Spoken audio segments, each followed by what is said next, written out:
coming daily under pressure. Working on the plot and the scheme. The true spot trademark is at the edge of your dreams. Yeah. One shot, now the future is yours.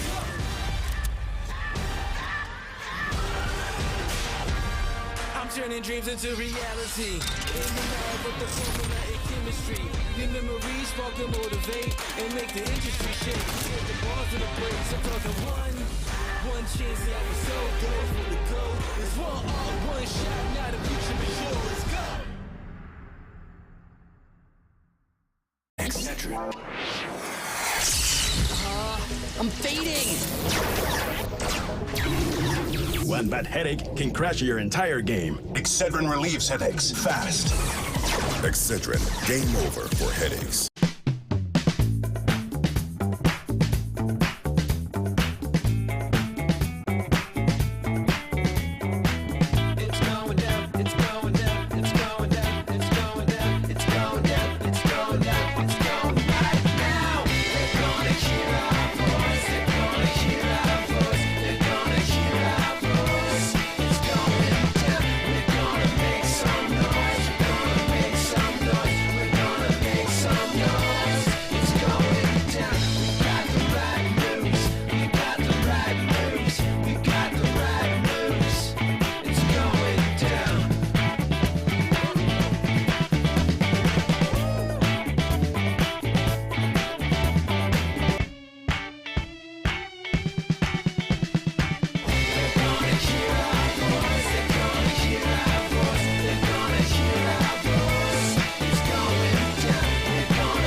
Refreshingly sweet, but without sugar, 0 calorie treat. Now all our top flavored splash.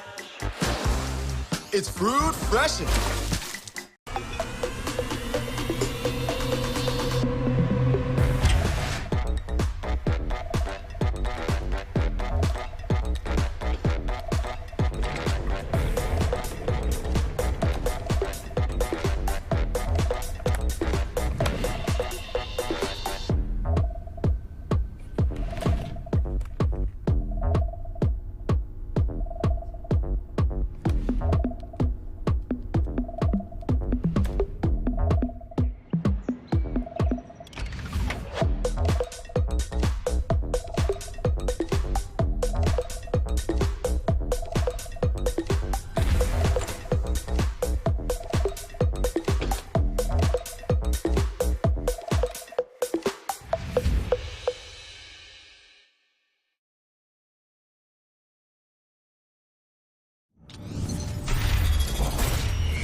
We're gonna do it in 3, 2, 1.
What is going on, ladies and gentlemen? Welcome to the Series E 5K Faceoff featuring Guilty Gear Strive. We are live here in Esports Arena HQ in Irvine, California. Day one is in the books. We saw the young guns, Stealthy, stepping up in the group stage. The Series E boys representing Jonathan, Tene, Razzo, and Solstice all making it out of groups. We saw a new rivalry born between Flash and Solstice. Should be a good one to keep an eye on. And of course, the NA GOAT stepping up in the group stage. And now it will all be on the line today. Our top 8 is set. We've got a double Elim bracket ahead of us right now, fighting for a share of $5,000. We got some ladies and gentlemen here in the building. Are you folks ready to go? Let me hear it. You love to hear it, folks. We are ready to go. Let's kick off top 8 right now.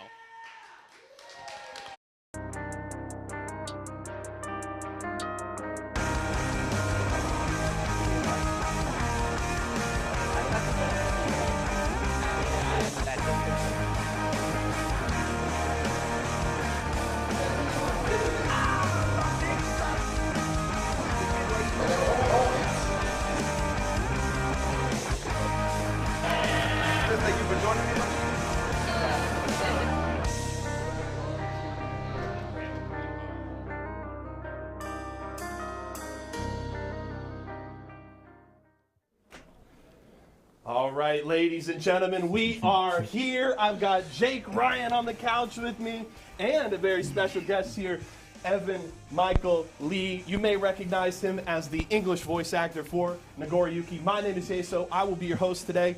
Gentlemen, how are we feeling? I'm good. I don't know if people recognize me because I'm just a voice. You know what I mean? Come on. I mean, but I am on Twitter, so like, Okay. maybe a little bit. Yeah. Follow my man. Give him some love on Twitter. Come on. I'm good, though. How you Good, doing? good. I'm doing great. I'm excited. Day one was hype.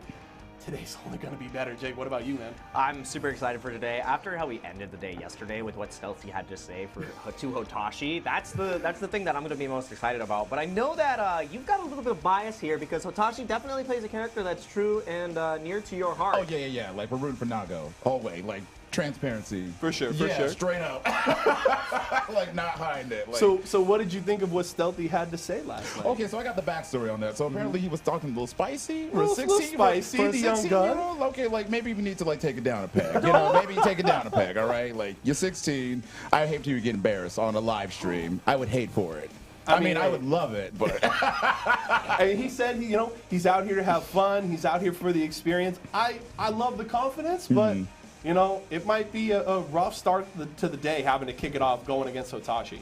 Yeah, and we have even better matches too coming up. Not to say that first match isn't going to be like a great way to break the ice, but we still have Razzo, we still have Tempest, we still have Jonathan, we still have Daze, and as you can see here, Flash as well as Solstice rounding up this entire bracket. And yes, it is going to be an 8-man bracket, double elimination, so we're going to be seeing all of the winners play out here first.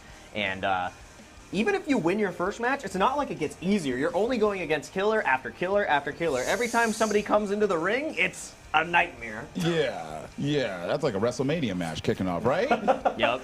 Just one big boy coming in after another. It's going to be a rough day to get through, but it's going to be incredibly fun. And I'm excited just because of how well groups delivered, right? It was incredibly tense front to back in those groups. A lot of great matchups. Of course, I came out of yesterday loving that Flash versus Solstice kind of rivalry that's budding there. And I think only more of that is going to happen in this bracket. I want to come to you, Jake, here as we kind of get ready to kick off the first match.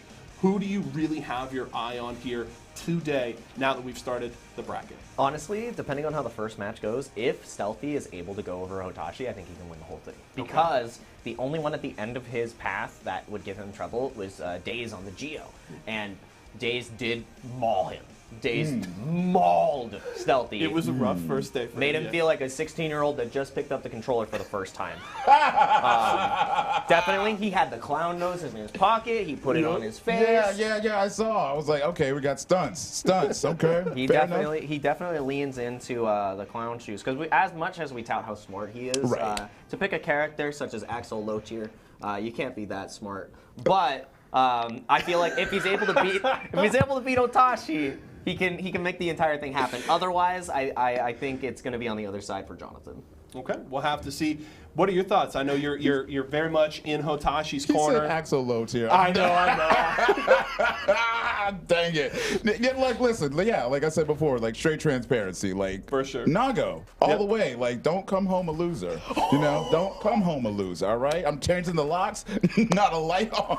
So I do want to take the opportunity kidding, to ask. I know of we're talking a lot about the bracket and the players, but I do want to take this excellent opportunity to ask you, as the voice of Nago, what was it like to inhabit that character? What did it mean to you? Was that like a really cool opportunity? What was it about that character that really stood out to you? No. This has been the gift that keeps on giving. Everyone has just been like super kind and like just wonderful and supportive and whatnot. It was dope. Like they gave us like the little rendering when they got the audition, and then like quick story, like when I read it, I thought it was like an action adventure game because they don't give you like like what the game is gonna be. And then like when I got the thing, I was like, oh, it's like a fighting game. I was like, oh. And then I went back and I saw the reveal of Nago. I was like, oh. So I'm like, oh, I can't mess this up.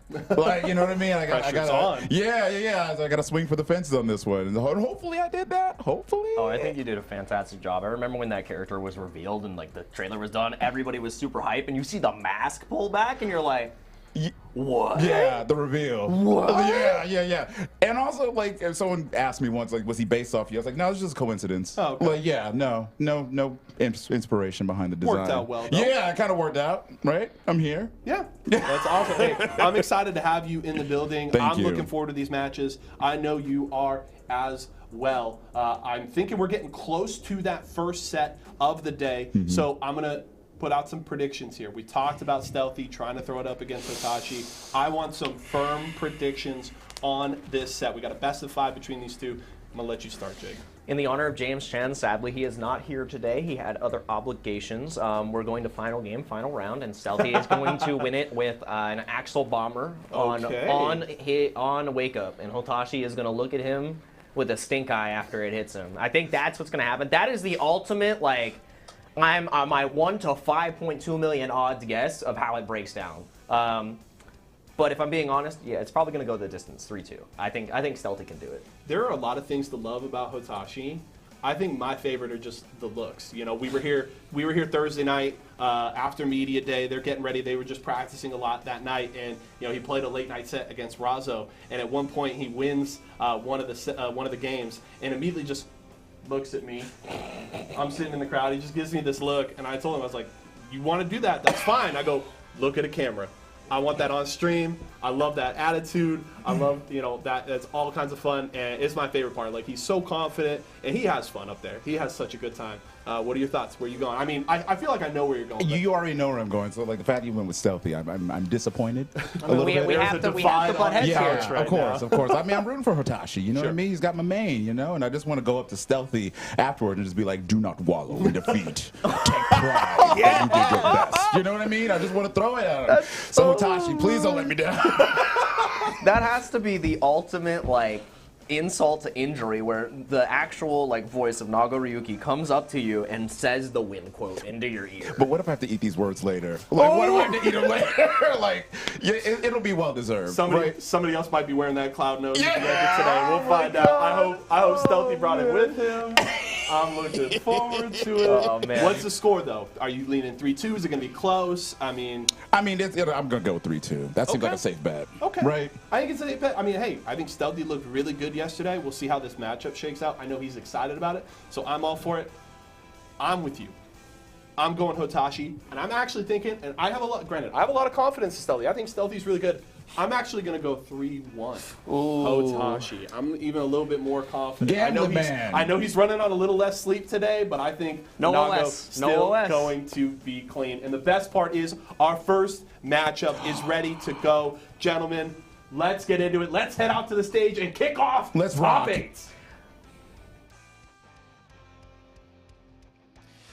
All right. Welcome back. Of course, you got Luke Shimoni Hebrew joining you here at Esports Arena Irvine. And, we're going to get it started fresh. We've been having a lot of conversations about this matchup all day yesterday. The analyst desk, I was a little worried they're going to be a little biased, but after hearing all the 3-2s and 3-1s, it seems like they managed to pull it together. So, great job, boys. Either way, it's time to, of course, announce our two players. First, the 16-year-old wonder kid. We know him, we love him. He's been talking a little bit of smack, and we're gonna have to see if he can back it up. It's Stealthy!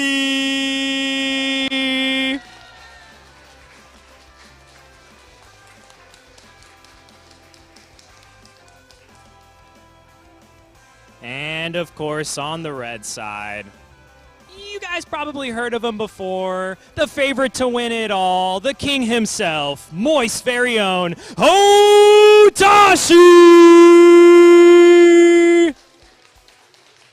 You gotta love that. You gotta love that. Talk to him, baby. Super excited for this matchup. Boys, you know what to do. Take it away. All right, everyone, welcome to the $5,000 face-off here at the Esports Arena headquarters. I am Ringe, joined by my man Charles. How you doing today, man? I'm doing fantastic, and we're going to get into the 5K face-off. We had some group phases yesterday, a ton of matches. We got a ton more coming up for you guys, and I mean, we got the spicy one first, right? The spicy one coming up first. I think Stealthy actually has a pretty good chance here if you can just keep the Nago out. Once the blood is high, JS, my beloved, keep him back, and I think it's possible. But Hotashi, obviously very aggressive. That first initial onslaught of his blood usage, surviving that is a lot easier said than done, right? Well, most definitely. Hotashi is the Lord of Blood. You know what I'm saying? I don't care about Moog or Mog, however you want to pronounce his name. Hotashi is the one claiming that title today. And when it comes to the matchup, I think on paper, Stealthy has a good chance. But in the player matchup, Hotashi, you know, we already heard the OS about him not getting too much sleep. But I think he's actually going to take the first L here. Just the first match is going to take an L and then run 3 straight. Going to wake him up real quick. The wake-up call. Yes. It always takes a certain amount of time to wake up, right? Oh, yes. All right, so it looks like we're going to get straight into it here. Of course, Hotashi going to be on the Nago, Stealthy on the Axel here. And I mean, Axel, a character that it's pretty hard to solo main, right? Pretty hard to do. For sure. But we've seen Stealthy get many top 8s at a lot of, really stacked tournaments. So Stealthy making it work.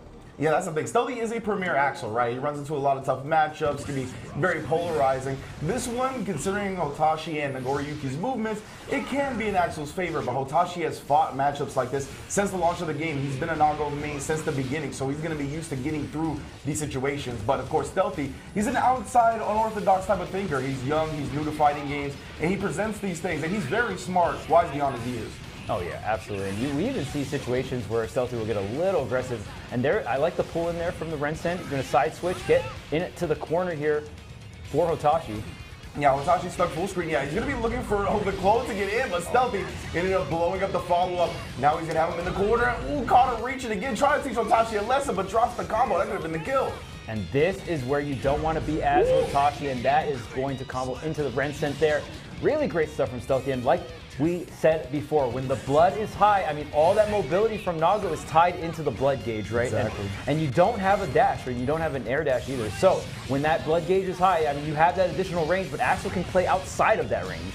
Yeah, Nagoriyuki really has to prioritize maintaining low blood meters, so he can use things like Clone and Fukyo to get in behind them. But you see right now, Stealthy has thwarted every single attempt Hotashi has made. Ooh, the empty low on the other side as well. RC, just in case he bursts it up. OTG and not letting Hotashi do a damn thing. Stealthy with a quick 1-0, and Hotashi already taking off the headset. He's getting off this. Where are you going, fam? Best of one? Best of one? Yeah, like what? He left his notebook in the player lounge. All right, we're definitely getting something here. I don't know what we're pulling out. I think he's looking for one of Jonathan Tene's Kinder Buenos, perhaps? Some type of snack. I'm not sure if he was able to fit in a meal before his match. All the players look lost, a little out of flash. The smile is starting to creep up. All right. What is this? The earbuds, I think? Maybe the earbuds. Oh, he needs the music? The music? Okay. I know Hotashi do be jamming out sometimes. He was rocking the headphones all day yesterday. Like, not the player headphones, the setup headphones, but his personal music playlist. Yeah. Every player has the power-up, right? Like, there's the jacket takeoff, rolling up your sleeves, putting on the earbuds. So Hotashi powering up, and like you said, probably going to take that L on the first game, right? But we'll see if Hotashi can wake up here because Stealthy came here to play. Most definitely, right? Stealthy, wide awake, 16 years old. He is at the prime of his life when it comes to energy, right? Energy. He's not gonna, He's not going to be needing a time to wake up or anything like that. He's going to be immediately playing to his highest capability. Hotashi, on the other hand, maybe he's bumping the new Future album. Maybe he's putting the push on. He's going to need some type of motivation right now. Yeah, Stealthy don't need that cup of coffee. I'm sipping on it right now. I hope not. I don't know. I definitely didn't start drinking coffee at 16. Oh, yeah. Like, it wasn't until, like, I was, like, 25. Yeah. There's definitely, like, when is the coffee age, right? Yeah. Start taking, like, 1 to 2 to then 3, and you're like, oh, man. And you see all of our lovely players as well waiting. We have an 8-man bracket today, double elimination style. Everybody is starting in the winner's side, though, so it's a little bit extended than the usual 8-man bracket you might be used to here in the fighting game community. Now, this is 1-0 Stealthy. As a reminder, Hotashi has put the headphones on. We'll see if his gameplay can adjust along with his music selection. And usually we see Hotashi be pretty aggressive, maybe open up with a Beyblade or something like that at the very beginning. But, I mean, showing Stealthy a lot of respect, especially around start. Yeah, you know, maybe he put on a more calm, soothing playlist, right? Keep his composure, not get too antsy, because he was very aggressive in that first round. Oh, I just wait to see him walk back slowly out of the burst range. And we already put Payton's on the wall. Goodness gracious, Hotashi bouncing back emphatically.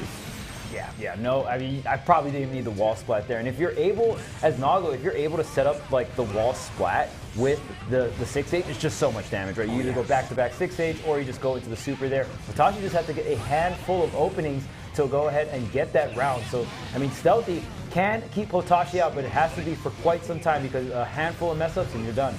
Yeah, it looks like an empty jump low right there. Him getting thrown out. Just slightly mistimed, and the 2H pops, but it actually whiffs. And Stealthy able to get a big combo off it. You saw even the RC came out in case Hotashi burst. Tries to swing with that crouch S, but jump S, my beloved. Or no, it wasn't even that. I think it was Snail. Yeah. So Stealthy able to squeeze that one out because of the blood pop there. Again, Hotashi getting a little too aggressive. If the blood pop actually hit Stealthy there, it wouldn't have been so bad, right? But because it didn't like OTG Stealthy, I mean, you just take so much damage there.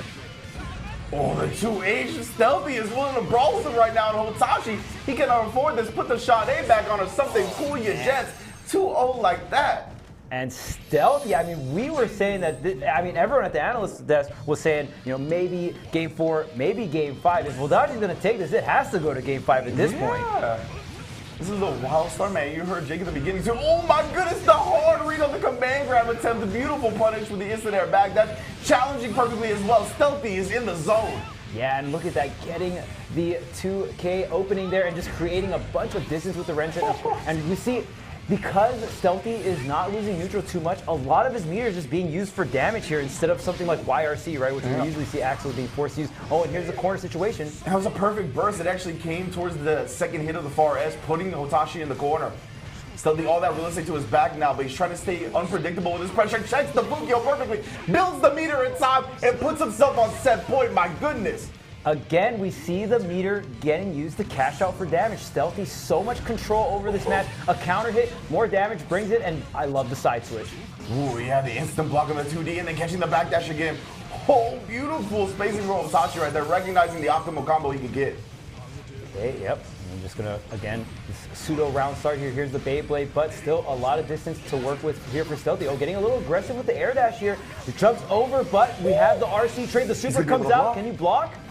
Oh, it whips entirely. He didn't even have to block. That's big for Stealthy. He actually gets a punish. The air blocks that wouldn't have allowed him one. Yeah, and I mean, oh, he almost dusted him when he landed. I can't believe Hotashi blocked it. Oh my goodness. And this, no, not going to be it. But Hotashi needs to get some kind of opening. But JS, my beloved, is going to close it out. 3-0 over Hotashi. Look, man, I have a lot of respect for Stealthy. I think he's probably the best Axel we got in North America, but I would not have expected him to take it over Hotashi, let alone 3-0. Yeah, and not a single game, and Stealthy just played that so phenomenal there. And now, if you're, I mean, even just for the rest of this shapes the entire bracket, right? Yeah. It really, especially this side of winners, a lot of it was like, oh, well, I don't know really who's going to get to winners finals on this side of the bracket because we don't know who's going to take it over for Stealthy, over Hotashi. And wow, 3-0. I'm so surprised. That was such a success. I mean, Stealthy played everything perfectly, to be quite honest. Like, He hard called out the command grab attempts. He constantly checked the Fukio dashes. Right. Pretty much everything that Hotashi tried to throw at him, it was thwarted. And as you mentioned, he always had the meter for big damage. Yeah. You saw just constantly being aware of those situations that Nagoriyuki can put you in, and either countering them perfectly or avoiding them entirely. Yeah, Stealthy didn't really have to use any meter for defense, right? And Axel is a character, you don't have the greatest defenses, and you have to pretty much rely on base game mechanics. So when you don't have to use any of your meter for that, and you just cash out for damage, it really goes to show how much command Stealthy had over the entire set. Yeah, and he always won the beginning of the round, right? That's what really let him do that. It's because Nagoriyuki had to constantly sacrifice his life to get back in on the Axel. So beautiful stuff from Stealthy. What a way to start the finale. Analysts, talk to me about it. So I've only got one question to ask both of them. Do you have anything to say about what the young man just did? I know we called him Axel low tier, but he might just be one of the best players in the U.S. after that. I apologize for all the smack talking I was doing. You know, I was real confident, a little too confident, and that's on me. That's on me. And I was the one taking down a peg, several pegs. And I hope we can all learn and grow from this. That's true. Yeah. You got it. You've run it back. Yeah, you got anything? Don't bet on Stealthy against a Nago? Yeah. We got humbled. We did. Yeah, real bad. A little bit. And I mean, that was a hell of a set. I mean, not only to win, right? You were saying 3-2, right? It's probably going to be close. Yeah. Hotashi, you know, there's a reason people call him the best player in North America, possibly the best player in the world. But Stealthy came out and was just on a mission in this set. Looked incredibly clean, top to bottom. That was, I mean, we were hyping up this set to start it off. And while it didn't necessarily go the way we thought it would, that is a hell of a way to kick off top 8. Oh, yeah, and it kind of touts back to Stealthy's words from yesterday when we were all shocked and taken aback. If you have a clip from it from yesterday, it's actually really funny because Stealthy says, verbatim, "You cannot dodge me anymore, Hotashi." Do we have to relive the past? Like, let's just focus on the future. Now he has to live with the pressure in the losers bracket. I mean, Hotashi still has a fantastic chance to go through the losers run, but like I said, if Stealthy wins this first game, he's my favorite to win the tournament. So he backed up his words, and for a young man, that's got to be a compliment. I don't like how you're bringing up old stuff. You know, that was in the past. Like, we should, focus on the now and maybe the future. But you living in the past.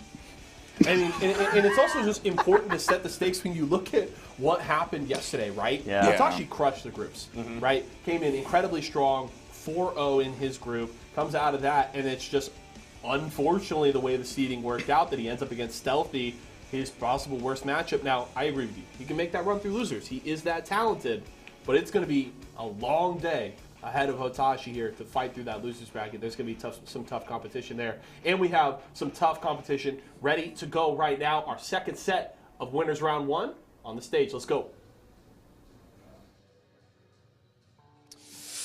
All right. And we are back here in the room. A little bit of an upset there after that first set, but the matches are just going to keep flowing. Coming up next, of course, one of my favorites, Excedrin's very own Solstice!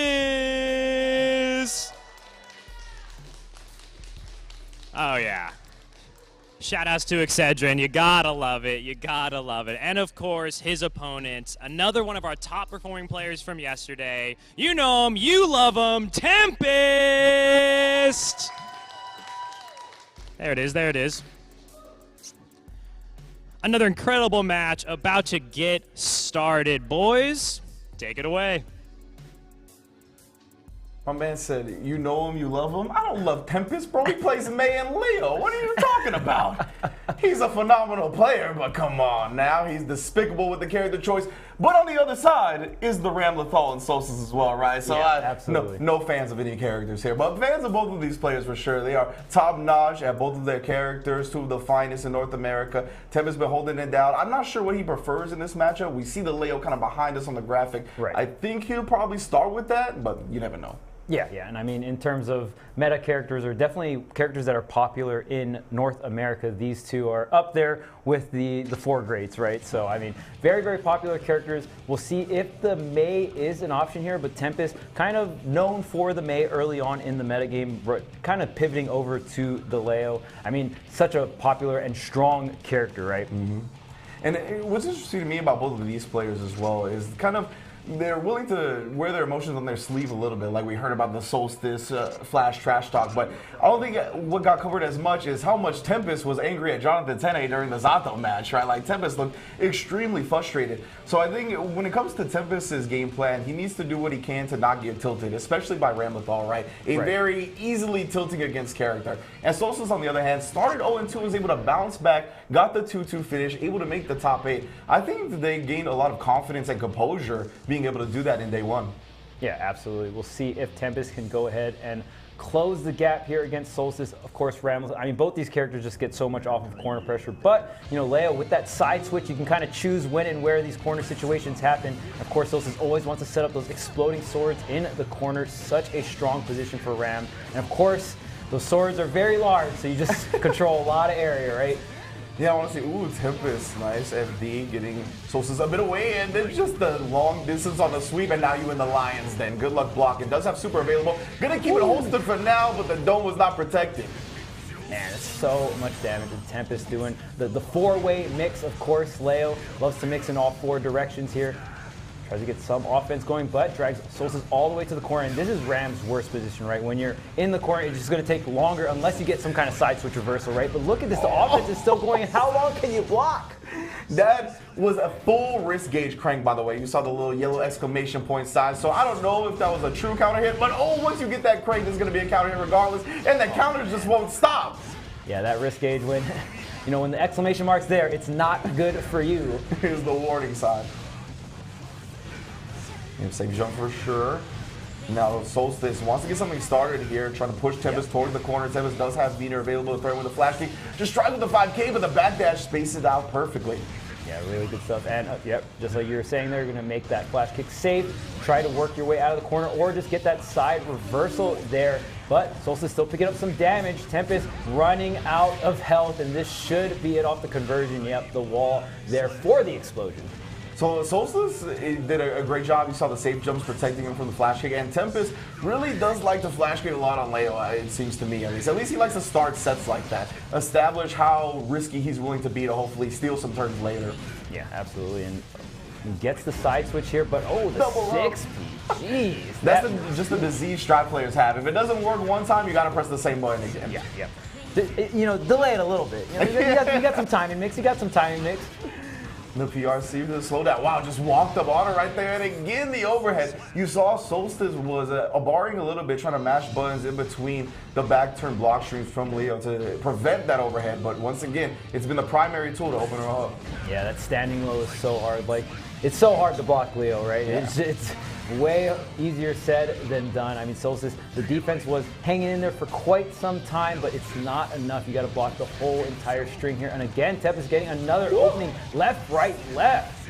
From the Kyrie, which way are we going to go? Oh my goodness, and he made him think about the ankles just to hit him in the head one more time. And you can see he stayed persistent with that 5K because Solstice was pressing buttons on the overhead earlier. Great adjustment from Tempest, wrapping it up with that godlike 5P.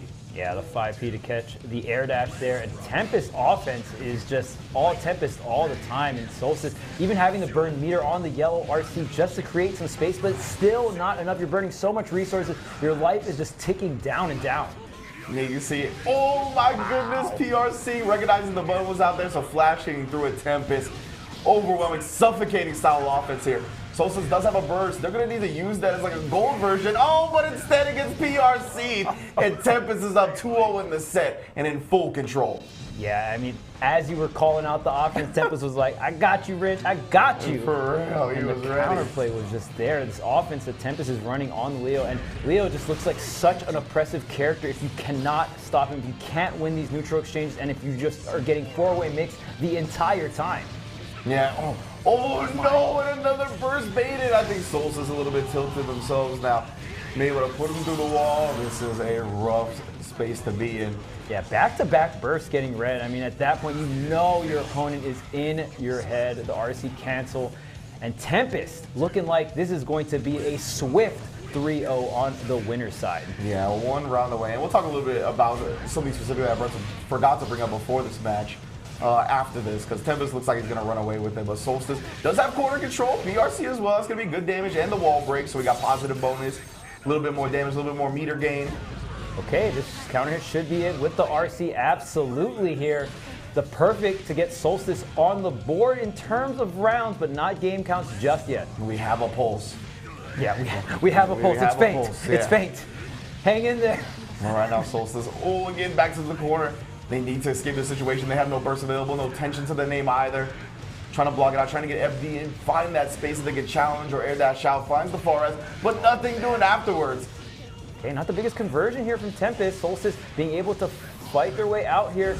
Oh, the backdash, the shimmy, and making it burst safe here with the red RC backwards. Oh, yep, and the perfect extension there. Maybe able to break the wall again. However, Tempest does have the tension. Are we going to see the BRC? No, instead just Berserker slash blocked it, but no, directly into the Lion's Den. Against Solstice, didn't have any mirror to play defense, and then just cancels the stance and throws. That is the perfect way to play after that long-term conditioning. Yeah, I like the throw attempt as well on the wake up. Because you had the RC, you could cancel it as well. Also having the burst on his side. Tempest following up on Stealthy's performance with the 3-0. Yeah, back to back here. And so Solstice and Razzo played a very long set yesterday in that same matchup, the Leo versus Ramlethal off stream, and Razzo took it pretty convincingly. And because of that, I totally forgot that Tempest would have 100% went with Leo in this situation, right? You can see, just seems like Solstice doesn't have a good handle on that matchup overall, right? I think Leo probably does pretty decently, but at the same time, I think Ram is capable of winning. However, right there, Tempest just has a better handle on it.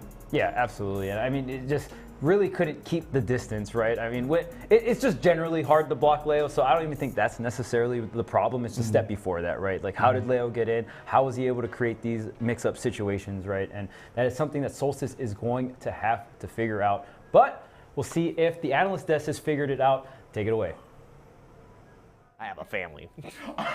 Oh man, we are having a good time here at the analyst desk, but I don't know that Solstice had too fun of a time there in that set, following 3-0 to Tempest, and I would love to take a look at the state of the bracket if we have it ready, but just, Jake, I got to come to you here right off the bat. What's going on? We had 3-2 after 3-2 after 3-2 yesterday, and now these first two sets been run by Tempest and Stealthy. Everybody's been coming in hungry. You know exactly like which set you're gonna have to prepare for that one set, so you're not spreading yourself thin. You're like laser pointed on exactly like what data you had to look at from yesterday. I'm sure these players were already preparing. I know in the case of a match that we're gonna see later, Flash was specifically labbing against different Geo setups, like just doing that, not playing any matches, just like going down frame by frame, figuring out exactly what to do, and I'm almost certain that this is what was happening with the other players as well. And on the side of Tempest, all right, the Lion's Pride was just hungry, all right? We had to feed the entire family, and it was a mauling. It was appalling, and it was a mauling. Ooh. Not appalling and mauling. Sting. Evan, how are you feeling right now? I know your boy dropped in the first set. He's still got a shot though later. He'll be up against Solstice, who we just saw play. What do you got right now? Yeah, I'm still living in the past, even though you told me not to. He's over here going, come on, we don't have to talk about the past. Come on, let's move forward. You see the hypocrisy here? Yeah. It's all right. It's all right. Yeah, no. I agree with you. The Pride was hungry. Mufasa, Simba, and Nala. Everybody got to eat. Tempest, oh man. So now we know at least one winner semi. Stealthy and Tempest there. We got Jonathan, Tene, and Razzo coming up. Of course, a matchup of the two Series E players that were duking out all season long. That is a set that Jonathan has had advantage in, at least over the last few months. Are you leaning that way? Do you think Razzo could take it, especially after what we saw yesterday? So I do believe that Jonathan does have the edge here. He was feeling a little bit nervous yesterday. It's actually why he didn't end up picking the Soul. This isn't something that he's struggled with for like a while. He's normally really composed. So if Jonathan is able to play the game that he wants to and keeps his nerves in control, I think he takes it over Razzo. Like, it's a comfortable matchup for him. It's going to be a fun one. We got another big set ahead here for you guys as we continue round one here in top 8. Let's head out to Luke on the stage. Keep it rolling. Keeping it rolling indeed. 2 matches down, plenty to go. Starting this one off, of course, on the blue side, you got Intel Razzo.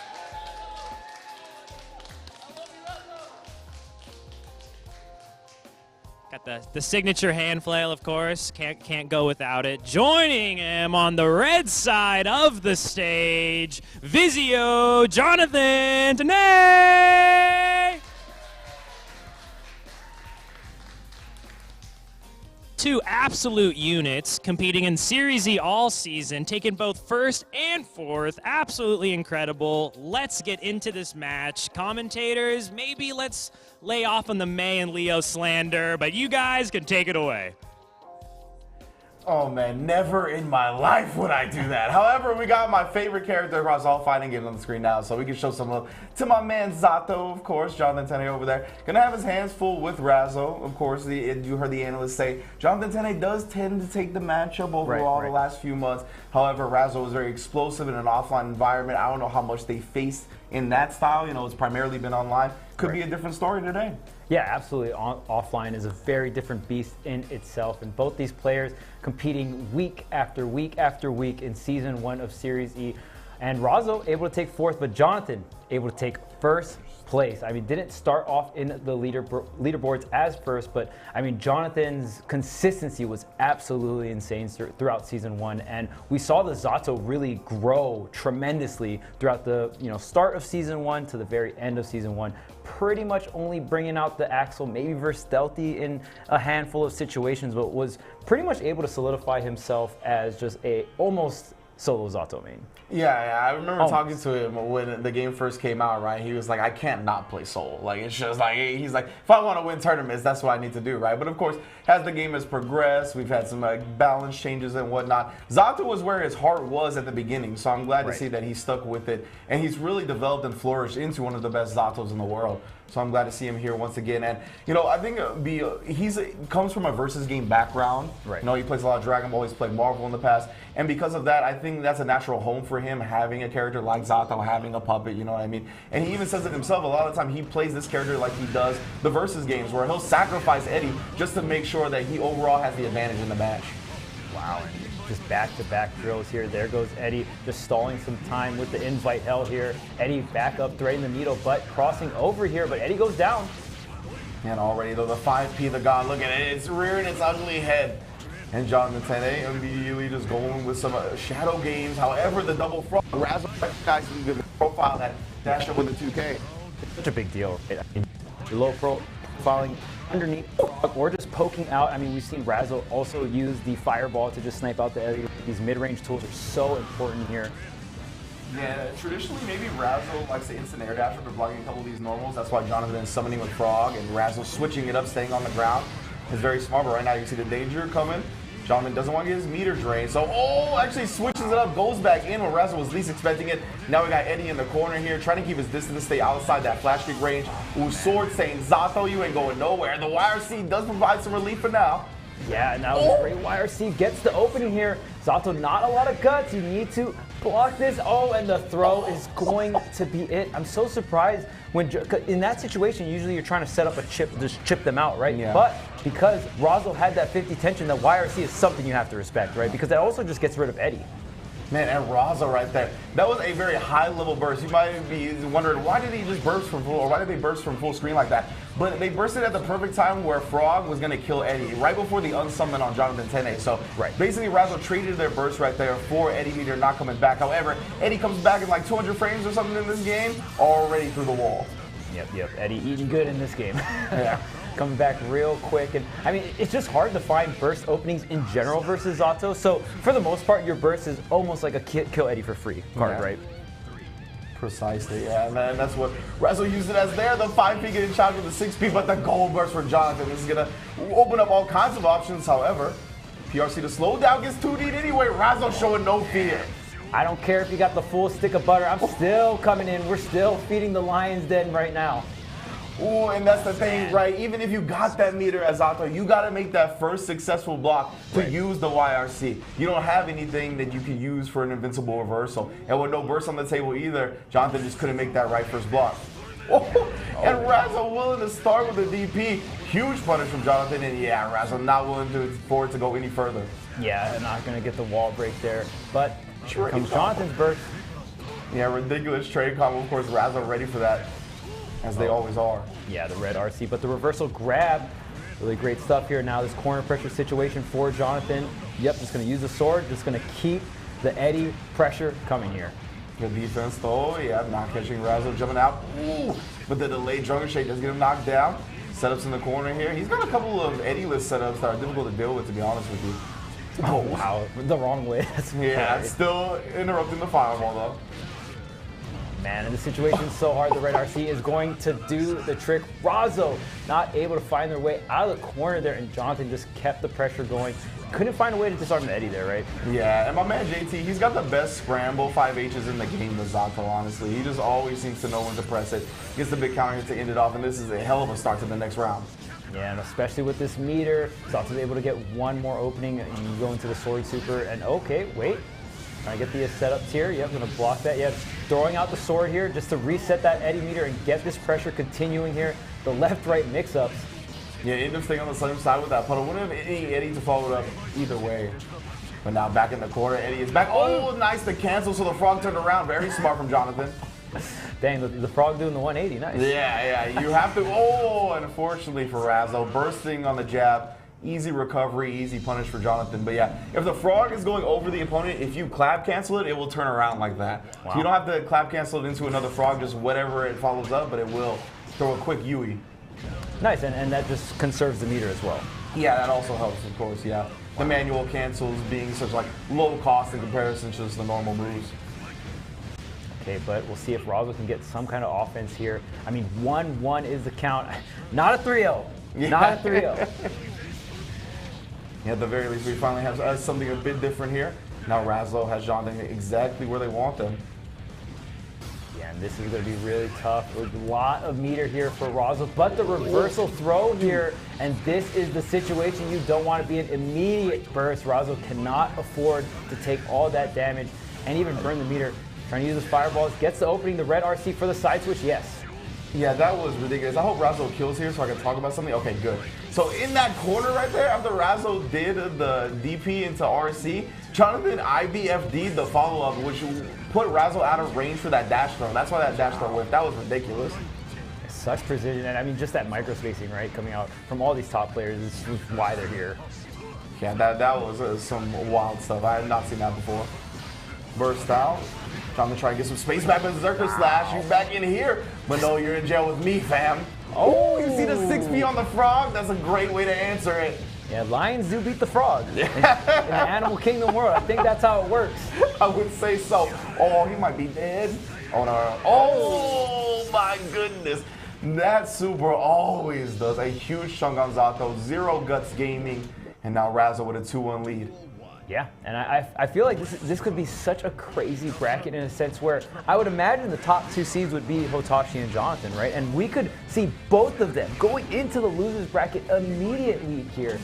And I mean, this really goes to show that all these players are out here to play in this offline environment. They're putting it all down, and Razzo up 2-1 here against Jonathan. Yeah, Jonathan, he started this round well in terms of life advantage and whatnot, but I thought he was a little bit shaky. And because of that, he wasn't as smooth as usual. I think Razzo got caught off guard by that. Oh, yeah, that actually did hit, but Jonathan wasn't expecting it to. PRC either way, he maintains control, tap dust, and that's got to give him some confidence. That was a dominating round. Yeah, I mean, sometimes you just have those Zato rounds, right? Especially if it starts off with a wall break with the sword, but this time Razzo getting the first opening here. Yeah, he 5P whiff punish. Ooh, the delayed Rega finally catching him. You just got to hold this here. Jonathan slowly trying to work his way out of the corner here. Doesn't have any meter to work with either. And Razzo, I love this. Playing it slow, playing it back, trying to cover that air dash if Jonathan tries to go for it. And Jonathan, ooh, you see, he's just whip punishing with 5P here and there, but he's not canceling into anything like that. Ooh, the guard point, absorbing the jump age, getting the follow-up attack as well. Back in the corner, FDing, trying to get it away. Not taking advantage of that whiffed overhead, though. That's still plus frames. You're not out of this yet. Yep, look at this, and the offense continues here. The Eddie meter is available. Finally, Jonathan gets a bit of space here to set the Eddie up. Now, getting some ground back, trying to run some offense here. Yeah, that was a great way to neutralize the fireball game. But Razzo has been doing such a good job just waiting out Eddie, backing up, not getting too antsy about that pressure. Oh, and then again, you can see trading the burst to kill Eddie off right there, trying to close out this round before Jonathan gets it back. However, Jonathan does have it. You can see how much respect he's been showing Razzo, though. He's so timid about summoning. Oh, yeah. And I mean, Razzo has played it so slow, so carefully. We're going to see the BRC. Jonathan still, oh, there's the BRC. Just a little bit of delay here. You have one more chance to close this out. Jonathan trying to get some space here, but Razzo keeping the offense going. You just need one more hit. Oh, and I love that switch up from Razzo right there. Just backing up and throwing the fireball because Jonathan has been picking that spot constantly at challenge with 5H. And I love how Razzo is coming into this matchup. I mean, usually it's like, how can Leo get in? But Razzo is just playing the mid-range so well, poking out Eddie and really choosing their chances to come in for the offense. Yeah, I love the way, both players are playing right there. That was a nasty mix-up. Ended up pushed to the other side because of the fraud. Jonathan getting the cross-up empty low and the wall break with the Sword Saint. Oh, no. Okay, not that much, not that big of a punish there. And sometimes those situations, it's worth it to take out Eddie. Oh, but the invite hell. Oh, man. You're going to get the wall break here, and it doesn't even need the shark to finish it.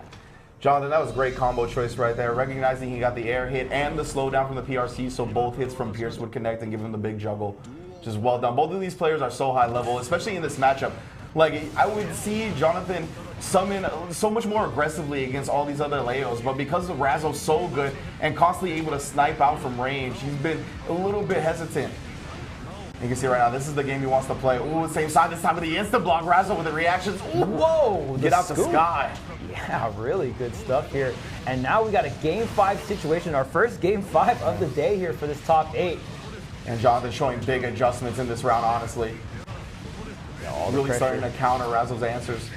Okay, the flash kick. And there's another reversal throw on the wake up. Jonathan looking so good in the start of this Game 5. We'll see if Razzo can turn it around, push it to the final round here. But Jonathan just started cooking up this offense already. The Eddie gauge is back up and over though. We got a burst out. Jonathan really trying to maintain the advantage he has here in terms of screen space. Okay, you gotta wait out this Eddie gauge, but we're gonna run it back. We got another full Eddie gauge. The tap dust opening here should be the wall break, no meter. That's one of the forbidden mix-ups to the empty jump dust. So hard to combat it in the 6Ps. We all know about that, especially Zatos. Now you gotta stay on the other side. It's all about Razzo getting in right now. Sword Saint once more. Oh man, and you're gonna have to use all your meter because we got the standing ovation right now. Jonathan clapping it up in the back. The burst coming through. Razzo with the picks on a dream right now. And the tap dust with the invite hell. Goodness. So smart, man. And you can see these players have played each other so much that a lot of situations where the things don't play out how they expect result in them getting opened up. Right. Like there at the end, Jonathan approached him and actually got a far S instead of a close S. And then after that, he just pressed 5H because we talked about it. Jonathan loves that button in the scramble. Right. And Razzo, being so used to Jonathan having those block strings on deck, kind of got caught off guard by blocking that far S. Razzo could have definitely challenged, but that moment of hesitation, that recognition of it being a weird situation just ended up getting them counter hit. Yeah, and that's where experience and even just being good in those kind of scramble situations, right? Not everything's going to pan out in your, like, what you're thinking is not always the way it's going to pan out, right? And I mean, being able to see a situation, oh, this is kind of awkward, but like being able to turn it into your favor, or even knowing when to like, oh, I don't know the exact numbers for this situation, so I'm just going to back off, right? Yeah. And he's just so, Jonathan being so good in the scramble, and we saw a lot towards the end there. Razzo started being able or willing to trade with Eddie at a range where Zato can punish, and that's what Jonathan wants. Jonathan has talked about it. He treats Eddie like an assist. He'll sacrifice that to maintain the advantage. And so that's, I think, what we saw in that last game, which really allowed Jonathan to run away from it. But analysts, I want to hear y'all's take on it. Send it over to Yeso Jake and our special guest. Jonathan's sacrifices indeed did pay off. He makes all the right decisions, and what looked like an initial lead for Razzo led to a victory for Jonathan. So I know Razzo still had some great points, and I wanted to ask you, Evan, how you felt the match shaked up, especially when Razzo looked in control in the beginning. Right, and then, like, you know, obviously the tide changed. Where am I? The main one? Razzo, listen. It's gonna get better. All right, keep that chin up. All right, that's my little after-school special for the day. Yeah. Pep talks. You know. What about you? What do you think? Yeah, I mean, I'm not surprised in any stretch that this went a full 5 games, right? Jonathan has certainly kind of had the advantage in the matchup over the last few months, but the sets always go deep, right? They almost always go to game 5. And typically, Jonathan has been the one finishing when it goes deep, right? If it's a quick set, it's typically Razzo just taking that 3-0.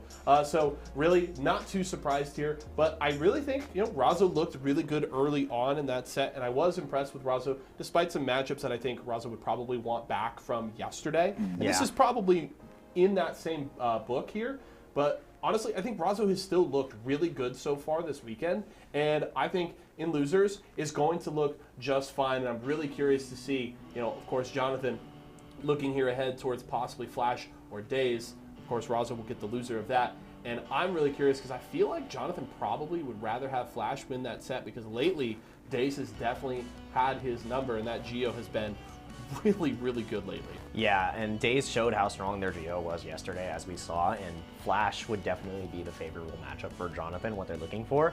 But, I mean, I don't think anybody wants to run into Daze right now. Geo is a menace, and Daze is definitely one of the best in the business. And we're going to see what the next page of our book looks like for this, for our winners semifinal side and loser side, because once you play your next match in losers, it's do or die. Like, you have to be able to clutch it out, so Razzo has to be, looking, whether it is Flash or Daze, whoever's playing better on the day, you have to show that same performance that you showed against Jonathan, and then kick it up a little bit more. Yeah, that's not going to be an easy bucket, you know what I mean? It is not at all, and that's how the bracket is shaking out right now. We do have one matchup left in winners round 1. It is Flash and Daze, and we're going to get to do this all day. I get to ask you for your predictions. So, Jake, what are we thinking there? So Flash has been labbing against Geo, trying to figure out these specific setups, looking for punishes, and making decisions on, do I go for, am I able to get a better optimal damage punish here, or is it a simple like a 2K 2D, or what kind of setup am I going for? If Flash sticks to his guns, keeps it as consistent, and makes the right reads, I feel like he can take it. But Daze has a lot less work to do, I feel like. Geo has a lot of great options, has a lot of great approaches to really shut down Kai. And we're going to see who's able to shut each other down in this next match. Luke, take it away. Take it away, I will. The final round of winners round 1 about to kick it off. Coming in on the blue side, Daze!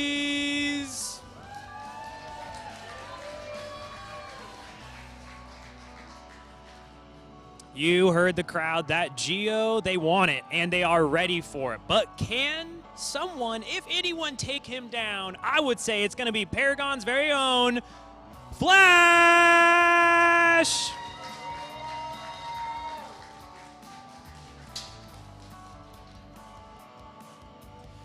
Well, I'm ready for this matchup, and I know you guys are as well. Commentators, take it away. Most definitely am. So it's going to be Daze versus Flash. Our analysts were talking about who is Jonathan favoring a little bit more. I was talking to Jonathan and Flash yesterday, and Jonathan mentioned how if he was able to win and Flash was able to beat Daze, Flash is in winners finals because Flash is so good against Zato, right? So I know Jonathan is pretty scared regardless because Daze did beat him yesterday. Jonathan beat him at Arc Rival America, but so there's history regarding or whichever character we're going to get. Between these two though, Daze and Flash, I'm trying to recall what happened at Arc Rival. I believe they played, I think Flash won. I have to double check, but Flash is definitely one of those players that we were mentioning off stream. Has a lot of legacy experience, right? Is very good against a lot of the characters throughout Guilty Gear's lifespan, but Geo's new to Strive. Yeah, Geo definitely new to Strive, and Flash is definitely on team fundamentals. I feel like if you play Kai, you're team fundamental for sure, right? But Geo going to have so many good safe jump setups, right? And that's going to be such a threat against a character that relies a lot on the DP for the defense here. And sometimes Kyle's got to work a little harder than some of these other characters, right? Yeah, most definitely, right? I think it can be really frustrating when you're outside of Stun Dipper range or when you're expecting Stun Dipper to combo and it doesn't, and then that leads to big opportunities lost. In this game, you only get so many because of how quickly you explode. So any missed combo like that or any time you feel kind of robbed of a reward, it's going to take its toll for sure. Yeah, it's going to take the toll in the game and out of the game, right? Especially, we're talking about some of those scramble situations in game. Even some of those scramble situations mentally can, start stacking and stacking upon you, right? they fall out of 2 stun tippers. You're like, oh man, like should have won that round, which would have won that game, which now I wouldn't be 0-2. It definitely starts to snowball, out of control, whether it be positive or negative. But both of these players very experienced, so I doubt that will happen anytime in this set, but we'll see here. And we got some different characters. I mean, these characters not too popular in a sense of like, at least for NA, a lot of players wouldn't put them in their like top 4 or top 5, right? Yeah, I would consider them, underrepresented in the upper echelon of competitive Guilty Gear Strive, for sure. But, I mean, we did get 3 top 8 Kais at Texas Showdown. So, maybe nowadays Kai's a little bit on the rise, but... Team Kyle coming through? Yeah, exactly. All 3 was shout Sting Boy, Kizzy K, and of course Flash, the one we have right here. Oh, here's the grab, and of course, on the Giovanna. Gio got the ice skates on with the dash. Oh, but that's burst safe here. Yellow RC and all Daze's resources just used on defense. Flash counteracting with a burst of his own. Wow, Daze actually winning a challenge on the Foudre arc right there and coming up big. And I love the left-right mix-up from the air dash, but we're riding the lightning. Are you close enough to the corner? Not quite, but all the way to the corner you go. Oh, and I love the stall with the JD. Whoa, that was wild. Yeah, like Flash, trying for the meaty 5K, Daze backdashed it and then the jump D into the air normal. That was wild. Ooh, we talked about it. You saw the meaty close S was actually perfectly timed to recover before the DP, but unfortunately he didn't turn around. What in the world? Yeah, now it's Flash running the offense, the air dash up and over both the players, going up and over the other here. The drill not going to connect here. Flash establishing this mid-range. The Foudre arc, that was shock state, so Daze respecting the plus frames there. Flash going to set it up again with a shock state. That acts as a throw bait. It catches out jumps. Ooh, and of course the stun dipper, one of the quickest answers Flash has to stuffing the opponent. Takes him through the wall and already up 1-0. Yeah, beautiful conversion when you can convert into that meaty fireball there. I mean, you saw, you get so much damage when you're able to just like throw out a DP and then combo off of it. You know what I mean? Like you're back down to the ground. It's like they get launched so high, especially if you got the wall as well. So very good stuff. And Flash getting on the board here. And Flash is so good. We saw the open up here, the jump over to the air dash bag when he saw his opponent wasn't committing to anything. He is the best in this game at that. Yeah, absolutely. And of course, see Daze using the 6P there. I mean, you just have that upper body invuln, so you're able to use that against some of the fireballs. I love that from Daze. We saw his willingness to challenge yesterday on the dust setup from Jonathan, now with the 5P. PRC to make it safe here. Flash keeping it his turn, but the counter hit big, opening the PRC. We're going to get a big conversion here all the way to the wall. No, to the corner at least. Oh, and that sweep so strong. What?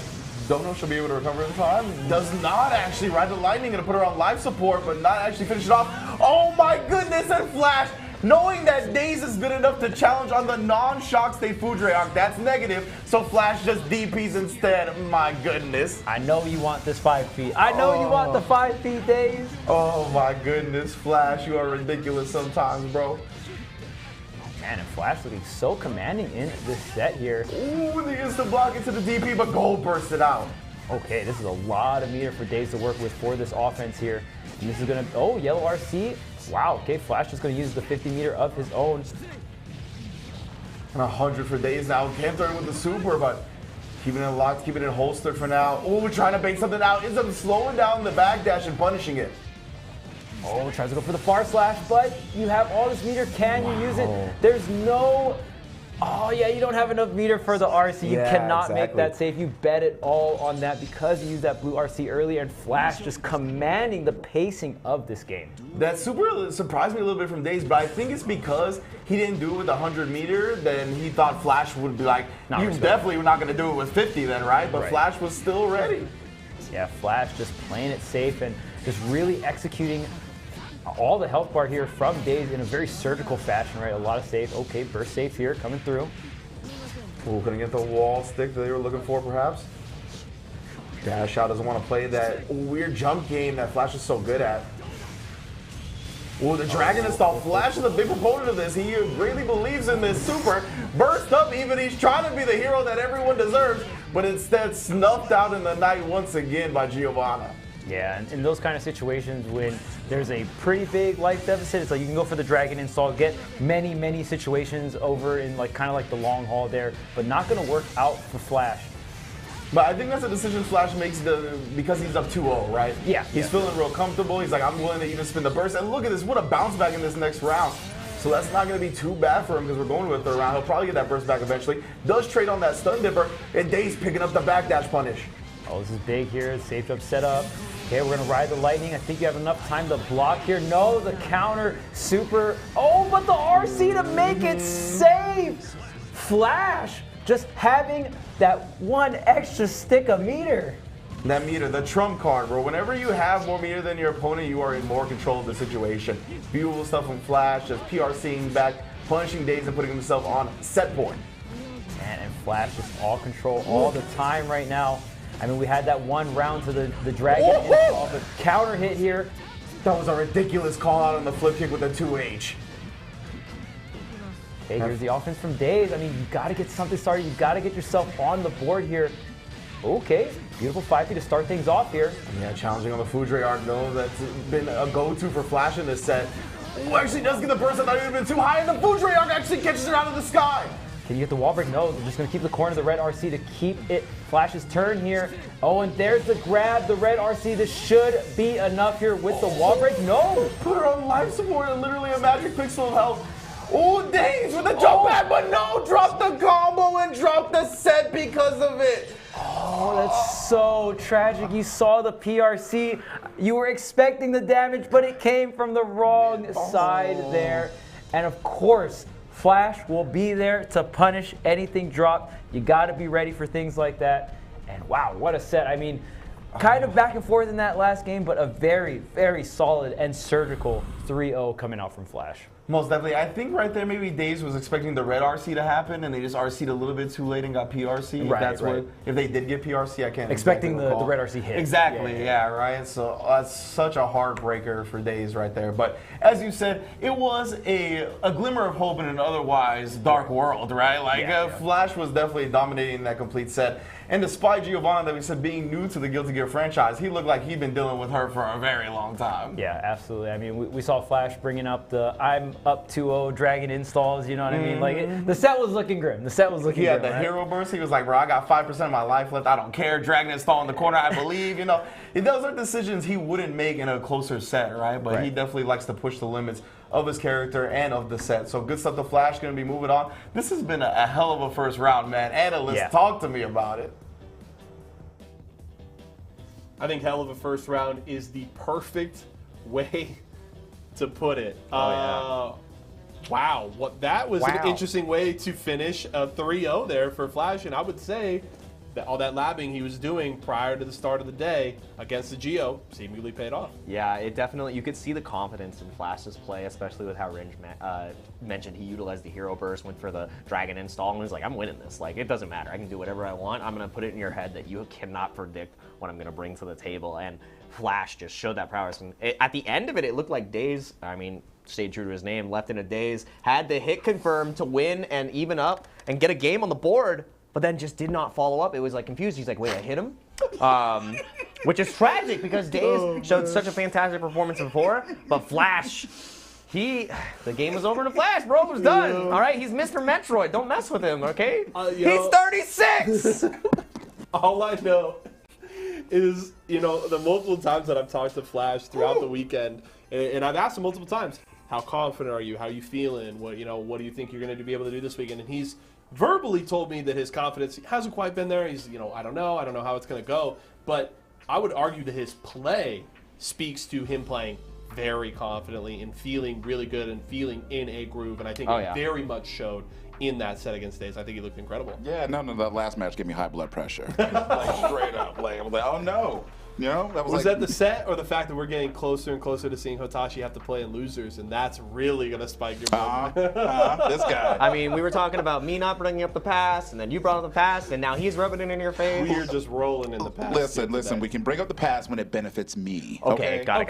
That's fair. Yeah. That's fair. Well, let's bring up the future here and take a look at the bracket right now, where it sits. So winner semifinals is set Stealthy versus Tempest, and then Jonathan Tene versus Flash. Two great sets there. I would say not quite the crop of 4 players that we would have expected in winner semifinals just going into this event, but that's still very stacked. looking to really prove themselves here in this bracket, but then things really get interesting down to losers. Hotashi versus Solstice, Razzo versus Daze. Of those 4 sets, Jake, what are you most looking forward to here? I think I'm really looking forward to the Jonathan Tene versus Flash matchup because the amount of experience that Flash has versus Zato, like even preparing for commentary when I was going to Texas Showdown, I was talking to Jonathan, and one of his main notes was Flash is one of the best players against Zato. Like, he is going to be the most prepared. He is going to be able to dismantle that. Now that he has to fight him, good luck, my son. I am sorry. We are proud of you as a California resident and representing here in Guilty Gear and the Dragon Ball Fighters beforehand, but you've got one hell of a set to play. You've got one hell of a set. What about you, Evan? The Tempest and Stealthy, you know, Stealthy brought dishonor on the family, you know. That Tempest, if you can hear me. So you look at the Tempest to get you some revenge. Avenge me, okay? Avenge me, straight up. That's the one. Hey, it's going to be great. It's going to be a stacked second block of games. Right now, we're going to a quick break. We're going to take a breath, get reset here, but when we come back, we're kicking it off. We got winners, semis, and more here as we continue the 5K face-off, so don't go far. Excedrin. I'm fading. One bad headache can crash your entire game. Excedrin relieves headaches fast. Excedrin, game over for headaches. It's fruit refreshing, refreshingly sweet, but without sugar, 0 calorie treat. Now all our top flavored splash. It's fruit refreshing.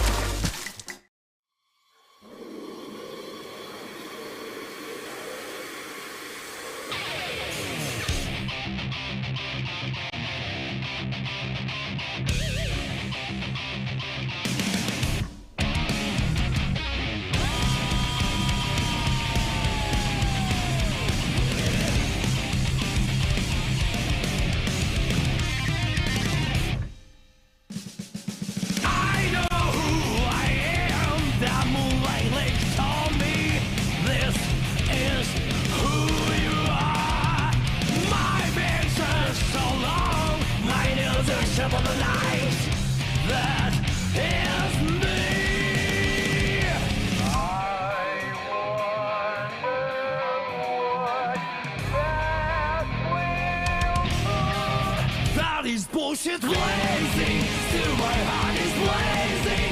If the words kill me, I don't need a new one under you. Soon you will know, we already know the smell of the game.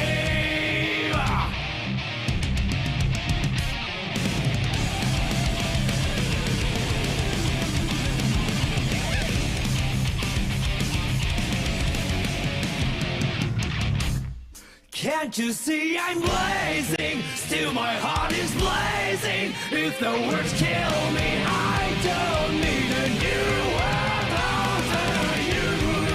My time is my word. Your words will never let me disappear. That is bullshit blazing. Still my heart is blazing. If the words kill me, I don't need a new word over you. Soon you will know. We already know the smell of the, know the smell of the, know the smell of the, know the smell of the game.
We are back. Yeso and Jake Ryan here as we keep things rolling. The 5K face-off well underway as we are in the heart of our top 8 bracket. In our next matchup, getting ready to go right now. We got Stealthy and Tempest ready to duke it out. A couple of players that, you know, I felt like coming into this event, a lot of us had our eyes on Hotashi, Jonathan Tene, Razzo. These are players that we know are talented, but we weren't necessarily coming into this event saying these guys like guaranteed top 4. They're going to have a shot to go to winners finals. But right now they've played really well in groups. They've started the day strong, and now they meet here in winners semis. Yeah, it's going to be exciting to see because out of that list, only 2 of them are in that position to get to that winners finals position after this set, and it's going to be exciting to see how Stealthy does, especially after the resounding victory over Hotashi. They were saying in the player lounge, are like, oh, I just got to get through another Leo. I just have to get through another Leo. And Tempest definitely also put up one hell of a performance in their match. So this could go either way. I feel like a lot of players did switch to Axel because they feel like they can handle the Leo matchup. But Leo works really well into the Axel matchup. If you're able to dash block efficiently and, really utilize your movement, you get to run the obstacle course a little bit better than anybody else. Sure. So I don't know, it's a toss-up. I'm rooting for my boy, all right? He's SoCal. He's playing on my hitbox right now. You said he was your favorite, knowing he would have to go through probably a Tempest, so we'll have to see how it shakes out. But we've got our first matchup in the winners semi-finals. It's Stealthy and Tempest. Luke, let's get into it. Yes, we are back. Winners round 2, just about to get started. We've seen some of our favorites, some of our top-seeded players already fall to the losers bracket, and now it is time for 2 more to see if they can keep that run going. We got Tempest versus Stealthy. They're already set up on the stage, ready to rock and roll. Commentators, why don't you tell me what you think? Charles, I don't know, bro. I really want to believe in Stealthy as well, right? He's the hometown boy for me and Jake. But running into Tempest, I mean, he already took down Hotashi, so you got to believe in him, right? Tempest, right. I'm really interested to see if he breaks out the May, right? It's only been the Leo so far, so I don't know if we're going to keep seeing it. But I think if he gets in a little trouble with Leo, I can see the May coming out because May has a great jump. Like, her jump is very fast, has great air normals. Just make it a little bit hard to deal with for Axel. Obviously, has the Dolphins as well to get across the screen very quickly. You want things that close the distance as quickly as possible up against Axel and ways to kind of throw off his normal game, which I think her jump can kind of do as well. Yeah, for sure. And it's crazy to me that we have both these players in the winner semis because these were 2 players that, yesterday we were kind of like, okay, I mean, maybe Stealthy, maybe Tempest doesn't get out of groups, right? And here they are sitting pretty in winners semis, proving so many people wrong. So, I mean, absolutely stellar performance by both these players.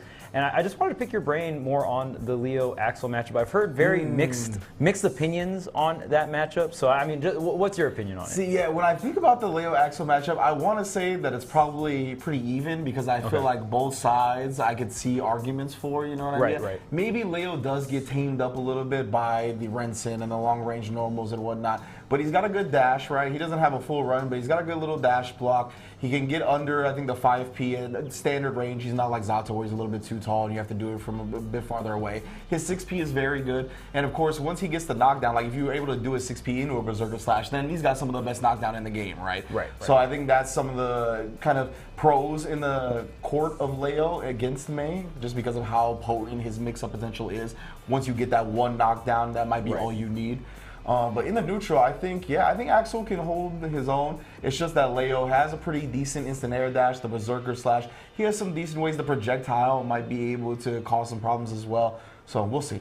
Yeah, for sure. So we'll see. I think we do have the Leo locked in, but Tempest will have the May as an option if he wants more access to some of that mobility like you were talking about, those amazing air normals, and of course the Totugeki. But of course, here we are, Leo versus Axel here. And this was CEO Grams, right? Yeah, exactly. And another thing that it deserves to be mentioned in this match is that Stealthy plays against Aaron the Mac a lot, which is the same training partner that Jonathan has for this matchup. He's a very good Leo player out here in California. He's going to be well familiar with the matchup as you see right now. Stealthy is keeping that distance, the Rensen gates. But Tempest, one step ahead right there, knowing that he was outside of the range of the explosion and punishing the follow-up. Beautiful stuff. Reversal, whatever it was that got stuffed. I'm not sure what Stealthy tried. Maybe he missed input his super. Oh, you have to trade the RC right there. Big counter hit the blue RC into the Axle Bomber. Gonna go into another Axle Bomber, and here comes the damage. But the positive bonus for Tempest, you have the meter, but my goodness, Stealthy is tacking on the damage. Another Rinson! Coming back, that's a sick combo he does too with the BRC into the double TK Bomber. And then he had a setup following it for the command throw full screen. This kid, man, he knows. He's got a playbook. Oh yeah, absolutely. And I mean, when you're using the blue RC too, you don't have the scaling from the red RC, right? Exactly, so utilizing those kind of RCs, or I mean, just doing red RC cancel, or you're just gonna get so much damage. Speaking of which, my goodness, this might be it. Going all the way to the wall, dragging him closer and closer with each step of the Super. Tempest getting that round. You see, Tempest, I got the NYC in my name. I'm tired of y'all homers talking about this SoCal kid. Put himself on the map right there. No 6P on that jump S though. We're gonna have to look for those more. Yeah, we do have the East Coast versus West Coast showdown here right now. So, I mean, some of the up-and-coming talent, of course, Stealthy, the blue RC. We're gonna get the double Axle Bomber, of course. He got it from long distance too. Steph Curry, eat your heart out. Finally getting the opening. Oh, and the shimmy there, but the burst just going to thwart all of that offense coming out from Tempest. The PRC to get in the air throw. I can't believe he ended up getting his throw. Oh, he tried to bait on an air throw right there, but Stealthy with the fuzzy jump back gets away from it. That could have been a disaster. Yeah, if Stealthy reached right there, it would have been a counter hit starter on the jump B. Could have meant his life or at least one more guess. Yeah, one thing I really want to point out is, I mean, when Tempest does get in, but Stealthy has been doing a great job of mitigating the damage, right? And like you pointed out earlier, Leo, when he gets in, he does a ton of damage, especially against a character like Axel with no crazy defensive options. Whoa! And the way Stealthy has started this round has been so good, constantly. Man. He FD'd the overhead and then immediately punished. He threw the DP, then he safe jumped the DP. Like, this is wild. Okay, gonna use the burst here, create some distance. Oh, the whiff punish doesn't come through, but the opening comes out regardless here in the corner, and this should be it with the RC cancel. Tempest taking the first round there. Yeah, and that happens in strides sometimes. Sometimes you make a bunch of good reads in a row, but it doesn't matter. That one wrong read leads to the snowball. Yeah, no, I mean, Leo is the snowball character, right? Oh, and he FD, which meant his dash ended up staying in front right there, mixed himself a little bit. Oh, and this is going to be the wall break absolutely here. No burst available for Stealthy. It might come up here soon. The blue RC with the slowdown and just empty land grab there. That was a high-level interaction right there. Tempest not actually going up for the air throw. Stealthy knowing he wouldn't. Stealthy does have the burst available here. See if Tempest does get the bait here. Okay, goes into the red RC. Does not try to bait Stealthy's burst. Yeah, Stealthy only got one heart to his name right now, right? So he's going to burst up immediately, trying to play this full screen game back. Oh, gets a big counter on the 2H. PRC for the TK Bomber follow-up. That's good damage here. Not going with the cheeky stuff this time. Instead of just, and baits Tempest perfectly, and the jump pass closing the deal. Yeah, and I mean, you love how Stealthy just sets up for the situations for the JS on wake up like that, right? So really good stuff here. Tempest opens up with a bit of damage. The corner situation gets the wall break as well, and it looks like Tempest Burst is going to be coming online here. Stealthy will be playing an uphill battle. Most definitely right, as you mentioned. Even if Tempest gets hit here, he can burst immediately and keep the corner, but we might not even get to that point. Finds the open he needs. God damn, the alley-oop to himself over and over again off the backboard. Tempest putting himself on the board. All right, perfect to seal that one out. 1-1 here for our first set of winners semis. Now we're coming into like a quote-unquote normal top 8, right? The 4 players in the losers bracket, yes. 4 players in the winners bracket here. So back and forth here. Tempest was able to take that game 2 in a pretty commanding fashion, especially that last round. All the resources, all the openings in his favor, right? Most definitely. Stealthy looking to do that type of offense to Tempest now in this set. But Gold Burst is going to open the door for all kinds of nonsense. That's why Stealthy immediately bursts out. Yeah, but still 50 tension available here for both players. The PRC to make it safe, all right? Oh, yep.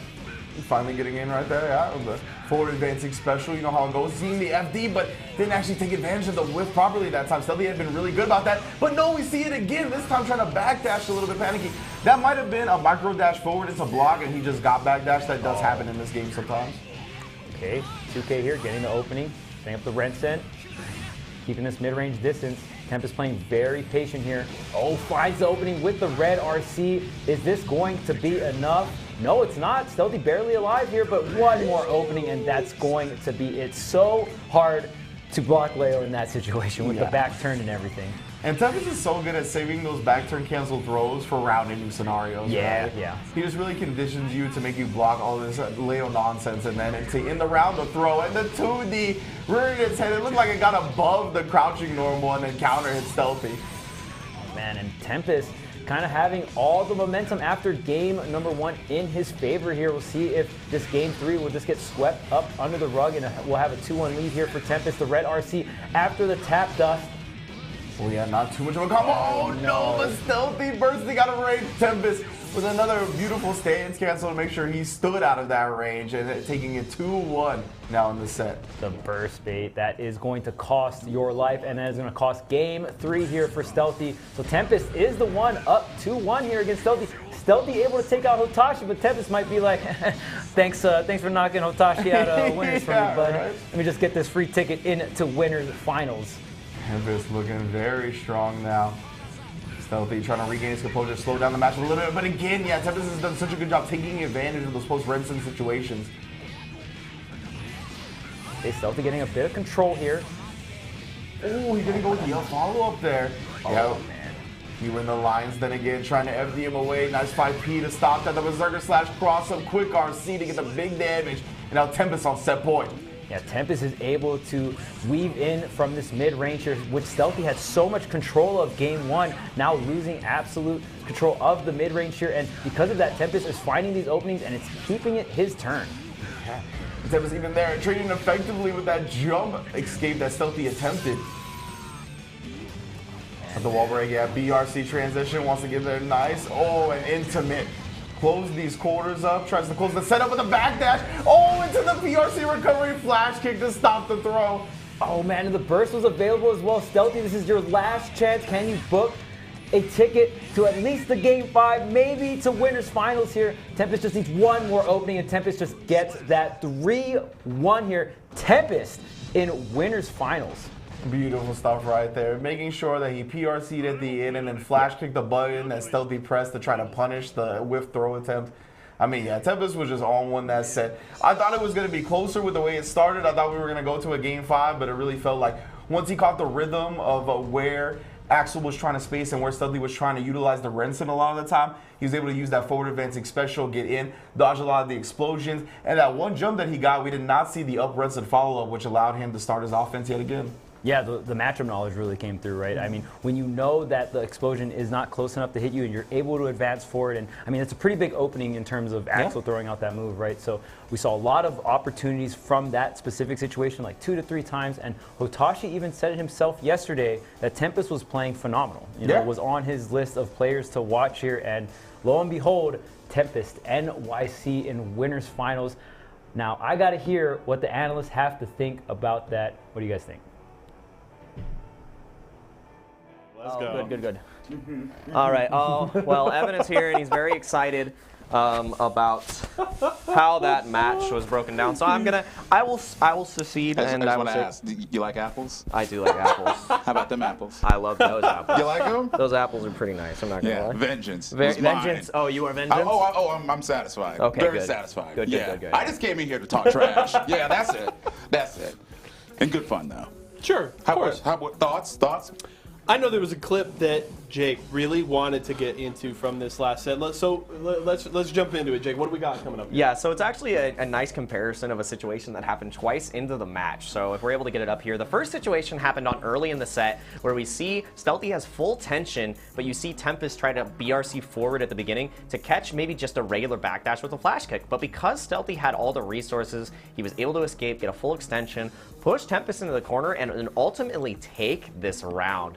Caught Tempest tripping just a little bit, but again, this was the first game, and this situation comes up again later in the set. As you can see here, this is exactly how he's able to escape, but when we go here again, you see the tension isn't available in Stealthy, and he changes his approach. He sees that the flash kick did not work the first time, goes for the mix-up immediately, and Stealthy was not able to hold on and stay like defensive here. When you're against this back turn, you are in such a terrible position, and there's the flash kick that we saw at the beginning from the first BRC situation, but saves it for when he sees the RC, forces the burst, and Stealthy, tries to fight back, but all Tempest has to do is get one little poke here, maybe find the hitbox on the sickle, and he eventually gets in with the 2K and just knock Stealthy out. So I know you were happy about that, but I really love the resource awareness on the side of Tempest, because even in the beginning, Stealthy had full resources and was able to escape, and as soon as he saw he didn't have the resources, he changed his approach, was able to lock him down, and then ultimately bleed Stealthy dry.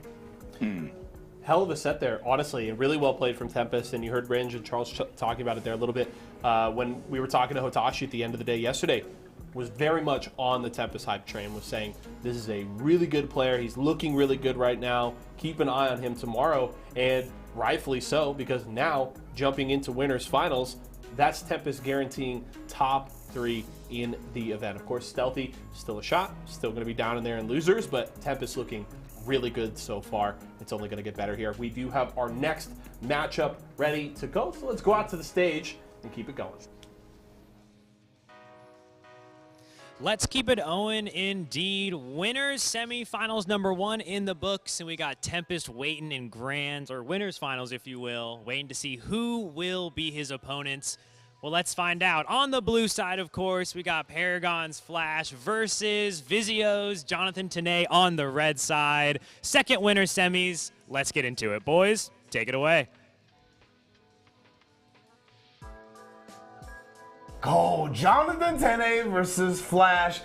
Probably the most anticipated match, I think, regarding our production and all the buzz in the building right now, because I mean, I think both of these players are considered very high level at this point, both playing at the top of their game. But historically, Flash, I think, is the best player against Zato in Guilty Gear Strive. Jonathan Tene has not felt confident ever against Flash. So we'll see if Jonathan can perhaps channel something. Maybe it's his any given Sunday, or Flash is going to run the gauntlet as per usual. Yeah, Jonathan was showing off some dog pictures, earlier today, and usually that means Jonathan isn't feeling too confident here. Great dog, though. Great dog. Most definitely. He's got to channel the powers of Lily. Hopefully she can lend him whatever it takes to beat down the Flash Kai. Yeah, and I mean, like you said earlier, Flash just having so much experience in the Guilty Gear franchise in general. So just knowing how to disarm Eddie, knowing how to play around all of these tools, right? Yeah, exactly. He's just so familiar with sniping out Eddie, and you can see the meter is going to be so important in this matchup, as you saw there. Jonathan Tene loves to jump out and then BRC down to try to whip punish people who do stuff on the run-up approach, and if you have meter, you can respond to that with your own RC, as Flash did. What a tech throw. This is a wild start. That was a non-shock state Foudre arc. It could have been press buttons on. Yeah, and Flash looking low on health, but gets the opening here, and no guts. Going to use the burst here down to the wire. The Drunkard can reflect these projectiles. I mean, Kai is so known for, right? Oh, and there is the grab. Just honestly, I mean, Jonathan not feeling too confident, but that round, I mean, to start things off was very close. Yeah, I mean, that's just, again, the knowledge of Flash, man. A lot of people aren't willing to throw attempt in that situation, but he recognized that the close S was not meaty enough. Backdash actually gets him out of it for the most part.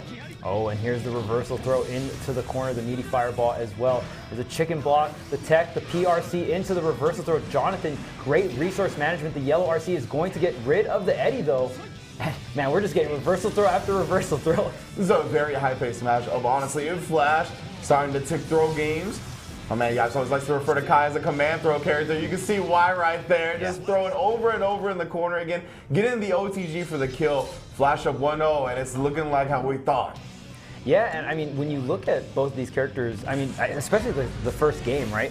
Not too many huge, crazy openings, as I say that, of course. But, I mean, usually there's some kind of resource to break it off in the beginning, and it very much so came down to, like, chips of, like, 20 to 30% of health, and just really resource management at the very end of the day here. And I think that's something that Flash is going to be very comfortable with, right?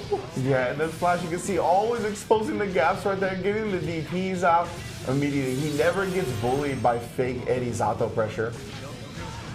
Okay, there's the patent. The 5P into the red RC here, creating a lot of space for Jonathan all the way to the corner, trying to break the wall, trying to get the mix here. The yellow RC, but the Eddie goes down.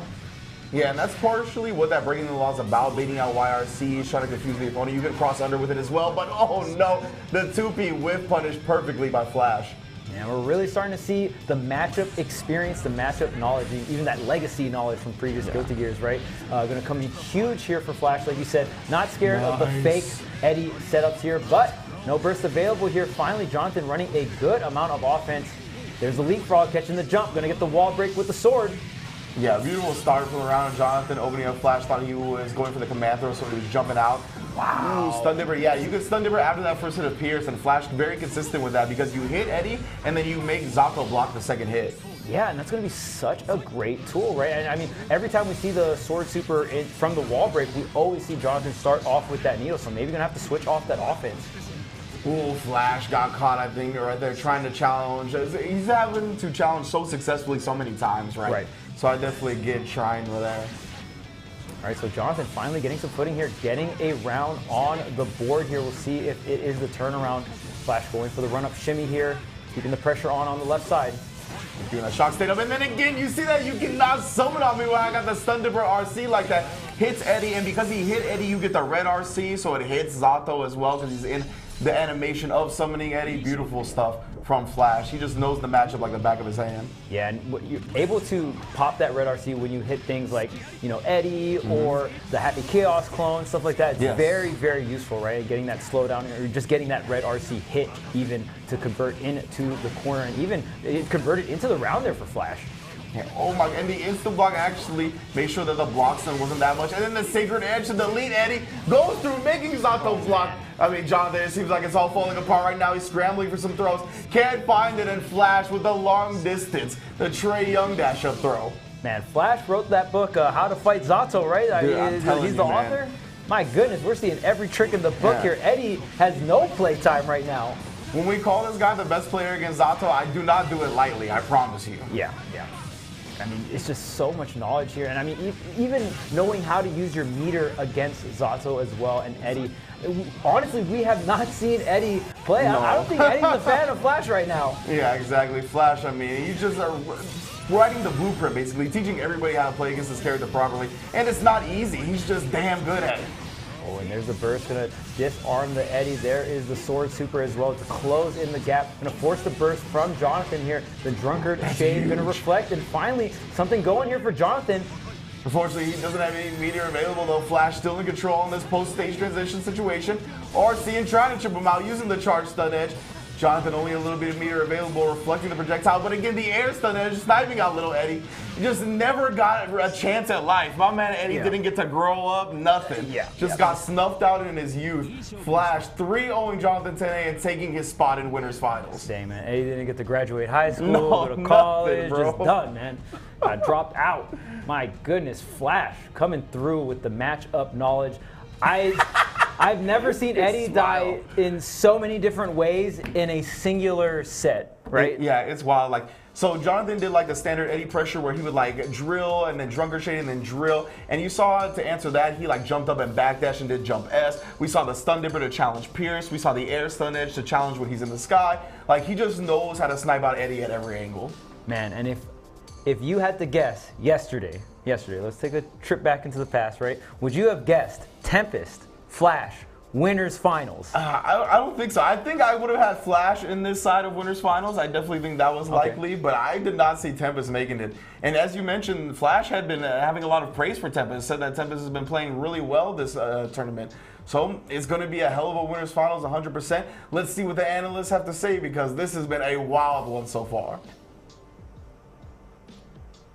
A wild one so far is definitely the truth. As we saw the sniper in Flash come out, I think little Eddie definitely was minuscule in the matchup because we didn't get to see even a little bit of Eddie on the screen. Zato dismantled. Jonathan pre-posted the lost picture of his puppy. And I before the game even started, I walked out during our break and I shook Flash's hand and I said, "Congratulations on winners finals," which we just saw happen right there. And I'm pretty sure that makes Flash 6 games in a row without taking a loss just yet in the bracket. So looking good. I would say if you're playing in your locals, you're competing online or whatever, and you're trying to deal with a Zato, my advice would be Flash. Just be Flash. Just be Flash. Flash is the Zato counter there. And yeah, hell of a run today. And especially, again, I want to go back to the fact that, Flash has been telling me, right? Yeah, not that he's thinks he's going to, bomb out in the tournament, but, his confidence wasn't super high. Talked about how hard of a group he was going to have to play in, and it's not his path to winners finals, not easy by any stretch, but his play has been incredibly confident and super clean. And you talk about 3-0s against both Daze and Jonathan Tene. That is not easy to do. That is a hell of a 2-match lineup there. And Flash has looked really damn good, and he's carrying a ton of momentum into winners finals, and I'm looking forward to it. We do have our next matchup ready to go, and I think we have a special guest out there joining Luke right now. Let's see what's up.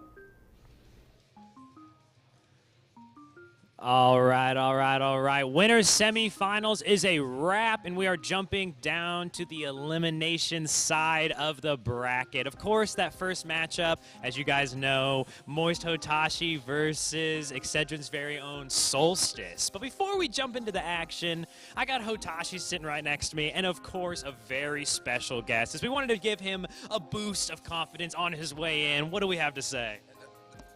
Listen, you remember when I was talking about the past before? We're not going to worry about that. We're talking about now, all right? Shake all that off, all right? It's one loss, all right? You got this, all right? I believe in you. Now, I'm going to ask you a question, because you're a samurai, right? Sure. You remember The Last Samurai? I do. There's a line in there that says, too many mind, no mind. It's the mindset I'm going to take. Huh? Gauntlet, thrown down. That sounds like a winner's mindset to me, but it's not going to be easy because like I said, Excedrin's very own Solstice is standing in his way. Commentators, let me know what you think. When we were doing some audio tests earlier for the commentary, we were mock commentating how sometimes you gotta let go when you play Nagoriyuki. Yep. And you just gotta let Jesus take the wheel, and you gotta make sure that you just leave it up to fate's hands. And that's what it sounds like Hotashi is doing here. He said many minds into no mind. I think he's just gonna play by pure feel. Sometimes you gotta let the Beyblade rip and just follow it from there, right? Mm-hmm. And I mean, this matchup, we saw it yesterday in groups. It went to, I think it went to final round. Yeah, 100%. Very competitive. So we'll see if Solstice has what it takes. And I mean, even just coming into a lot of these invitational events, right? It kind of scales as every day progresses, right? We're on the last day. It is bracket. You lose, you got 2 losses, that's it, right? A little bit different in the group phase here, and that's where the pressure can start stacking, and that is where experience can start pulling through. And I feel like, even though we didn't see Flash necessarily dominate yesterday, we are seeing him sitting pretty in winners finals with that experience alongside with Tempest, right? Both these players, crazy amount of experience and playing so damn well throughout the weekend. Yeah, that's a good point to bring up, right? In this format that we had, where we had round-robin groups into a bracket, you're playing the same people multiple times. Right. So that's going to allow those players that have that great adaptation ability, or the ones that can really adjust their strategies to tailor it to counter their opponent. They're going to start flourishing as they get more experience and more matchup knowledge against these players. So that's where I think Hotashi can kind of excel here as well. But it seems like that's not really where Hotashi's mind is. It seems like he's kind of in the opposite, where he doesn't want a game plan, where maybe he thinks he's overthinking it too much. That is something that plagues a lot of players, right? I mean, you've probably been in a situation yourself, right, where you are overwhelmed by all the options or what you think you could do, that sometimes you get choice paralysis and you don't know how to approach it. So I think Hotashi's going to try to let that go and just play and let everything else fall by the wayside. Yeah, absolutely here. And I mean, and it can really shake things up when someone as fearless, like even the lack of experience on the opposite side can be the curveball in that situation, right? Someone fearless, someone hungry, someone here to just have some fun, talk some smack. Stealthy was able to put Hotashi into the loser side of things, and I feel like most people would have put Hotashi in winners finals if you were to predict, right? Yeah. But we knew that matchup was going to be super spicy, and we started off the day with it. So we're going to have Solstice versus Hotashi here. Of course, Nago versus the Ramoslaw. Both these players have faced off quite a bit. Hotashi, almost one of the mainstays in the Season 1 of Series E, had the most Series E victories in the Season 1. So my man was definitely stacking it up. Most definitely. He's going to be trying to stack up another W here.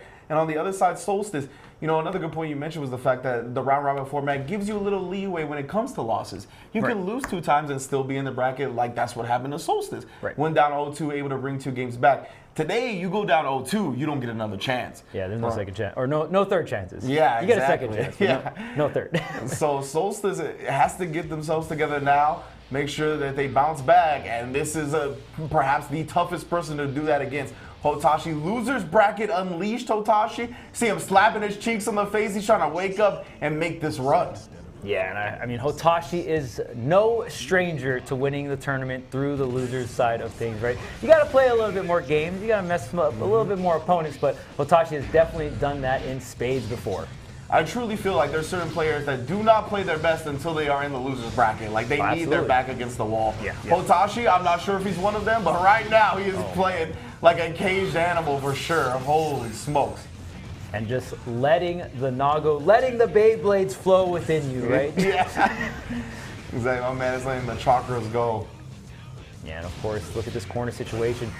And this is what we always talk about with Hotashi. Very aggressive with that blood gauge, right? Ooh, and baiting the burst. The PRC not going to be able to pick it up with the 5P, but gets the command grab, which means we get to spend more of that blood gauge. Cashing out big here, the 6H to break the wall. Ooh, trying to press it with Solstice beat into the punch there. And then catching the backdash, I believe. Ooh, recognizing the fact that it was going to go all the way to the wall. Instant block, YRC gets him off. And actually prevents the sword. Yeah, the YRC does take out the sword there. I didn't even know that. So kind of acting like a Zato or an Eddie killer in a way, right?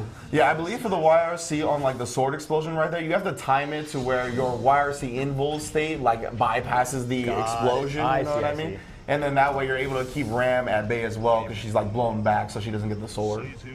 Very well played on terms of defense there.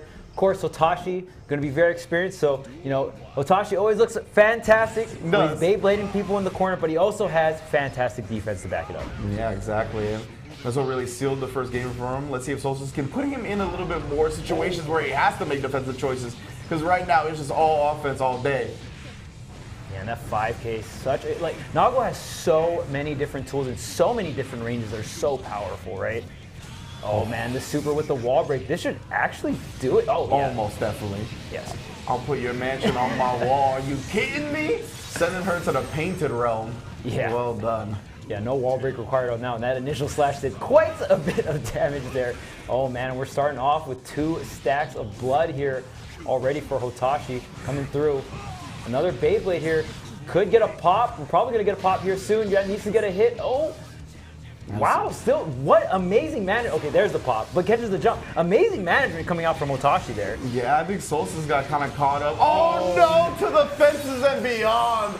Hotashi knocking one out of the park to go up in the set 2-0. Batter up. Here comes Hotashi. Losers bracket Hotashi coming through up 2-0 versus Solstice. And man, again, that blood management coming out so strong. And you knew it was going to happen, but the way Hotashi manages the blood, it makes it, he masks it very well. Like, at what time is it going to come out? Is it even going to come out? Did he manage it just perfectly? Yeah, I think that the fact that Hotashi is so good at managing blood, it caught Solstice kind of off guard, right? It didn't seem like they were ready for the explosion. And then even then, they were kind of tilted and running into the big normal. So Hotashi is at a prime spot here. Big counter hit here. Close the distance and very close to chop right into the super. It's like that. Oh, man. Gonna get the full sequence here. So smart too, because you see how much blood Hotashi has, right? Almost maxed out. So he just goes in the super. That does drain some of the blood. Allows him to get that Fukio offense going. But oh no, he just stood still for a minute. I wasn't sure if like the setup was, like I didn't know what was going on, but Hotashi just Fukio right back in for the kill.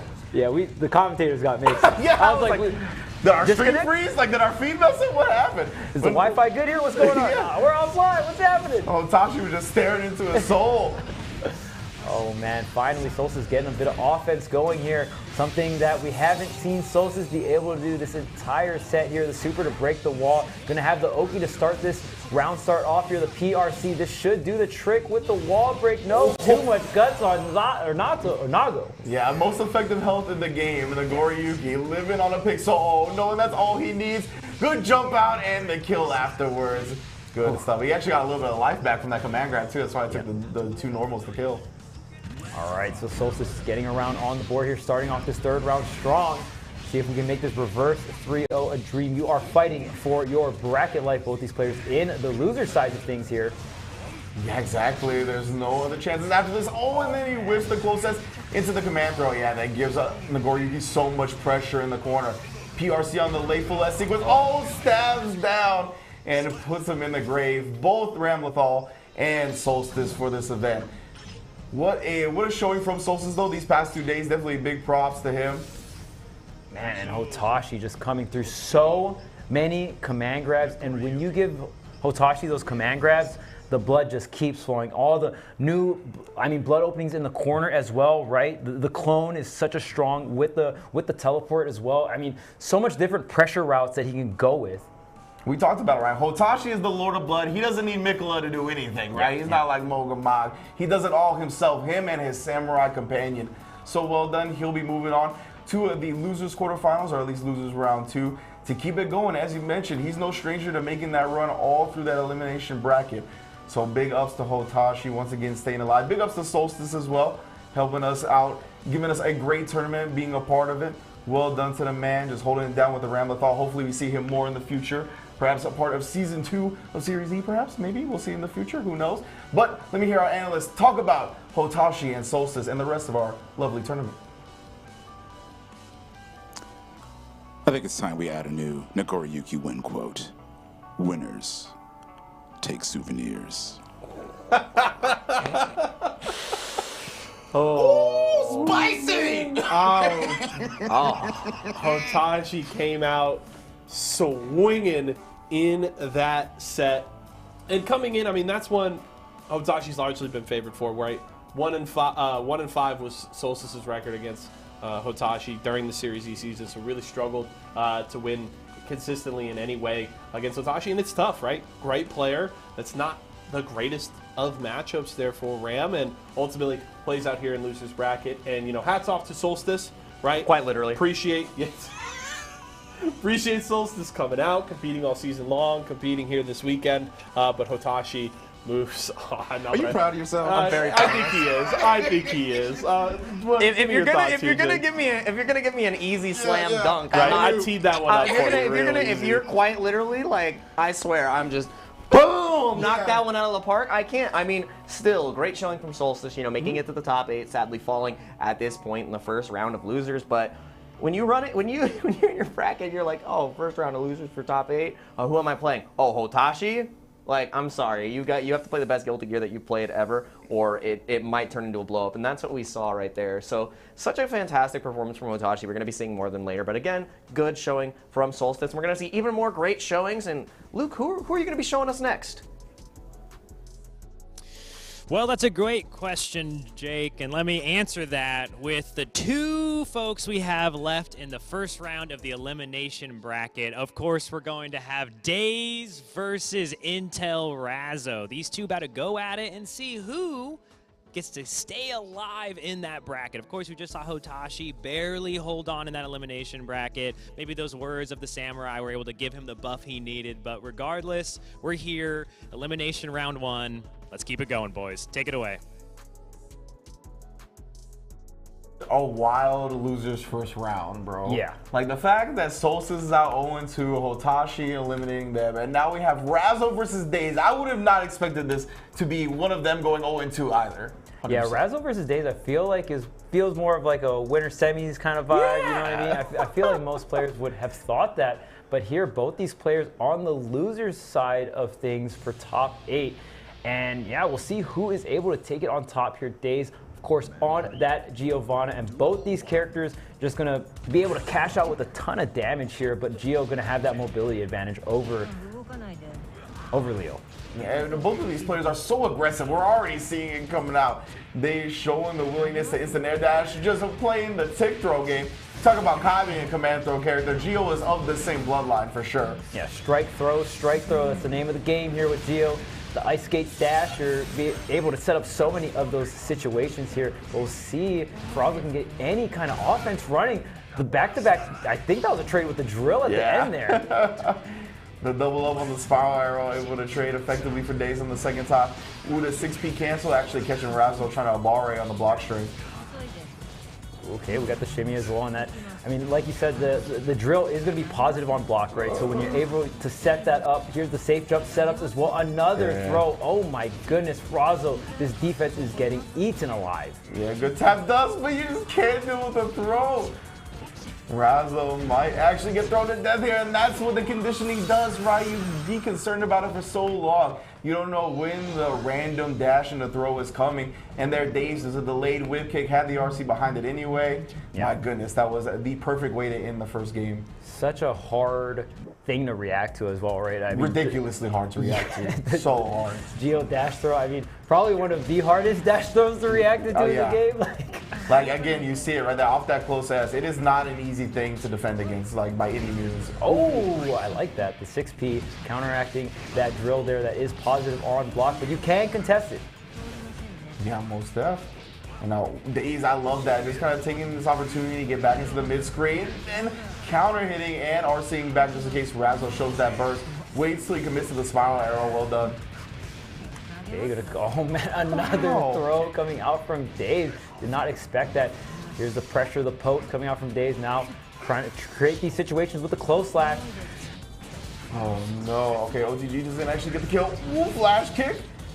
Okay, can you run some offense here, Razzo? This is the opportunity you need. Gets another opening here, getting a bunch of damage again, and here's the super Razzo bringing that round back.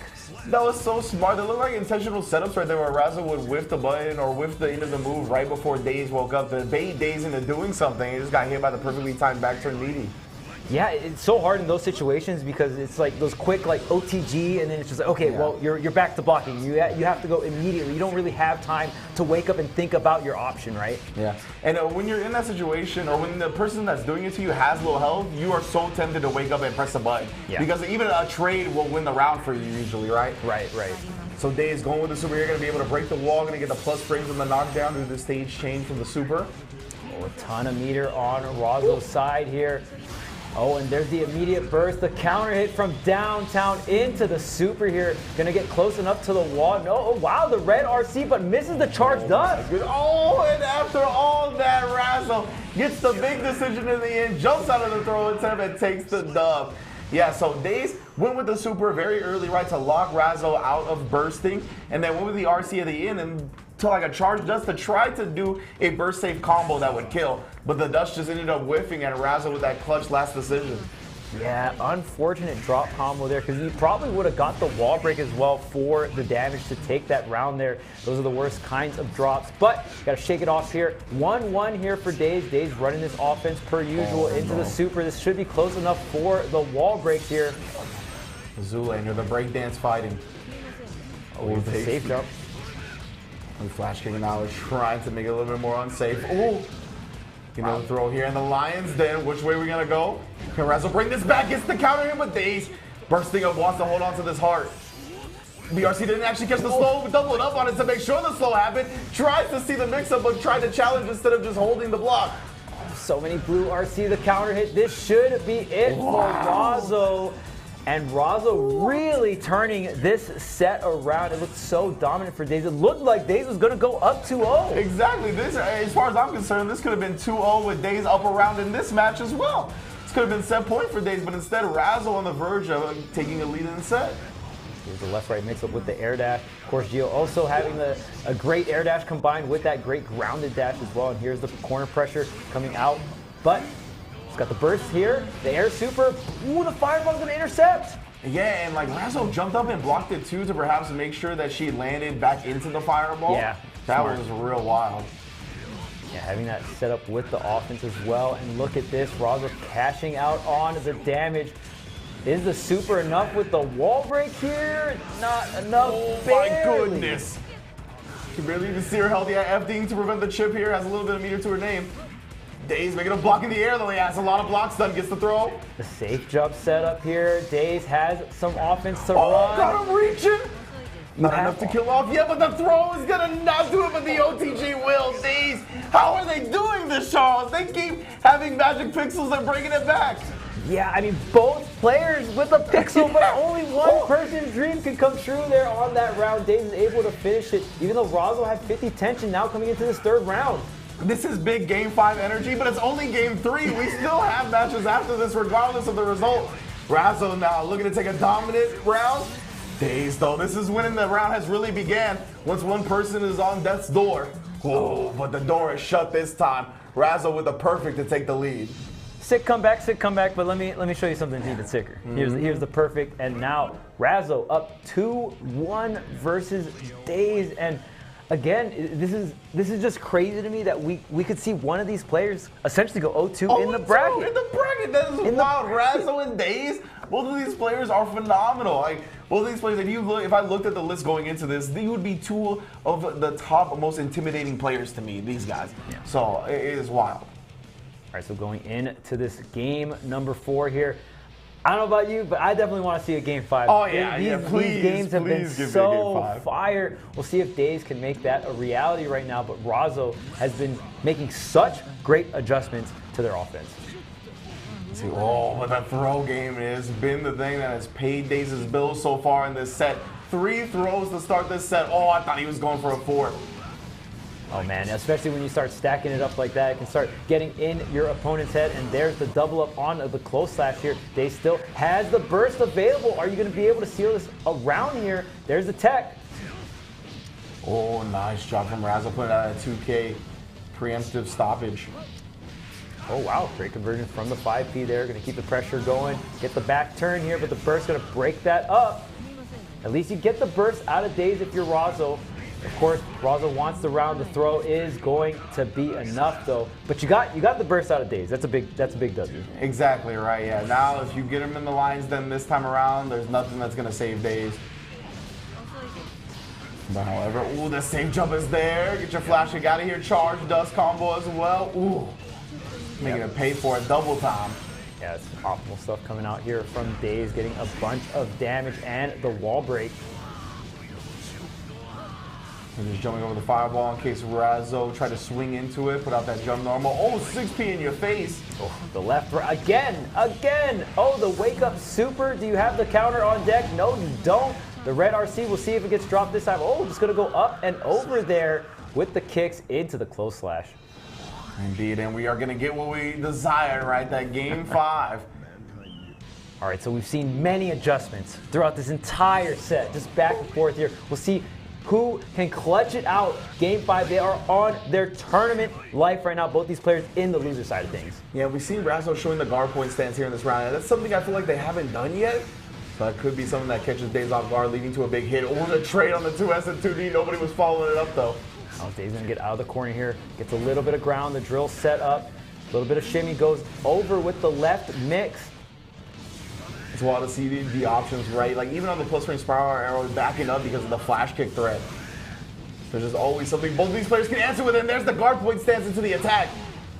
Oh, this is huge here. The burst going to be expended from Daze. Cannot afford, but the run-up grab with the PRC. This should do the trick with the wall break. Razzo getting the lead here first round. Razzo just picking that perfect moment where he knew that Daze was actually going to be moving on the ground without being aggressive. Finds the dash throw in that moment. Wow, the flash kick to contest the overhead here, but snatching up Razzo is Daze here, getting these safe jumps.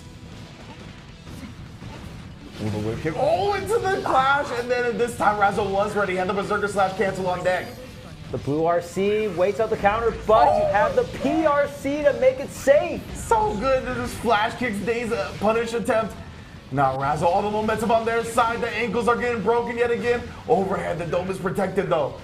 Oh, the backdash isn't enough. The red RC after the flash kick, the low opening, but the burst is available here for Daze. You don't have that much health to make it work. The 2K is going to seal it out here for Razzo. And I love that at the end right there, the DPRC into the low, that was the option you go with when you know the other person's really good, right? Like, they're going to be blocking the high, they know you're airborne. Razzo tags them with the low. It still wasn't the end, but found that clutch scramble that they needed to move on in the bracket. I cannot believe Daze is out of this tournament, to be quite honest. He played so well. At 7th, yeah, he played amazing. And I mean, just goes to show how everyone is here. They showed up, they're playing offline. It's just a whole different environment. I mean, this bracket has been full of surprises so far. And my goodness, I love the meter management at the end, the PRC to make the counter safe, and then even the red RC after the flash kick. Just so many phenomenal ways in meter usage and so much adaptation going out through the set. I got to hear what the analysts have to say about that one. Razzo with a huge 5-game victory there to keep their hopes alive in this bracket. Of course, we say goodbye to Daze. But interestingly enough, the way that set started off looked a little rough for Razzo. Daze came out swinging, and I was a little concerned, but Razzo woke up, took control, and finished strong in that set. Yeah, Daze did have the momentum in the beginning, but that also happened in a couple of the matches that Daze did end up losing as well. It felt like all the momentum was in the favor of Geo, but then when the rock, paper, scissors started going in Razzo's favor and they woke up, they felt a little bit more comfortable and confident, it felt like everything started to fall apart on the side of Daze. And that's something like Razzo has that composure. They played more in an offline setting. We've mostly seen Daze in the online setting. And seeing Razzo like coming on top, I didn't think either of these players would fall at this stage, but that's how the bracket ended up being, and it's so wild to think that this was only our round 1 losers. Like, we have to take a look at that bracket. Perfect timing here from production. So here's where we stand. Top 6 has been decided. We have, of course, Tempest and Flash will be the first set after the break. We'll kick it off with winners finals. But how about this lineup for losers quarterfinals? Jonathan Tene versus Hotashi, and Stealthy versus Razzo. We came into this event, we were talking about it off camera. You and I were both in agreement. Jonathan, Hotashi, and Razzo was our top three Those are top prediction coming into the event. And only one of them has a shot at top 3. And theoretically, none of them could make top 3, right? Like, theoretically, Stealthy could beat Razzo and then beat whoever comes out of that Jonathan Tene Hotashi matchup, and then none of them are in, which is crazy. Yeah, to think like that, especially with our expectations we had coming into the event, everything has been thrown out the window. You know, Flash said it earlier, they're sitting on winner's side because, you know, sometimes the better player doesn't always win.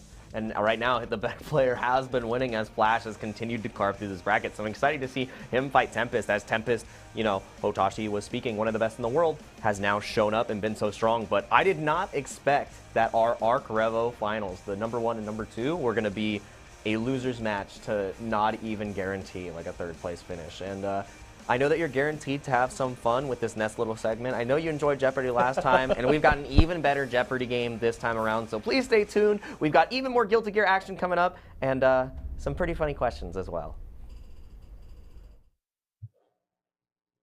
What's going on, everybody? Yeso here, and we're playing some Series E Jeopardy today. Of course, we're right in the heart of the 5K face-off, and I've got 3 of the players in the tournament here with me today. I got Hotashi, Apology Man, and Flash all in the studio hanging out, playing some Guilty Gear. Of course, we're going to play some Jeopardy here at the start. So let's bring up the rules real fast. We'll run through those for the boys, and then we'll jump right into the game. Of course, we've got 4 categories today. A lot of Guilty Gear spread in there with a little something extra at the end. Important thing to remember, make sure you answer in the form of a question. And also, if somebody does get one wrong, just wait for me to ask for you guys to buzz in again, because of course, if you get it wrong, the other players can buzz in to get it. And there will be 1 daily double on there, and that one you can wager as many points as you already have. So if you have 400, you can wager up to 400 points. And one thing to note, all the clues are worth 100 points. So if you pick a category, we'll just work our way top to bottom. But let's get into the game. Everything good, guys? Yeah, I'm good. All right, let's go. Let's put it up on the board. Hotashi, Apology Man, and Flash ready to go. And let's go to Hotashi here for the start. Kick it off. 4-time Series E champion. Where are we starting off? Let's do esports history for 100. Let's go to esports history, starting at the top. This person won first in Frosty Faustings 2022 for Guilty Gear Strive. Why are you mashing? Apology Man. What is this? Oh, you gotta give him the mic. Oh, sorry. Who is Hotashi? The guy That is correct. That is correct. Damn, everybody, you didn't even know you won the tournament. That's everybody crazy. in this room better know that one. That's 100 points for Apology Man here. Okay, the board is yours. Okay. Let's do. Let's do esports history. Okay. Next clue in esports history. This person won first place in the Arc Revo 2021 East Coast qualifier. No. Hotashi. Damn. Is it Hotashi? That is incorrect. I'm really hoping that's the correct clue, because So do I? Oh, you didn't hit the button. Oh, that sucks for you. All right. Apology Man. Wait, you're trolling, right? I'm hoping. No, he's trolling. He's trolling. He has to be trolling. There's no way. Let's go. Apology, Dude, man. oh, What he's is it? living. He's living in a different reality. This person won first. It's Razzo. Razzo is who is Razzo? Correct. Yeah. Correct. Another 100 points for Apology Man. You trolling? I'm just hoping somebody can fact check out there. I'm pretty sure that's true, but also Hotashi did answer himself. So, did you play in the East qual? I win everything. There you go. There you go. All right. So we were wrong. Esports. That's our bad. That's our bad. Okay. Apology Man, the board is yours. All right. Let's mix it up. Get it together, Flash. We're only at the beginning here. Okay. Let's do lore. Okay, let's do go lore in to there. lore. Our first clue in lore. This character behaves like a doctor to atone for his sins in the past. No. Hotashi. Is it Faust? Who is Faust Who is is correct. Faust? Yeah, you got it. You got it. Who is Faust? You know Hotashi his real name? back Faust to player? even. Yeah, whatever. No, you Who can is hold Faust on to it is because the the real board is yours, Hotashi. What do we got here? Let me do consoles for 100. Okay, let's go to consoles. Mix it up a little bit. First clue. This console features games such as Pokemon Snap, Turok 2 Seeds of Evil, GoldenEye 007, and Pokemon Stadium. Apology Man. What is the Nintendo 64? Correct. Another 100 points for Apology Man. Beast Coast representing here at the Let's start. go, dude. Okay. I love Next Pokemon up. Snap. Let's go with Overdrive. Overdrive. First clue in Overdrive. This character's Overdrive involves flaming chain sickles. Yes, finally we're gonna hear from Flash. They're professional mashers. Who is Axel Lowe? That is correct. Who is Axel Lowe? Flash is on the board here with 100 points. What category? I'll take consoles for 100. All right. Back to consoles here. Our second clue, this console features games such as Little Big Planet, Infamous 2, Metal Gear Solid 4, and The Last of Us. Flash. What is PS3? Correct. What is the PlayStation 3? The professional mashers taking an L over here.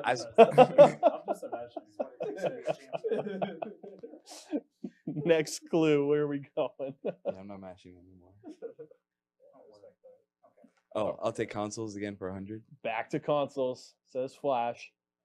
This console features games such as Streets of Rage 2, Castlevania Bloodlines, Mortal Kombat, and Gunstar Heroes. Apology Man. What is the NES? That is incorrect. The other two can buzz in here. Really? Oh my god, no. Flash. No. What is Sega Genesis? Correct. What is Sega Genesis? Okay, that's another 100 there for Flash. So Apology Man loses the lead there to Flash. Are we going to close out consoles? Yeah, I'll close out consoles. Okay, let's do it. Let's do it. The last clue in consoles. This console features games such as Metroid Prime, Super Mario Sunshine, and The Legend of Zelda: Ocarina of Time. Hotashi. Flash thought he had it. All right, so this is going to be a little weird. You came at us with Metroid Prime, and then you threw in the twist with Ocarina of Time. So we'll go with the Go with your Nintendo gut. GameCube. You are correct. The Nintendo GameCube. That is technically the Legend of Zelda: Ocarina of Time did get a remaster on the Nintendo GameCube, so it's a With little the one to Twilight try and, Princess disc, throw yes. you off there. Master Edition. But There was also a collection of Yeah. all the 3D Zeldas. Hotashi was not fooled though. So Hotashi now in the positives here. Where are we going next, Hotashi? Let's do esports history. Esports history. Hotashi may be looking to find some more clues with his name in them. This person won first in Genesis 8 2022 for Guilty Gear Strive. I'm just watching the camera and I can see everybody I forgot trying the to hit buzz. that buzzer. Let's go to Apology Man here. Who is Aaron Damac? Correct. Aaron DeMack taking first place I was there. at Genesis 8. Yep. Yeah, yeah, I got third at that. Next I got guy, Leo next real clue. bad. Shots there. Let's go with lore. Okay, back over to lore. Clue number 2. This character was trained in the arts of ninjutsu by a man called Tsuyoshi. Hotashi. Who is Chip Zanoff? Correct. Chip is the correct answer. Hotashi coming back for the top. We What got if it was Apology Man Nava? and Flash tied at 300. Hotashi just 100 points behind here. 6 clues remaining. What's next? Let's finish out esports history. Let's finish out esports history. Our final clue in the category. This person won first in ARC Revo 2021 West Coast qualifier. Flash. Who is Symbolist? Correct. Symbolist taking first place in the West Coast qualifiers there. Flash takes the lead here, and now Lore and Overdrive are only categories left. I'll take lore for 100. Okay. Back over to Lore here. This character's older sister is named Elfeld. Hotashi.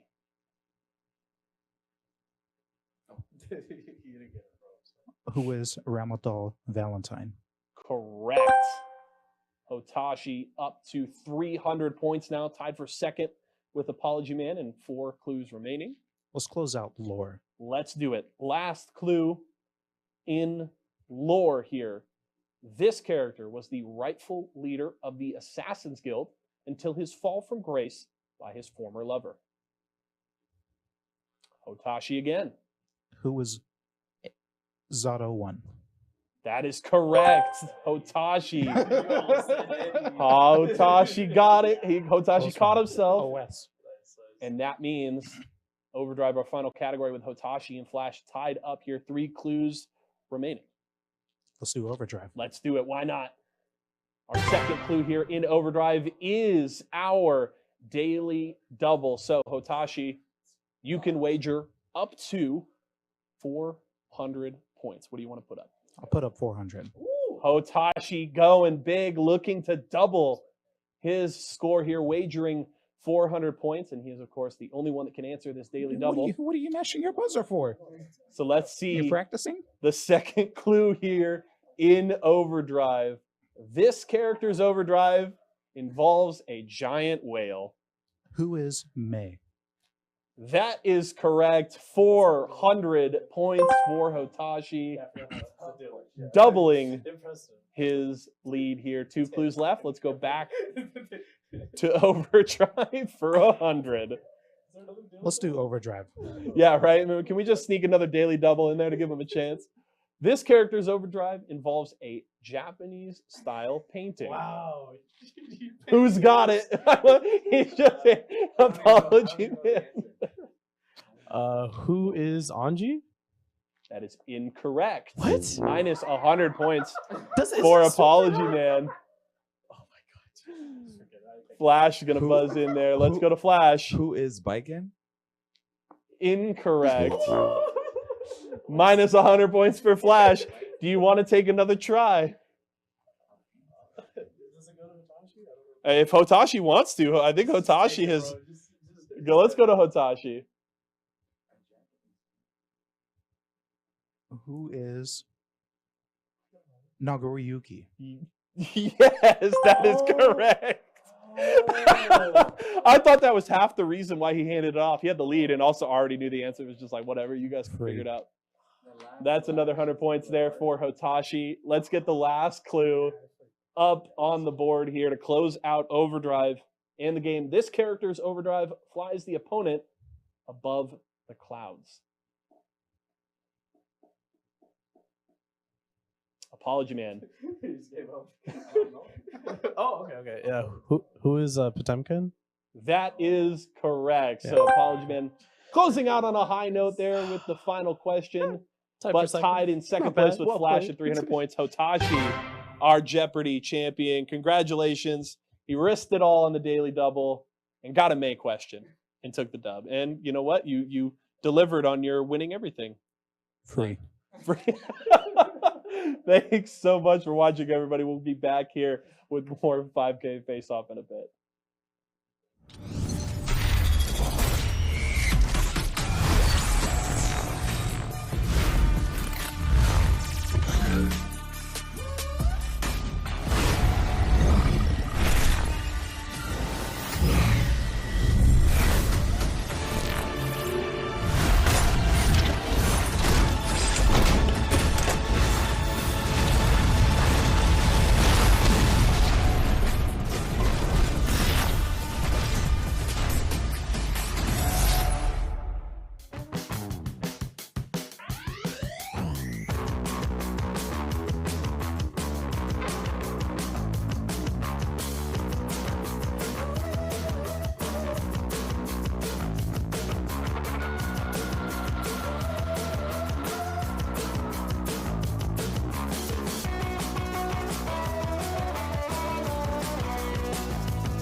And so begins, at long last, my world peace experiment.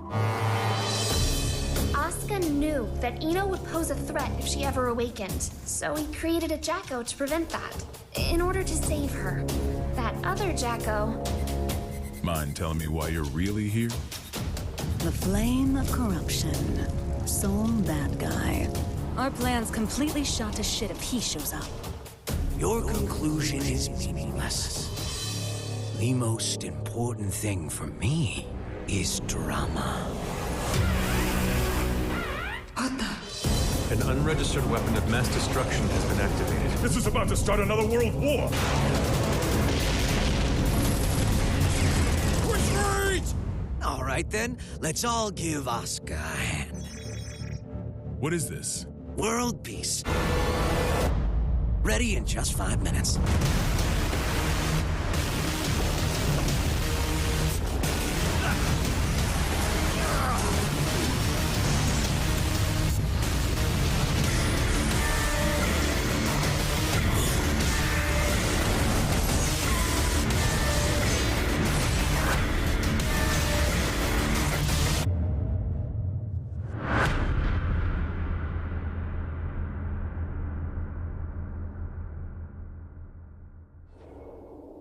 Happy chaos.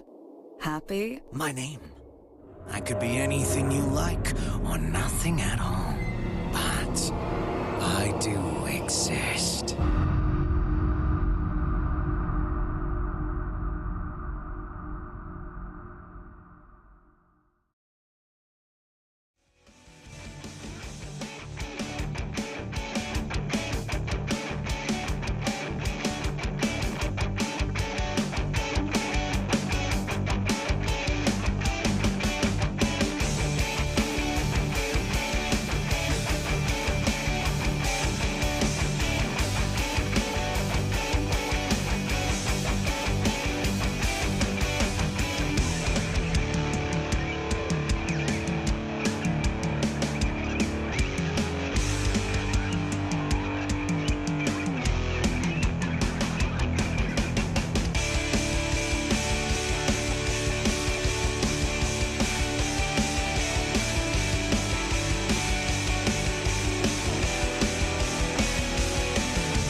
Welcome back, everybody. Yeso and Jake Ryan here as we get ready for more matches as we keep the 5K face-off rolling here. Do want to take a moment to say a big thank you to all of the players. They've been great since they got here for the event. Shout out to them for being willing to jump in and play some Jeopardy with me. I certainly had a lot of fun. It seems like the players had a good time, and some good content there. It was entertaining for sure. Yeah, a lot of entertaining content and a lot of entertaining matches that we've been able to see today so far. And as we said before the break, we thought we were going to be starting with the winners final side of things, but we're going to go down to losers because it's a little bit more spicy down there. There's only one more opportunity to stay alive in this bracket, and we actually get an Arc Revo Finals run back here for the first match, where we thought that these two players were guaranteed a top 3 placing in whatever order, but one of them isn't even going to make it to the 4th place position between Hotashi and Jonathan, and Luke's going to be bringing us into this match right now, so stay on your toes.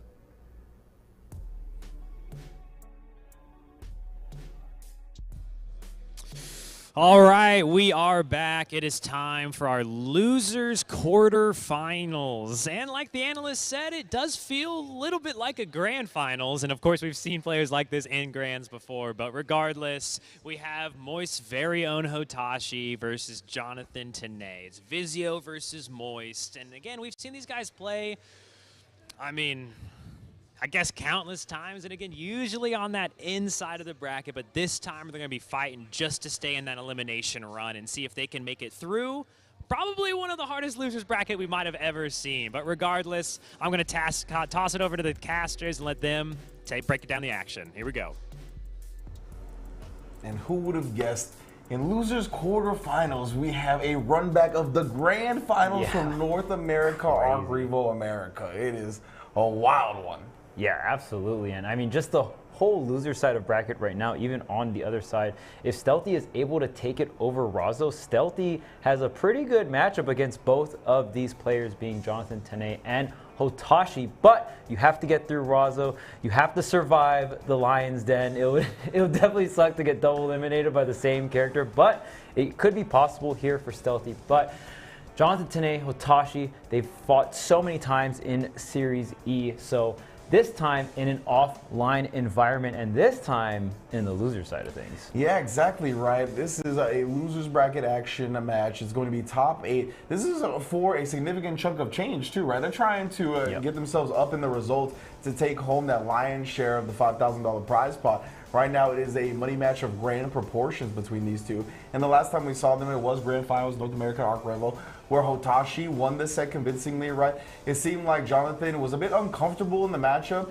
And on paper, and in a lot of people's minds, Zato wins the matchup pretty convincingly, right? Because of Nagoriyuki, if he gets a little bit too high in blood, it is almost impossible for him to start getting in on Zato.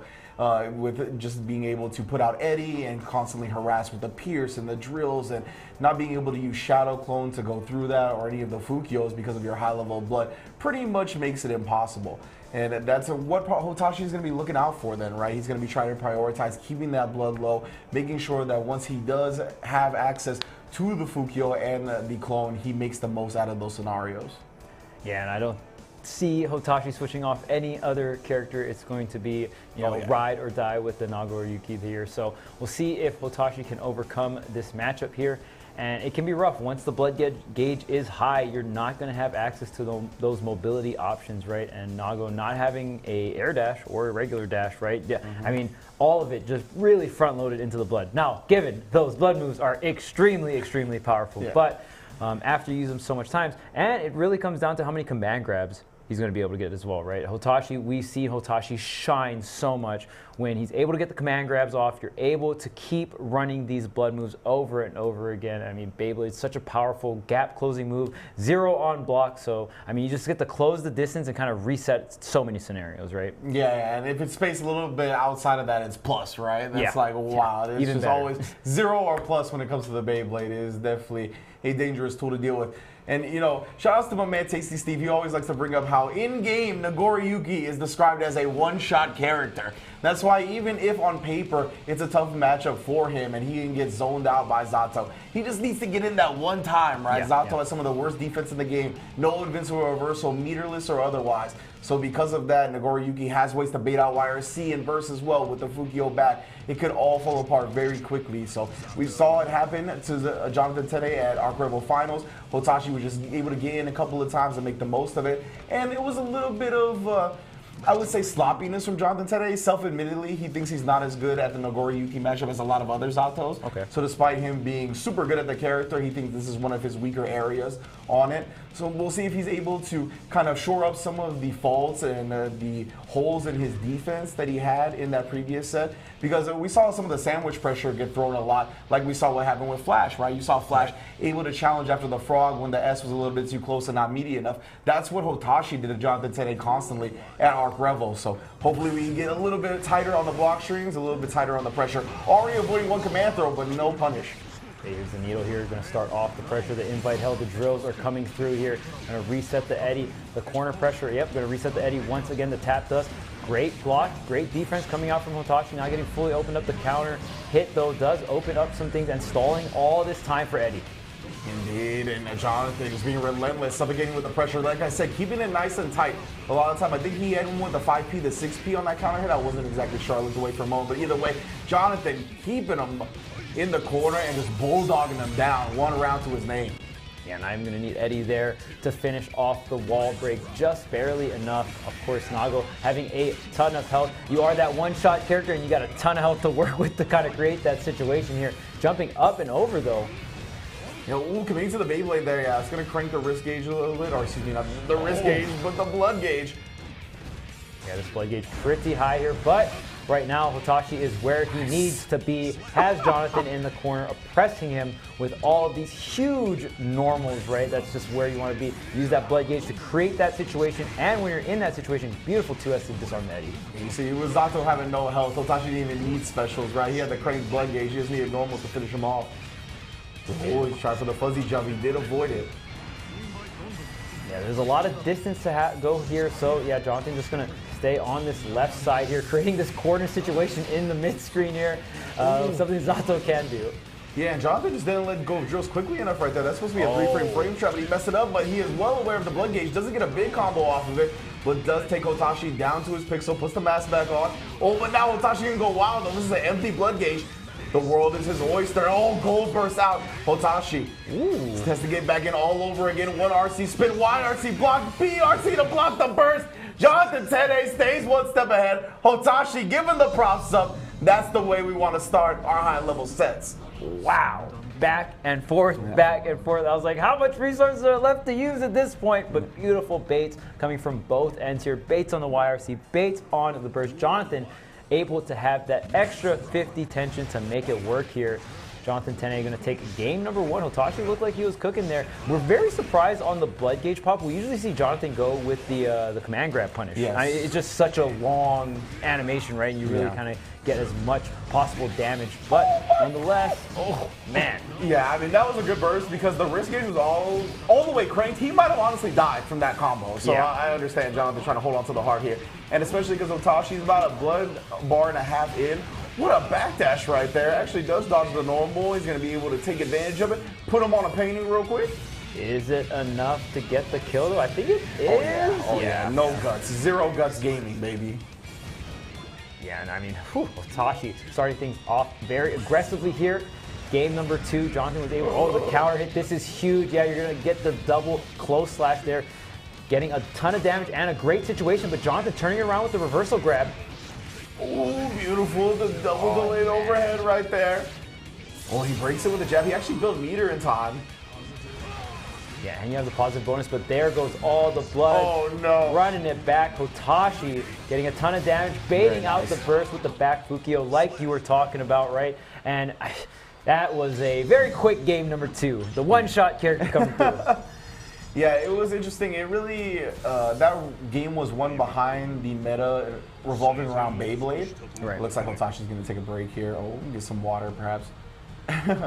And yeah, so the Beyblade at the very first game, or like in the very first round, Hotashi does Beyblade into Shizu, and Jonathan just blocks it out, right? He doesn't do anything. He lets him build up the blood gauge. He's like, all right, cool. So the second time around, Hotashi does the Beyblade around start again, and Jonathan thought he would switch it up. He tried something, he ended up getting counter hit. And then at the end right there, since he got counter hit, Jonathan went back to blocking, and Hotashi went with that command grab that maybe he was looking for in the previous Beyblade scenario. Okay, the blood is getting pretty high here. Ooh, both players staring at each other. Yeah, no, these, I was gonna say, both of these fellas will literally sit there and stare at each other. And of course, conflicting at the wrongest moment, Jonathan forced the burst because of it. And it's crazy because the amount of mental energy you're using in those kind of standoffs, because you're just staring, like waiting to react, right? Yeah. And trying to anticipate something. So even though you're not really pressing any buttons, the mental stack actually can get pretty high in those scenarios. I was gonna say, you're probably burning more calories than any other time just staring at your opponent. All right, but Jonathan opening things up strong here. Gonna use the Shark Super.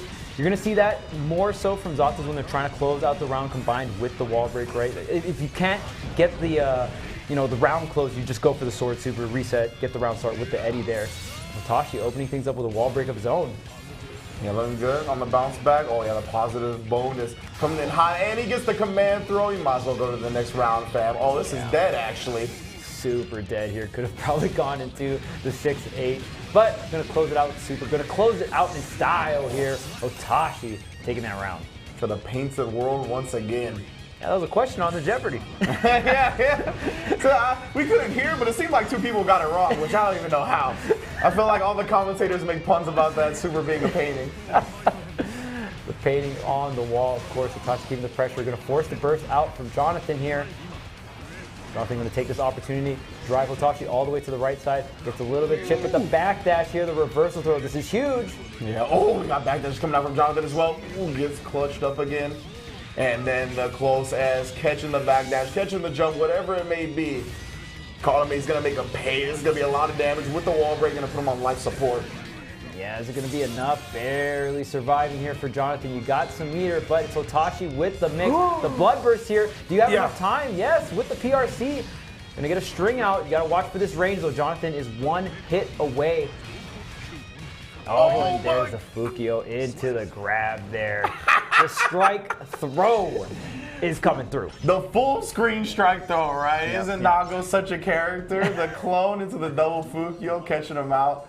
Yeah, man, well done. I wonder if Jonathan wanted that PRC off the jab or if he wanted an RC and just did it too late. Either way, you gotta remember that blood pop is -7, so you can punish it on block. Oh man, and Hotashi up 2-1 here. What a loser's run so far. We'll see if Jonathan can hold the momentum coming out from Hotashi, but it's all the resources all on Hotashi's side. The red RC cancel into the 6-8. Hotashi is looking poised to take this set 3-1. Indeed. Most certainly in the driver's seat at this point. Jonathan trying to get some space back, letting the opposed rock through, but Hotashi just cuts it in half. Yeah, the sword does not care about any opposed setups here, and now gets the far slash, coming in with the close slash pressure, and it's so scary right now. We're just slowly walking up to you, that close slash plus on block. For 2H, he waited though. Oh, and the full wrist, or maybe either way, just a big counter hit. Oh, trade combo doesn't actually kill off it, but Jonathan just looking for a scramble throw, only finds a blade. And Hotashi, the Lord of Blood, continues his loser's bracket run, spilling some more along the way. Man, that whole time on the left side, you just see Nago slowly walking up. Is he gonna close slash? Is he gonna command grab? There's so many different threats, and Hotashi did an amazing job of keeping the mix going. Didn't even really go for an early wall break as well, right? We just saw on that one left side, Hotashi made the most of that situation. I don't even think ended up getting a command grab, just slowly chipping away at Jonathan, knocking at that door. Now in loser semis, potentially gonna have the run back versus Stealthy, and Jonathan Tene out at 5th. I never would have thought, honestly. I thought we were going to see Jonathan in winners finals, at least top 3, but out at 5th, that is just, this bracket is so full of surprises. My heart is broken now that Jonathan Tene is gone, but it's okay. Hotashi holding it down, looking great. I mean, I went out there during our last break and talked to him a little bit. He's like, no, I'm fully awake now. And he told me, and he told me he feels that if he could get through Jonathan Tene, which he just did,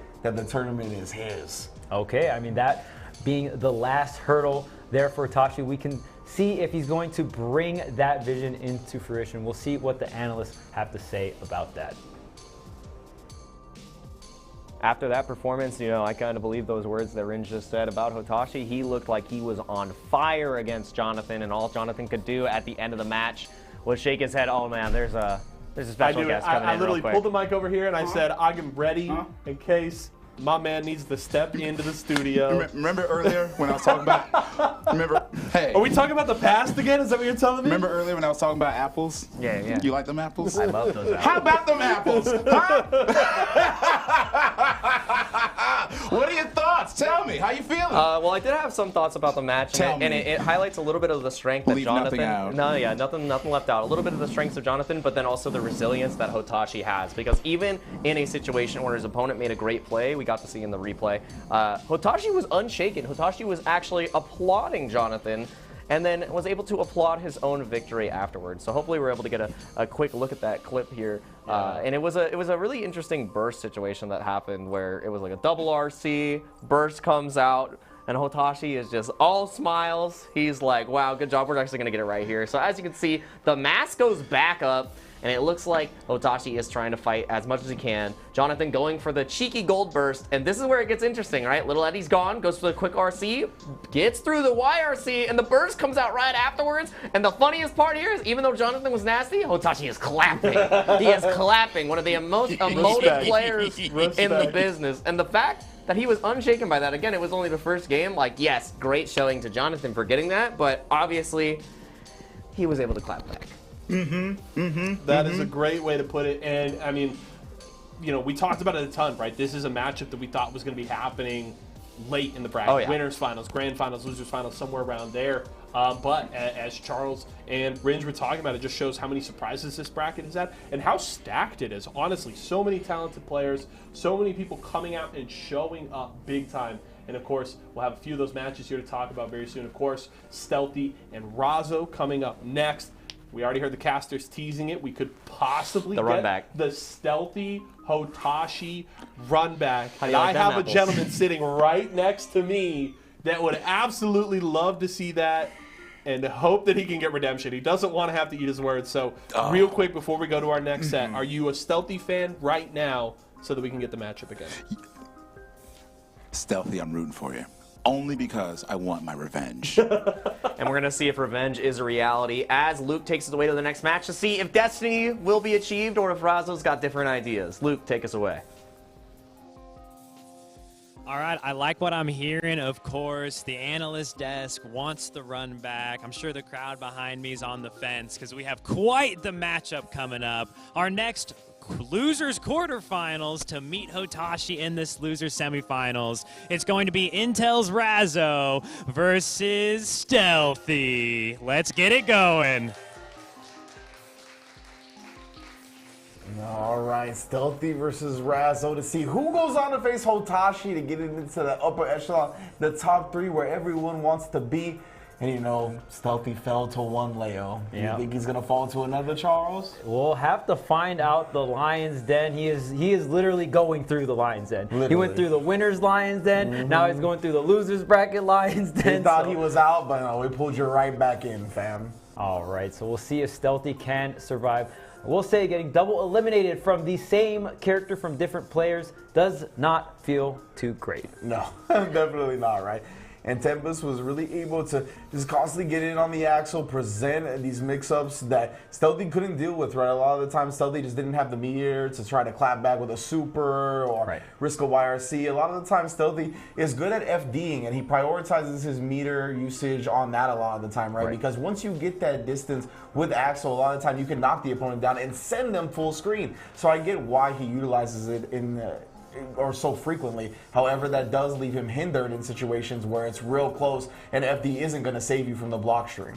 Yeah, and in Strive, FD uses quite a bit of meter. It drains quite a bit. I know that's something that some players feel like should be changed. I mean, we'll see if that does end up changing here in Season 2 or not. But for now, here we are, Season 1, 5K face-off here. Stealthy versus Razzo, who will go ahead and face off against Hotashi, who is waiting in the loser semi side of things.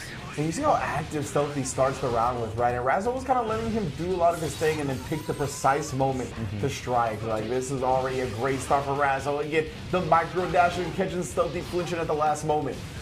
Oh man, another wall break here, back to back, still rocking off the first positive bonus. I don't think they stack, but damn. Yeah, unfortunately they don't stack, and the duration actually doesn't refresh. So really? yeah, if you break the wall too quickly, your positive bonus runs out pretty fast. Yeah, they're like, nah, you can't get that much meter. Positive bonus, thankfully. Oh man, usually you don't even see that kind of situation, but that's just how crazy Razzo's offense was in that very first opener here. Stealthy still didn't use the burst there, so still having burst available in this situation. Stealthy having a lot more control in this round. And definitely looking a little bit more composed. Oh, but yeah, there's no upwards hitbox on that spin. Yeah. So that is where you can expose it. Oh, great reaction there. The reversal throw from the left-right mix-up from Leo. Beautiful 2K here. Going to use the PRC. We're going to get some multiple axle bombers, of course. Can I get a third? All right. Very nice. Stealthy now in full control of this route. Razzo doesn't actually clip him with a slow, but gets to the other side to avoid the jump down button. That was super sick. Oh no, another left right has to throw as well. One hit could do it, and that is gonna be it. Razzo gets the back turn S into the super. A little pauses for your pleasure. Stealthy falling to Razzo 1-0.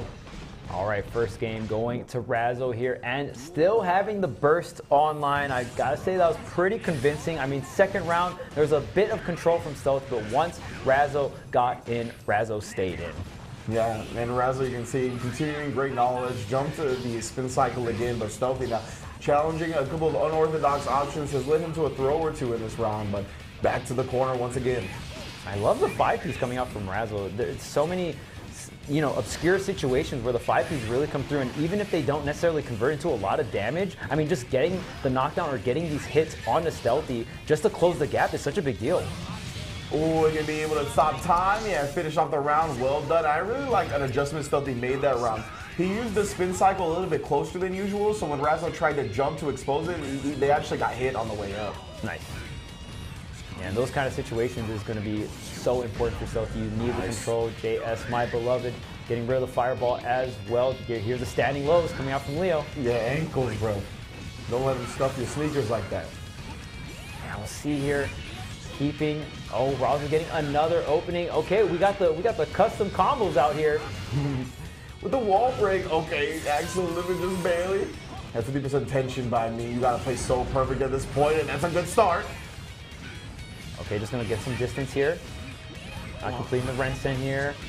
We'll commit it the second time. They didn't commit to it for an option follow-up on the Rensen the first time. Oh, the PRC gonna go drift back quite a little bit. Another PRC to convert here with the OTG, and look at this. Oh, we tried to BRC to slow him down and actually get a punch. It didn't work. Oh my God, Stealthy actually jumped up and aired through the jump deep throw bait. You are kidding me, son. Wow, how do you have the intuition to do that? And that was Razzo working off of 100 tension there, a full stick of butter. I can't believe he jumped up and threw the jump deep. He is my hero. How? I'm like 14 years older than this kid, and he's my hero, bro.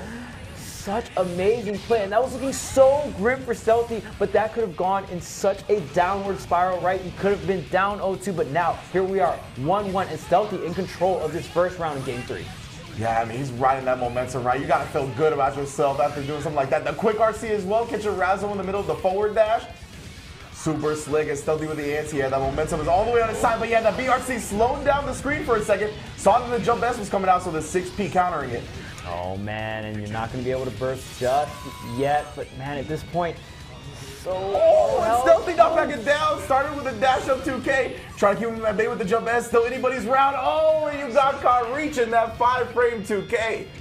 Teaching him a lesson. Razzo burned the burst, and Stealthy did it. That's so huge. This is so huge going into the rest of the set here, or at least this game. Oh my goodness. Yeah, exactly right. Stealthy, if you can just keep Razzo at bay, oh, this is a big win for him, especially because he has a burst of his own, so even if he gets cornered, he'll be able to reset the situation. Yeah, and Razzo, I love the 6Ps against some of these like mid-range JSs coming out from Stealthy here, the corner pressure. Here comes the super though, caught you swinging. Stealthy finally using the super on defense as well. We haven't really seen him go to that option. What a time to bring it out. He still has burst available as well. If he gets, oh, okay. Jump over. Could be air block, a lot of block stun. Oh, here's the counter hit, but there is the burst. This could be the reason why Stealthy is able to, again, the 6P. Razzo ready with the clash to follow up the 6P. This is huge here. Are you going to get one more opening? The 2K, you're going to create some distance here. You see the FD? Oh, running forward with the 2K. Wow. Stealthy so brave here. Is this going to be enough off the ground? No, it's not, but you have all this distance to work with. How much meter does Razzo have? Not 50. Oh, you find the openings barely. Bro, who needs a real run when you got that Leo 5K? Just moves them so far forward like that. The micro dash 5K goes a great distance. Oh man, that was able to close it out. Finally ripping the burst from Stealthy. Kind of the redemption arc here for this game number 3 for Razzo. Now the burst is available, and now Stealthy isn't having none of it. Great 5K. And now Razzo's not in a position to even use the burst, right? He's been put too far away. Okay, not gonna break the wall, just gonna favor this positioning. I like that from Stealthy. You just gotta maybe get like 2 to 3 more chips and you should be good. The burst is available. Huge counter hit coming out from Razzo. It could all come crashing down. Charles with Stealthy challenging successfully here, but now he's trapped in the corner. Burst available, slow down with the PRC, stay that ass on the ground. Yeah, and look at all this meter being used from Stealthy on the FD. Finally is able to get the final hit to sink this game number 3. 2-1 in Stealthy's favor. He is desperately trying to get out of the Lions, and he's one game away. One game away. One gotta escape. Yeah, and then he gets out of the Lions then, and then he gets to face Hotashi. The revenge match, if that's the case. But he's got to close this out. Razzo bursting. Doesn't want to keep giving Stealthy this momentum, this offense that he's building. Stuffs the attempt. Great jump H. Stealthy is so good at utilizing that on the opponent's approach. Ooh, and then blowing up the dust this time with the crouch H of his own. Oh, it's not enough, but now you're forced to FD, and that chip is going to come on through here. That grounded hitbox going to sweep things up. And I mean, this set has been going so back and forth. I definitely want to see a game number 5. I want to see Razzo thrive. Yeah, man, Razzo doing such a good job this whole tournament now. Has Stealthy back to the corner and gets 2D counter hit, and Stealthy not willing to surrender that damage. Yeah, we'll see if we can get some of these 6P setups that has gotten Razzo this far up and over. Not enough though. Bring him back in, and yeah, in that situation, Stealthy will either go for the 2K, the empty 2K, or just air dash away, set up the JS, right? Yeah, see, Stealthy knows that Razzo can expose that spin cycle. So this PRC to keep himself safe. Oh yeah, the upwards actually connecting. He mad blocks them because of it. And this is where Stealthy feels so comfortable when he gets to control when the mid-range, when the close range happens, yoinking you in, yoinking you out, setting up the fadeaway JSs. Yeah, he was keeping this combos burst seam as well right there. That's why we didn't see the bomber and one more 2H does it. Stealthy taking down Razzo, gonna be in loser semifinals, guaranteed top 4 finish for the 16-year-old phenom, but he does have the champion of Arc Rebel North America to answer to. The man he put into losers in the first place next round. However, I want to give props to Razzo, always one of my favorite players to watch. Again, they're going to be starting to build their Twitch community again more. I want to give a shout out to that Twitch, twitch.tv/RazzoSharp. So be sure to be on the lookout for that. And Stealthy though, what an incredible performance so far. I mean, honestly, playing beyond his years. Absolutely. I mean, again, Razzo and Jonathan being out 5th, just such head-turning results for it. I just honestly can't believe it here. But Stealthy coming through the fire and flames, and now you've defeated winners bracket Hotashi. But we all know losers bracket Hotashi is a different beast, the final boss, if you will, of this losers bracket. So, man, I gotta hear the analysts' thoughts on this set and our upcoming matches. Stealthy. Mission accomplished. Ah, the throwback reference. No, good job. Good job. You did what I wanted you to do. We're getting it. We're getting it. One step closer. Takes care of business with the 3-1 against Razzo, and now, while we do have one set in between, we are very close to the Hotashi Stealthy run back, and one of them will go home.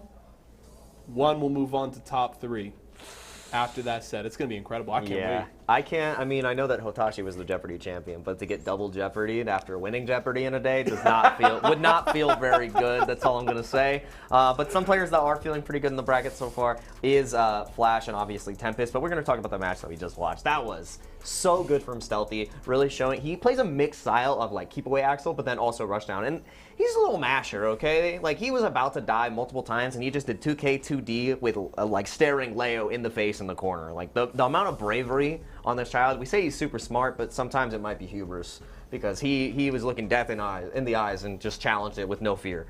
So very good stuff to Stealthy, and still a great showing from Razzo, falling at the same level as Jonathan when we expected Jonathan, Razzo, and Hotashi to get top 3. So the fact that they both ended up 5th, wild results.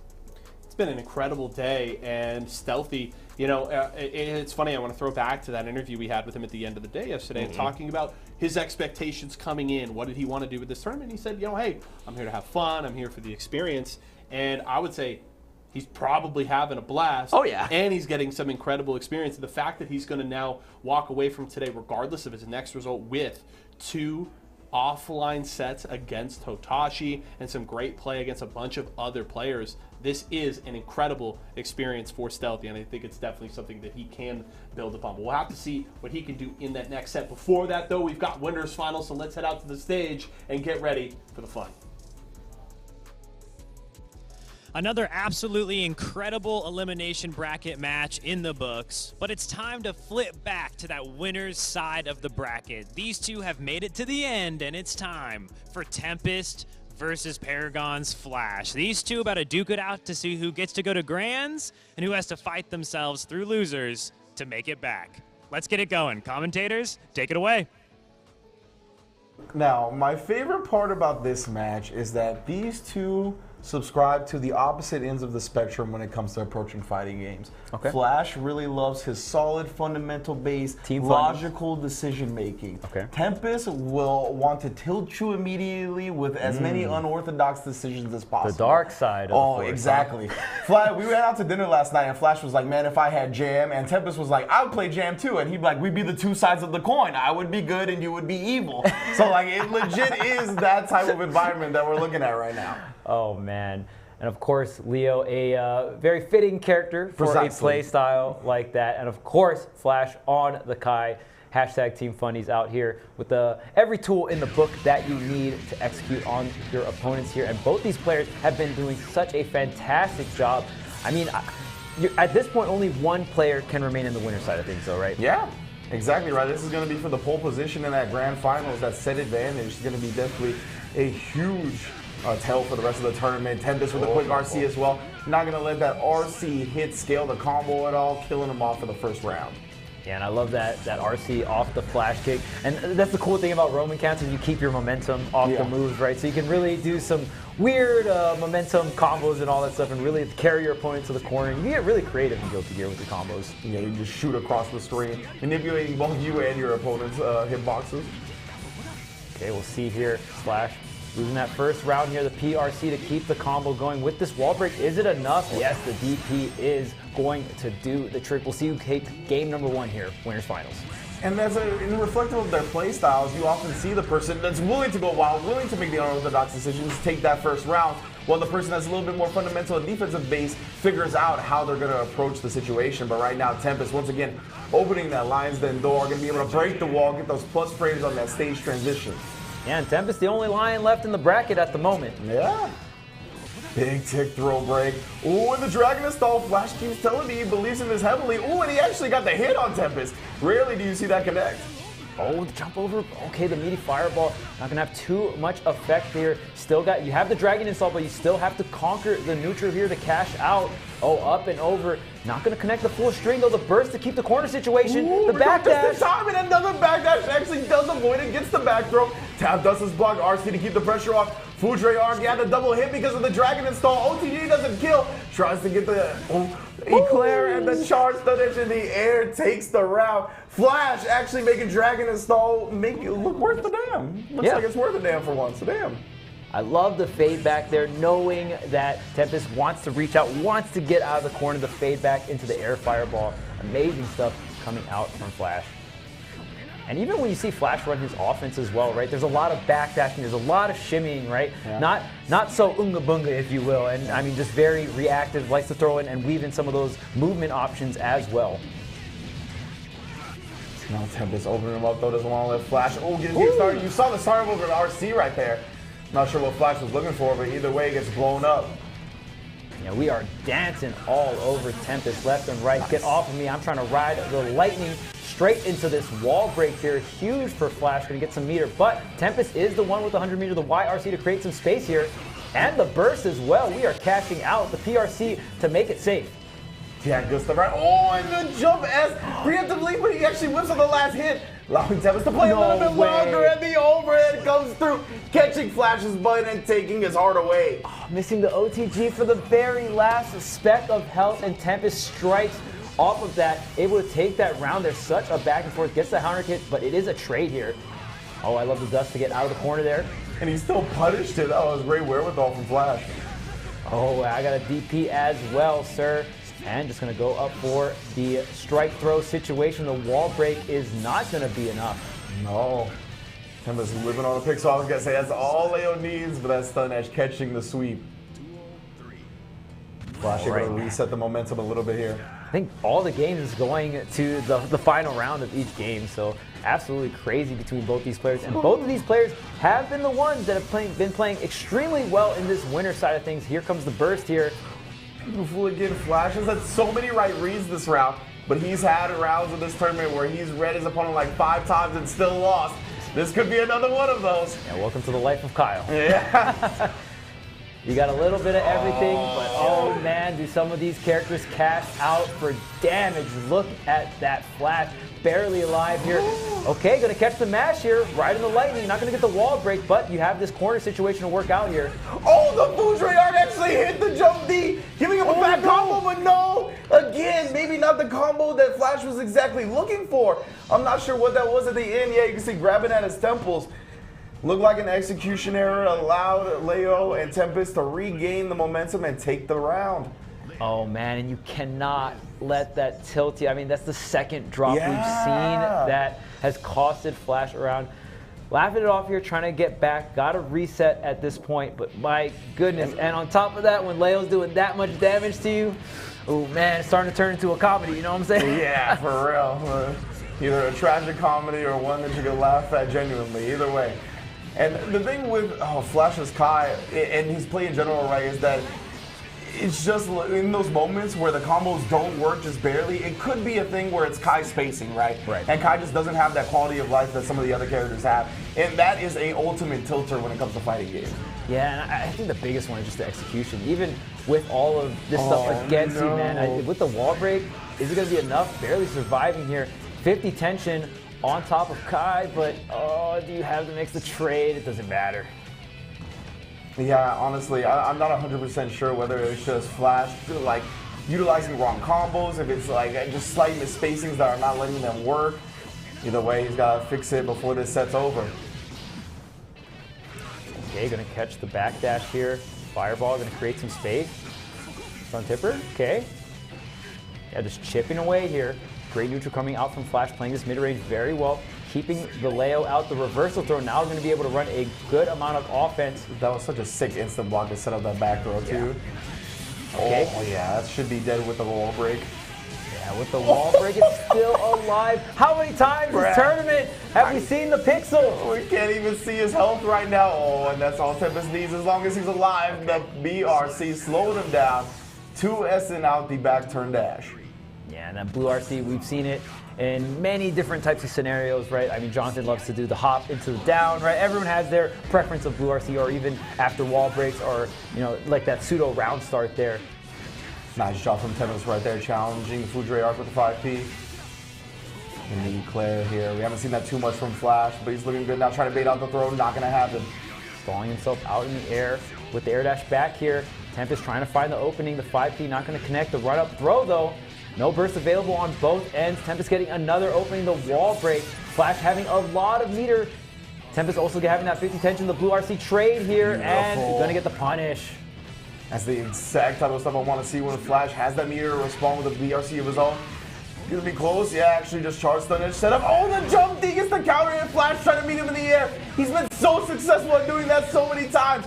Gets one more chance to play, and Tempest bets on a throw just outside the range. Flash reacts in time with a punish. Wow, and the dust coming out, really just stalling just that little bit, right? Any stall and fall in any fighting game, you really start breaking up the anticipation of your opponents where they think you're gonna be. And Flash was able to pull that one out of the hat. I was so surprised. When he was bouncing back and forth, I thought that was it. Yeah. Barely hold on to it. So many times these rounds tonight could have gone either way. Okay, there, yep, just gonna burst, create this space here. Sacred Edge. Oh, and it actually does catch. You can see the fat amount of damage it hits on counter hit. I will say, in terms of just, I love watching Flash's Kai just because we get to see all the supers in so many situations, right? Like literally all three of them. We see the Dragon Install, we see the Fireball super, and of course the Ride the Lightning, going to be the more common one. Ooh, the throwing him out of the Flash kick here. This is where Flash likes to be. He is in the zone now. And again, a lot of run up into the shimmy, right? Just into the dash back here. There's so much threat in that. If you press a button, if you go for the grab, and look at this, all control all the time here for Flash, and Flash is able to take it. Perfect 3-1 over Tempest, but Tempest still in this tournament in the lose side of things. I'm very impressed with Flash for a multitude of reasons, right? Earlier, I already said that I think he's the best player at kind of utilizing that neutral situation where he jumps over the opponent and the air backdashes to kind of mess with their anti-airs and what they want to do on the ground. I think he's also one of the best at utilizing jump S and jump kick with Kai. Like, he does such a good job at air-to-airing his opponents, just keeping them gelled in the corner, really making sure that he maintains the momentum at all times. And when you talk to him about his philosophy approaching this game, that's what he's about. He's about the control. He just doesn't want to explode because he believes he can out-neutral you given the situation. Yeah, putting all your chips into that fundamental. Obviously, when you do that, you're not going to be quite a fan if your health bar gets deleted in 2 openings, but that is the way of Guilty Gear. If you're not hating your opponent's character, it's not really Guilty Gear, right? But fantastic stuff from Flash, surgical, if you will, and I definitely got to hear the analyst side of things. Flash moves on to grand finals from the winner's side. Of course, Tempest will be waiting that final boss of the losers bracket. You had a pretty bold statement while we were watching that set, Jake. What is your take right now on Flash? I think Flash is going to take the whole thing, no matter who ends up running into him. Like, even in making mistakes, it's like, in fighting games, it's not about the mistakes you make, it's how you like pick yourself and compose yourself up from them. And Flash is laughing them off, he's smiling. There was a situation where Tempest had the game in their hands and made a quick input error, and Flash, instead of, taking your hands on the stick, remained focused, picked up the game, got the 2-1 lead, and then ultimately took the 3-1 lead. Like, you need to have that focus and be able to get knocked down without it like bothering you. And I think that's the tenure that he has as a Guilty Gear veteran, and like with so many years in the game. Like, yes, it's fantastic to be a new player, have all this energy, and like have all the time in the world, but you can't trade that. Like, that level of composure, it's hard to attain that just with sheer force. It takes time. I think a good word that would describe the way that Flash is playing right now is just loose. Yeah. It seems like he's having fun. He's playing, and as we were talking about, right? Not the most clean, right? There's still some input there, but he is responding very well to all of those situations. And even when he feels like backed into a corner in one of these sets, it seems like he's never out of it until it's done. So Flash looking really good, and has definitely leveled up from what we saw from him yesterday, because there were definitely some struggles yesterday. I know he came into today feeling like there was still some work to be done, and it seems like he has kind of answered that bell and has stepped up big time and has more than earned that spot in Grand Finals today. And now he gets to chill, right? Yeah. 3 opponents he could face. It's going to be either Hotashi, Stealthy, or the rematch with Tempest.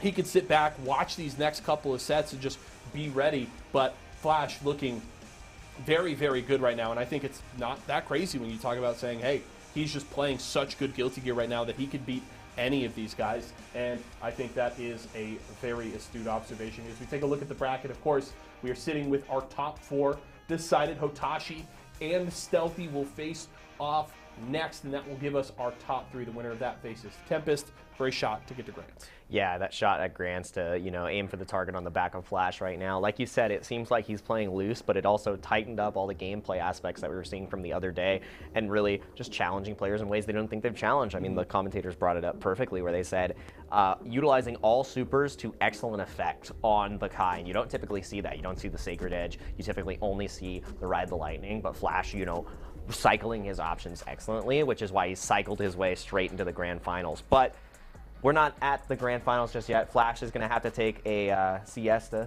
maybe take a little bit of a nap as we get ready for our next match. And if you had to pick this, because we already saw it once, Stealthy versus Hotashi, my money's on Stealthy. If we see a 6-0 today, and the Jeopardy champ gets double Jeopardy'd, I'm going to lose it. I don't think it's going to happen.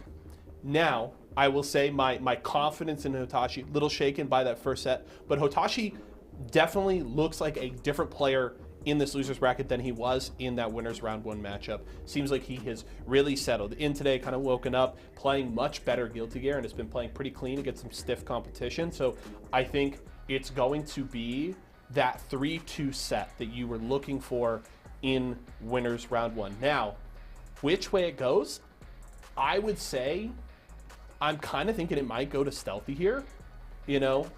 I think Stealthy looked incredible in that first set against Hotashi, looked really good against Razzo, is coming in with a lot of momentum. So I'm leaning towards Stealthy here, but I think it's going to be incredibly close. And I think either way, I think we are finally going 5 games. I think we are going to be delivered the set we were hoping for to start the day. Yeah, I hope we make James proud and go to final game, final round.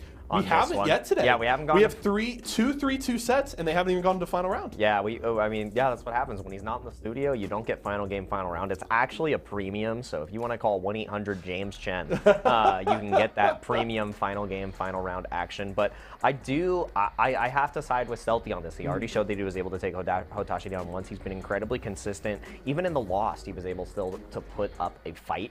So it's going to be neck and neck. I think whoever's able to get the momentum early in the set, that's what's going to be the determining factor. Because if Hotashi gets in your head and starts figuring out your rock, paper, scissors options, it's lights out.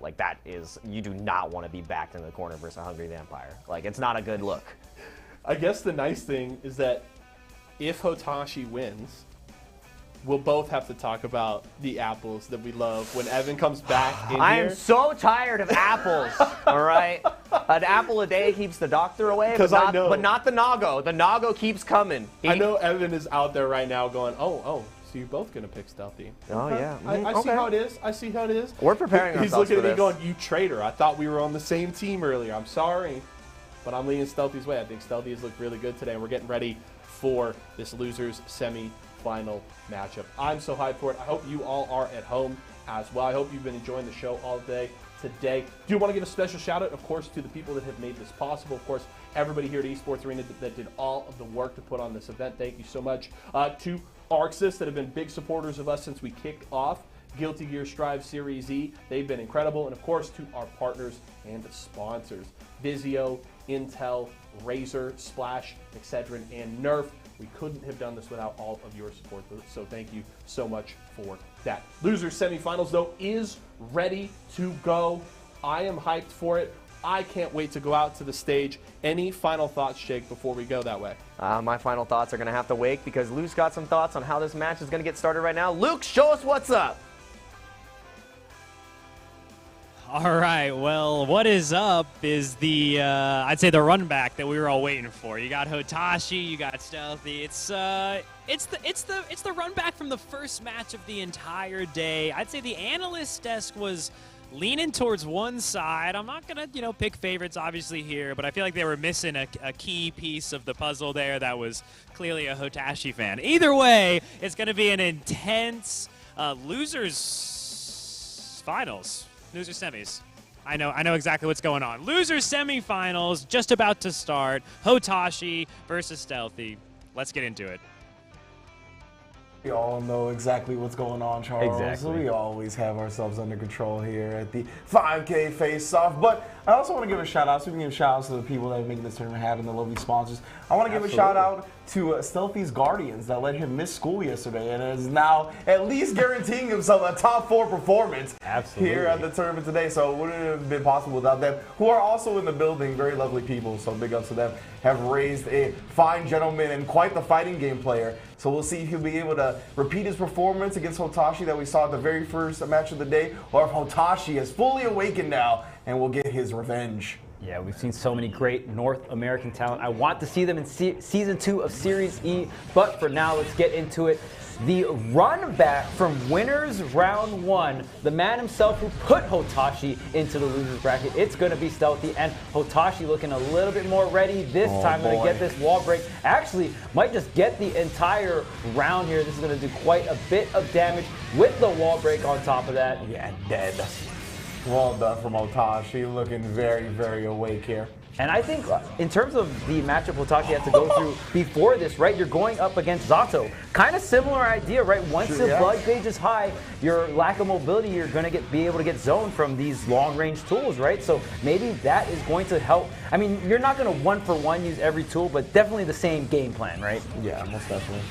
And for that round start combo, Hotashi spamming those 5Ps right there, trying to get a burst safe combo going, basically. 5P, very low recovery. Ooh, this could be big for Stealthy, and bring him in close to the command grab into the one time. He is deader than dead. Oh, and we're snapping the finger. We're freezing the time, and the blood gauge keeps on ticking. The one vision. I keep saying one time because he freezes time, but yeah, you know what I'm talking about. Ooh, the judo chop for the anti-air. 6P in the building. Great fuzzy jump timing, though. Stealthy able to avoid the command grab. And again, I mean, such a big deal. Earlier, we saw the blood was about to pop on Hotashi. We saw the Fukio in, immediately Stealthy just jumping because he knows even if he takes a hit, the blood's gonna pop, right? So it's gonna be worth it in that situation. You cannot let Hotashi reset the blood because once that happens, it resets those mobility options, the Fukio in with the 2H. Yeah, early in the round, Stealthy showing off his young man reactions. PRCing while Nagoriyuki was Fukuing for a while. He's still out of the air. He actually air YRC'd that, so yeah, it wasn't really his turn. Very funky situation that Hotashi was not aware of with the big counter hit. Oh my goodness, and Stealthy bets it all on the super successfully. Get your hands off me. Who are you trying to hug? Yeah, I ain't giving out no free hugs today. My goodness, Stealthy. And you mentioned it earlier. Stealthy does not go for that. I mean, in terms of how he manages his meter, he won't use that for defense too often. I believe that's the second time the entire tournament we've actually seen him use it. 100% on the hit rate so far. Yeah, that long-term conditioning. Hey, you never see me use this entire bracket, right? Saved it right here for you, Hotashi, and that's going to put Stealthy on the board here. Yeah, and that risk gauge was pretty great there. That's why you see his combo doing fat damage. Oh, ducking underneath, and okay, not gonna finish it off here. Counter hit. Oh my goodness, that was 2 moves. That's half your health bar. He's 6H to jump S. I didn't know you could do that. Oh man, yeah, that 6H covers so much area in the air. A little bit of startup, but Stealthy still gonna be able to squeeze out that round. Stealthy fight for his life after getting hit 3 times by like 3 moves. Oh man. Hotashi, I was gonna say, at least you should feel a little bit good about getting the burst out, right? Yeah. Now, if you're in a situation like this, Stealthy has no escape. He's gonna break the wall, but the positive bonus is coming through. Still very much Hotashi's game here. Yeah, so much meter. You have the 50 tension now. You're gonna have the 50 tension later as well. Stealthy building some tension up himself, but now a full stick of butter, the PRC to keep the pressure on his side. The side switch here, but here comes the super. Gonna have the RC to make it safe. Yeah, he actually didn't need to do that. The air block usually will remain safe as well. Maybe it's a punish from Axel because of the long range, but either way, 2H, try to chase him down, catches the backdash. Doesn't take away his full heart yet, even with the OTG. Great FD from Stealthy right there. The H normals will chip from Nagoriyuki. You got to keep that in mind. Oh, doesn't get the OTG here. Still in terms of control here. Tries to get the PRC. Oh, the double jump to avoid that jump. That was insane. Man, this is so close. Avoiding the clone. The blood is getting higher for Hotashi. What are you going to bet it on in terms of positioning? OTG for the kill. He gets it. Oh my goodness. Stealthy. This clutch play. I don't know how this kid does it, man. He really should not be this good at this age. And Hotashi has been so close to closing out a lot of these rounds. Just so close. And Stealthy with the clutch coming through every single time. Now Stealthy up 2-0 on Hotashi. Are we going to get the 6-0 over the first seed of the tournament? Like, usually when we see young players in the FGC, we talk about their reactions, their execution. Right. This man Stealthy, like his composure, his confidence, like the ability to not panic is just so wild to me. Yeah, I mean, maybe he's a time traveler. Who knows? Maybe just like Axel. Who knows, man? But man, yes, Stealthy was he always looks for that. When you jump into the air, he loves charge dusting you when he lands.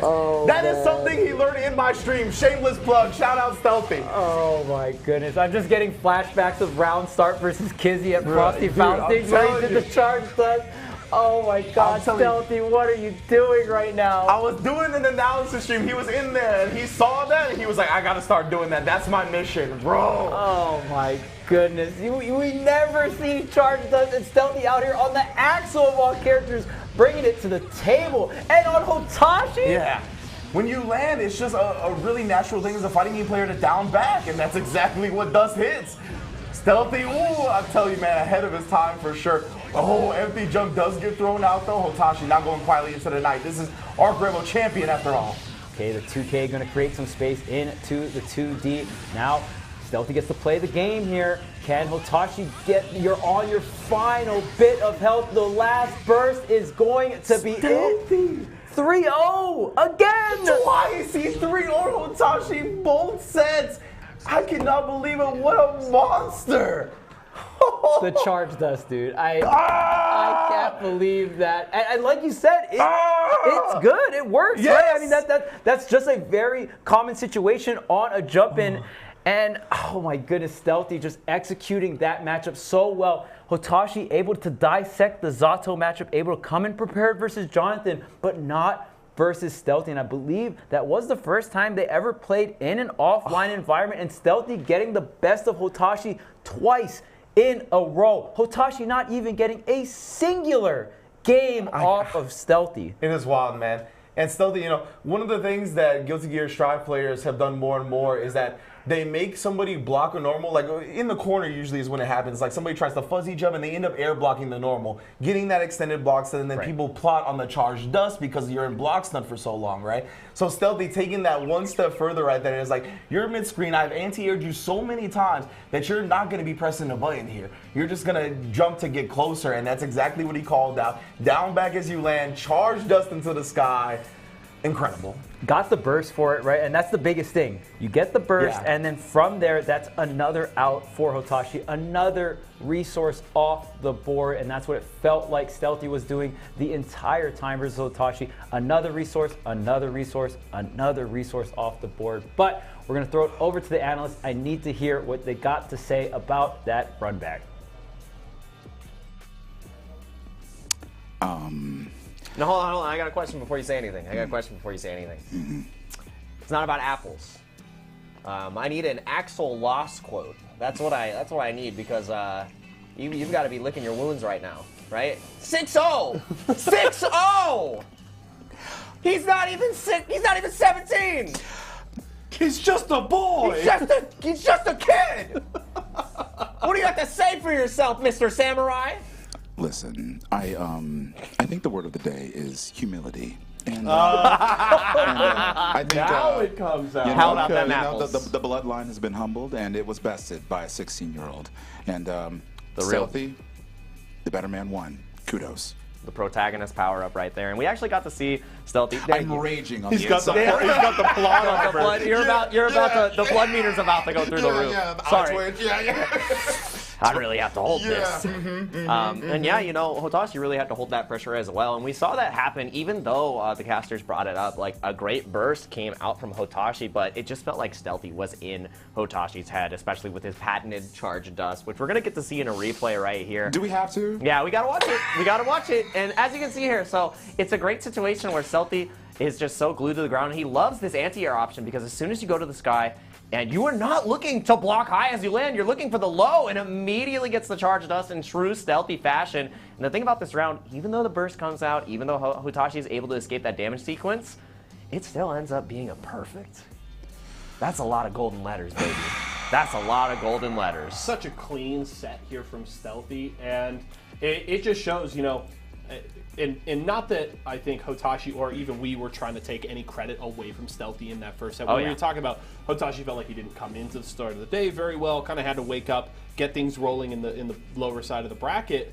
I think what that showed right there is that Stealthy just very comfortable in that matchup, understands it well, feels incredibly confident despite the name value, right? You're going against Hotashi. We talked about it at the start of the day. North American GOAT, considered one of the best players in the world, and Stealthy, the amount of confidence that he has, especially at his age, to go up against a player of that caliber and come out not only with 2 wins, but a 6-0 is incredible, and it just shows the level of talent that this kid has, and the future is so bright. And the future is bright even today, right? Yeah. Still not done. We'll face off against Tempest in losers finals to try and earn a shot to play against Flash. This is going to be a hell of a finish. Yeah, and now Stealthy has his work cut out for him because, yes, he was able to get the double jeopardy on Hotashi. You know, Hotashi still making a fantastic 4th place finish, but Tempest is the one who sent Stealthy to losers in a 3-1 fashion. So Stealthy's got to figure out the Leo matchup once again. Was able to do it over Razzo, but now you have to be able to do it over Tempest as well. And Flash is still sitting pretty because, yes, Flash has been a fantastic Kai the entire tournament, but who did Flash play before? I think it was another low-tier character. Axel low tier? Well, let's talk about that low tier, because clearly wrecking house over here. So what say you? It's about the wielder of the sword, okay? The carpenter, not the tool. Exactly. Exactly. It is the samurai, not his sword. Humility. It's all right. It's the name of the It's the name of the game. It's going to be a fun rest of the day. It will. We do still have few more sets ahead of us here. Right now, we're all going to go take a breath, take a break, but when we come back, we're looking to finish off the 5K face-off. When we return, losers finals will have Tempest and Stealthy ready to go.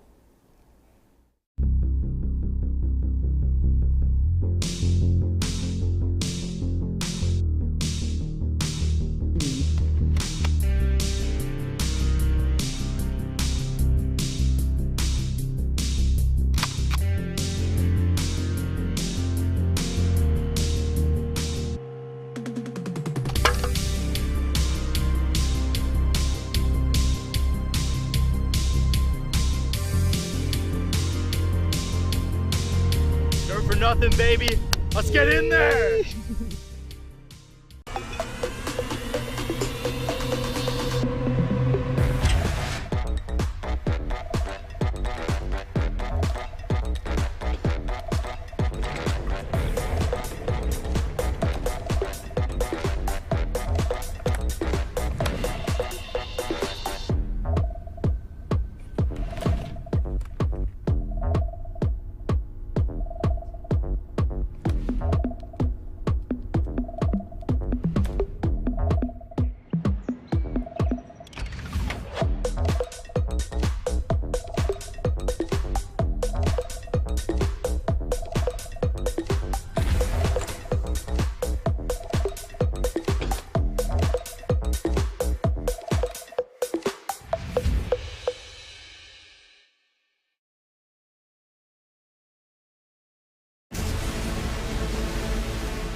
most important thing for me is drama.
Welcome back, everybody, as we kick off the final block here of the Series E 5K Face-Off.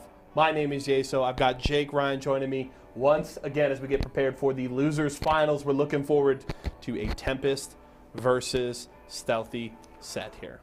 So the thing that's hard about this for Stealthy, even though he just had a resounding victory over Hotashi, 6-0 total for the event, Tempest has his number right now. It was a 3-1 earlier today, and it was a 3-0 yesterday. So not a great look. Like, definitely a 6-1 in Tempest's favor is a high hill to climb for Stealthy, but after warming up through those matches, it's got to be a confidence boost to be able to take down Hotashi twice, and then also Razzo, one of the best Leos in the business as well. You have to be going into this match warmed up, ready, and understanding what you have to do. It's up to Tempest to keep the formula the same and keep Stealthy locked down. Don't give him the opportunity to gain any momentum. And you have to play different from Razzo, which he already did, because he had the formula to win already, but Stealthy might have adapted. So you have to be able to run your normal game plan, don't get on your head too much, and then adapt if needed. Real fast before we jump out to the match, does that win against Razzo give you maybe a little more confidence for Stealthy? Oh, 100% more confidence, and I'm 100% more confident that we're going to be seeing a greater showing from him in the future. But Tempest has other ideas, and Luke is going to take us away to watch this losers finals match now. Only a couple sets left. It is indeed finally time for the losers finals. We got Stealthy versus Tempest. A run back from earlier in the day and even yesterday, and we saw how that went, and we'll have to see if Stealthy can change the wave and take one for himself. Commentators, break down all the action. Let's get into it. We have arrived at losers finals. It is Tempest versus Stealthy. As our lovely host mentioned, and as our analyst mentioned, this is a run back, 3-1 to Tempest in the beginning rounds, but I think it's going to be a different story this time. Stealthy gaining a lot of confidence, a lot of momentum, has taken down one Leo in his wake, but can he take down the one that sent him into the losers bracket in the first place? Yeah, and I mean, if you told me this was going to be the top 3 yesterday, I'd be like, nah, I don't know. It's kind of a far-fetched idea, but here we have it. We got Stealthy versus Tempest. I mean, Hotashi, Jonathan, Razzo, all out of the tournament right now. So absolutely crazy results. I was going to say, those are the 3 people that the analysts predicted to be favored in the top 3, right? And none of them are there. Like they said, Stealthy able to take down his opponents and is guaranteeing himself a top 3 finish here in losers finals. And already a great round start. However, we see how fast it can all fall apart up against Leo. Oh, 2D from long distance, but no OTG. What a clash. He actually was already FD canceling right there. So Tempest, another chance here to steal this hard. Oh, and he's going to try to steal it heavily with the gold burst. Gets the PRC on the OS throw. I'm not sure with the super, it might be enough damage. It's going to be real close. Can you survive Stealthy? The answer is yes, and Stealthy is the one. Do we see BRC maybe? Or he blocks the tap dust and punishes Stealth. Wow. Okay, he's 16. That's young man reactions. Don't try to tap dust me. Yeah, the tap, I mean, just going for it all right there, right? You didn't have the RC to make it safe, so incredible stuff coming out from Stealthy, able to close out the round. All resources being burned in terms of burst here. Left, right, left. Ooh. Okay, get the opening here, Tempest. Oh, I like that right there. Just walked into him instead of dashing. That was some visual trickery. Capital damage, not going to get the wall splat, but you get this corner situation. So if you get one opening in the corner with the wall splat, that should be it. But Stealthy slowly making his way out of the corner. Great hit here. We're going to freeze time, and we're going to get, how many Axle Bombers got? That's a 2, and okay, can't get 3, huh? Yeah, so 2 is what it takes to get to the center of the Tootsie Pop today, my friend. oh, and he's going to be RC in response and double jump to get out of the option that Tempest was looking for. He is one of the best players I've ever seen at utilizing double jump to escape situations like that. Yeah. He'll RC it and then he'll double jump. He's like, nah, son. And people are just still used to pressing a button in those timings. So Stealthy doing a great job staying ahead of the game. Yeah, we've seen that so much time progress through the meta, right? Just RCs trading with each other, and you got to be really careful if you're the first person to RC and commit to an option. If they have RC to react to, go ahead, go over that option and trade, like we saw right there with Stealthy, was able to take that round and that game with that play there. Precisely. You see Tempest actually running into the spin cycle. I was wondering if he was going to try to jump up and take down the upwards hitbox, but either way, he's looking good now. PRC to try to close this one out. So one more guess for Stealthy. Double jump. Oh, the Axle Bomber for the momentum to get out of the corner. Very nice. Eject button. I'm out of here. Oh, the 6P. Not going to connect here. Just delaying the swing just a tad bit here for Stealthy. You have a little bit of help, but how many times have we seen Stealthy make this work? The clothesline, the freeze. He's got the one vision again here. Gonna put Leo on life support. What's the setup gonna be afterwards? Tries to keep him mid-screen. Yeah, I'm not sure what that was about. Either way, cornered up. Oh, and the dust does come through. Yeah, I think he wanted to set up the wall break there, but I think Stealthy actually overshooting the dash. Just overshooting the dash there. So ended up doing the side switch there, not able to get the wall break. Tough break here for Stealthy, but nonetheless going to start things off. You do have burst available for the second round. Oh, the jump over. Yeah, that's a big counter hit to start the games up. Oh, it's Stealthy bringing out the reversal super yet again. However, the back turn K was timed media enough to where he could get the counter out. Well done from Tempest. Yeah, going to close that. I mean, and just shutting down that 50 tension is such a big deal. We've seen Stealthy, but the gold burst, give me all that meter back. I don't care if you countered that first one. Ooh, the 2K actually coming in clutch here. Still reach. Wow, that move has quite a bit of range here. The PRC, the side switch, yes. You're going to have the wall break. No, 5K not connecting there. Yeah, just outside of the range, takes the Berserker Slash to put Stealthy back towards the corner. Air block takes the throw, knew he would be respecting the block. Stun all but the FD into the Amari, once again putting him on life support. We got a Magic Pixel left, jump DPRC, that he waited and threw him as he landed. I don't know how this kid does it, bro. Stealthy, I really don't. Stealthy's clutching so many times throughout this loser bracket in these last hit situations. Wow, I'm so beyond impressed, honestly. Okay, gets the hit up here, sets up the Rensen, gets the explosion here. Oh, another 2K, but not gonna, I mean, just out of range there to combo into the 2D here. Oh yeah, he FD'd. It looked like because of that, the dash stayed on the same side, confused him a little bit. Creating some space here, getting out of the back turn stance here. Stealthy. Stealthy squeezes every bit of damage he can get, man. He's so good at converting. Controlling the space here, and yeah, I love the 2K just to stuff out right when you think you can get it. Here's the red RC, the burst, or the bait on the burst here. Stealthy now up 2-0 over Tempest, the man who put him into the loser's bracket. Already more dubs for Stealthy in this set than the initial set. He needs one more to get into grand finals. Tempest obviously not wanting to go quietly into the night here. Yeah, and I mean, Flash, if that does end up happening, Flash and Stealthy have not even fought once in this bracket so far. But Tempest has a lot to say about that. Opening up strong here with the wall break should do the trick for this first round. Tempest with the perfect, trying to get himself on the board here. Yeah, they say there's nothing more dangerous than an animal with his back against the wall. That is exactly what Tempest is right now. The lion is cornered, he's hungry, the 2D's coming out, my man is eating. Oh yeah, absolutely. And I mean, Stealthy was the one that had to be pushed back into the corner, was playing survival mode out in the jungle, right? Almost got double eliminated from the lion, but this time might be looking out to put him extinct. Yeah, right? Definitely wants to. He's already taken one down. He's got one left. Great reactions right there, jumping out of the command grab. Oh, trying to make something out of it. He does end up connecting with a 5K afterwards. Oh, the headbutt. Yeah, it was coming out anyway. The PRC was coming through, but the hitbox was already out here. Stealthy forced to use the burst here. Tempest does have the burst, but it actually puts him far enough away, and Stealthy is, I'll take that. You're going to push me back full screen, I'm down. Yeah, I believe Tempest wanted to burst maybe a frame or two earlier to try to keep Stealthy in the corner, but Stealthy's so smart, getting out as soon as possible. Oh, getting the pull in. Yep, not even throwing out the JS, respecting the 6P there. Twirl arm, a grab, and oh my. At this point, Stealthy just feels like he's in Tempest's head right now. It really does, man. Has the 50% tension, but the dash up 2D, always effective. Stays on the same side. You see the FD, that was great adjustment from Tempest. Seeing that the FD of the overheads keep coming out, he waits for Stealthy to 2K afterwards that whip punishes. That was so good. A lot of meter here for Stealthy, but the positive bonus, Tempest is going to have that meter available pretty soon, but not quite yet. There's the counter hit here. You got a full stick of butter here, Stealthy. The PRC to fade back. Oh, he gets the jump age. No one vision, no confirm beyond that. Holding on to the meter right now, knows he needs that trump card just in case Tempest presents some wild situations.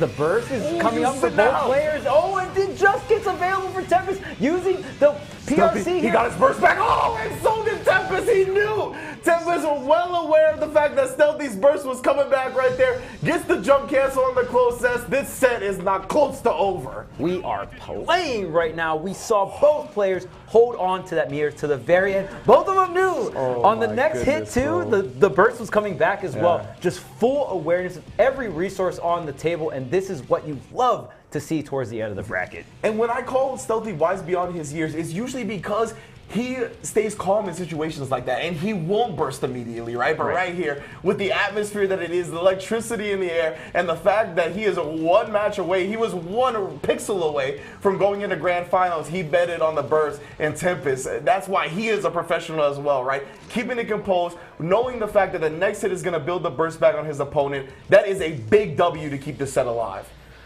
Oh, down to the wire, and what could have been the Swift 3-0 could be the swiftest reverse 3-0 we have in this bracket here. We'll see if Tempest can make that reality. Stealthy with a great round start, though. It's going to allow him to calm himself down a little bit, but maybe not. Right back in the corner. Who takes the corner for himself as well? Right back in. Okay, gonna get a bit of damage here. No wall break. Oh, psych. Here's the super. Gonna bust the wall as well. Gonna give that positive bonus here. Stealthy almost at the 50 tension, but Tempest is building up that tension quite a bit here, especially when you're on offense in Guilty Gear. Yeah, and that 2K gonna do the trick. Good stuff from Stealthy, though, staying composed, not to burst there or anything like that. Didn't let the emotions get the better of him. No hero burst from Stealthy. That could have been tragedy. Could have made this next round a long shot. Yeah, I think when you're up 2-0, the main thing is to not get tilted game 4. That usually when a reverse 3-0 happens, it all starts with like really close game 3. You get tilted game 4, and then game 5 like you're already cooked. You're done, right? 100%. Oh, this is good from Stealthy. Still working on a perfect here. Ooh, gets that jump H. You thought you could block low. No, sir. Doesn't get the full combo, though. And Tempest, what a way to take advantage of that scramble. Just a dash and throw. Oh, the clash. BRC's a response, and 2H counter hit comes through. Oh, big damage with the wall break. Oh, just going to go for the tap here. It's a positive bonus. Going to have the tension available. If you're Stealthy, you don't want to burst here. You want that for the next round. You try to win it out defensively, and he does. Very disciplined stuff. Yeah, in that kind of situation, you're not playing to win the round, you're playing to win the game, right? Yes. And even if you do lose the round, at that point, you're just not trying to be into a huge disadvantage coming into this third round, even if you lose the game, which is fine. I mean, you're up 2-1, right? He has a game to spare. Ooh, able to get out of that 5P, and now we're playing Leo's game. Oh, the double headbutt and the RC. Yep. Give me that burst, fam. 50 tension for the burst. Pretty good trade here for Tempest. There's quite a bit of health off the side of Stealthy here. And the burst is not available as well. This is going to be so hard. Tempest, in terms of resource, is controlling the pace, even has the positive bonus, has the tension as well here. The burst gets baited, though. Stealthy, yeah, great bait on that burst right there. He was jumping to switch sides with Tempest, bursting a little bit early. Oh, man, this is so close to JS. Pretty close here. No 6Ps coming out from Tempest just yet here. Oh, PRC! He doesn't commit to anything, but he gets the jump as he gets convert. Oh, and Stealthy takes the combo after that barely dropped conversion from Tempest. Oh my goodness, I thought off the ground was going to be it for Tempest, just barely not connecting it, and of course, Stealthy is ready. He's going to tax you every single time you miss that, and right there, taxing with the damage, taxing with the game, and the entire set. Stealthy moves on to grand finals. My emotions were all over the place. Like, that last round, I was like, oh man, Tempest is running away with this. This is game 5 for sure. Yeah. And then Stealthy brings it back. It gets close, and I'm like, wait, is Stealthy actually about to advance here? And then Tempest gets the big clutch hit. I was like, oh, he's dead. And just the dropped combo at the end. And as you mentioned, Stealthy, the reactions, the readiness is always there. Converts for the kill. Going to be going into grand finals to face Flash for the first time this weekend. Completing the run back. Incredible losers finals. Let's get to grands, but before we do, analysts, talk to me. Oh, man. Wow. Can't believe you can't believe your eyes, right? Tempest, almost brought it back from the pits of despair. Had it, one tiny mistake. Honestly, it could have gone either way. Could have gone either way. To me, honestly, that is as good as winning. Like, you can't win everything as long as you could have won whatever, right? You'll get them back next time. And I mean, I think that's a good point to make there when you talk about those little mistakes. When you look at an event with the talent as stacked up as it is here, all of these players will punish those mistakes. Really, nothing is just right. Any of the 10 players we had this weekend, no matchup is promised, no win, right? That match is just like every game was down to the wire. Last hit, last round, small things, right? Even then, Tempest won last hit. Like, how could you call it, right? Yeah. It's a sad way to go, though. It really is. Yeah. Good games to Stealthy, Yeah, it's still really good games of Stealthy, but like Tempest is still that like super high level caliber of player. Because if you look at yesterday and then today, Tempest did come out on top over Stealthy, and Stealthy was able to make those adaptations. And yes, it was to the wire before as well, but it goes both ways. The same sides of the different sides of the same coin, and Stealthy was able to push past that. But now we're gonna see if he's able to push past Flash in this finals. Before we go, I want to get predictions really fast here. Yes. Flash, Stealthy, grand finals. Jake, what do you got? I said it at the beginning of the show. If he beat you, Hotashi, I thought he was going to take the whole thing. So I got to stick to my guns. So, oh no, I can't say that. It would be coaching. Flash is going to win. Okay. Yeah, there might be a reset. I'm not going to say anything else. I think Stealthy's been incredible today. Hell of a run. I think Flash wins. Flash has looked unreal good, super clean today, and as we talked about earlier, playing really loose. But our grand finals are set. Let's get out to the stage to finish off the weekend. Luke, take it away. It is finally time for the grand finals of the 5K face-off. And of course, coming from the loser's side of the bracket, after making a crazy losers run, dropping into losers from Tempest, all the way through to run it back against Tempest, in grand finals from loser's side, you have Stealthy!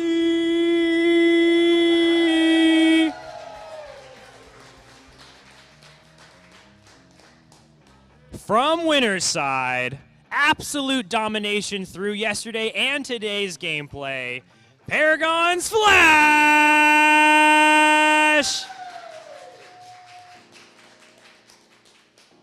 Well, it's time. It's grand finals. $5,000 on the line here at Esports Arena. Rinch, Charles, take it away.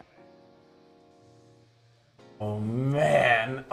First, before we get to this grand finals, I want to give a shout out to Luke, Yasso, Evan, Jake, Hotashi, the players, everybody that's been a part of this grand finals. But it is most definitely time, and we are jumping into it. Flash is Stealthy, and one of the great things about this set is I think this is our oldest player versus our youngest player. Yeah, right? Like, most definitely, not to blow up Flash, but also, you know what I'm saying? The Guilty Gear XS came out in 2002. Flash has been playing this franchise longer than Stealthy has been alive, son, and this is our grand finals. Like, this is a wild thing to see. Yeah, I mean, Axel has been a mainstay for quite some time, so some of that legacy matchup is going to come through here for Stealthy. Going to be able to take the first round here with a little bit of butter to burn, Yeah, for sure. It's a little bit of PRC, throw some lean on it at the end.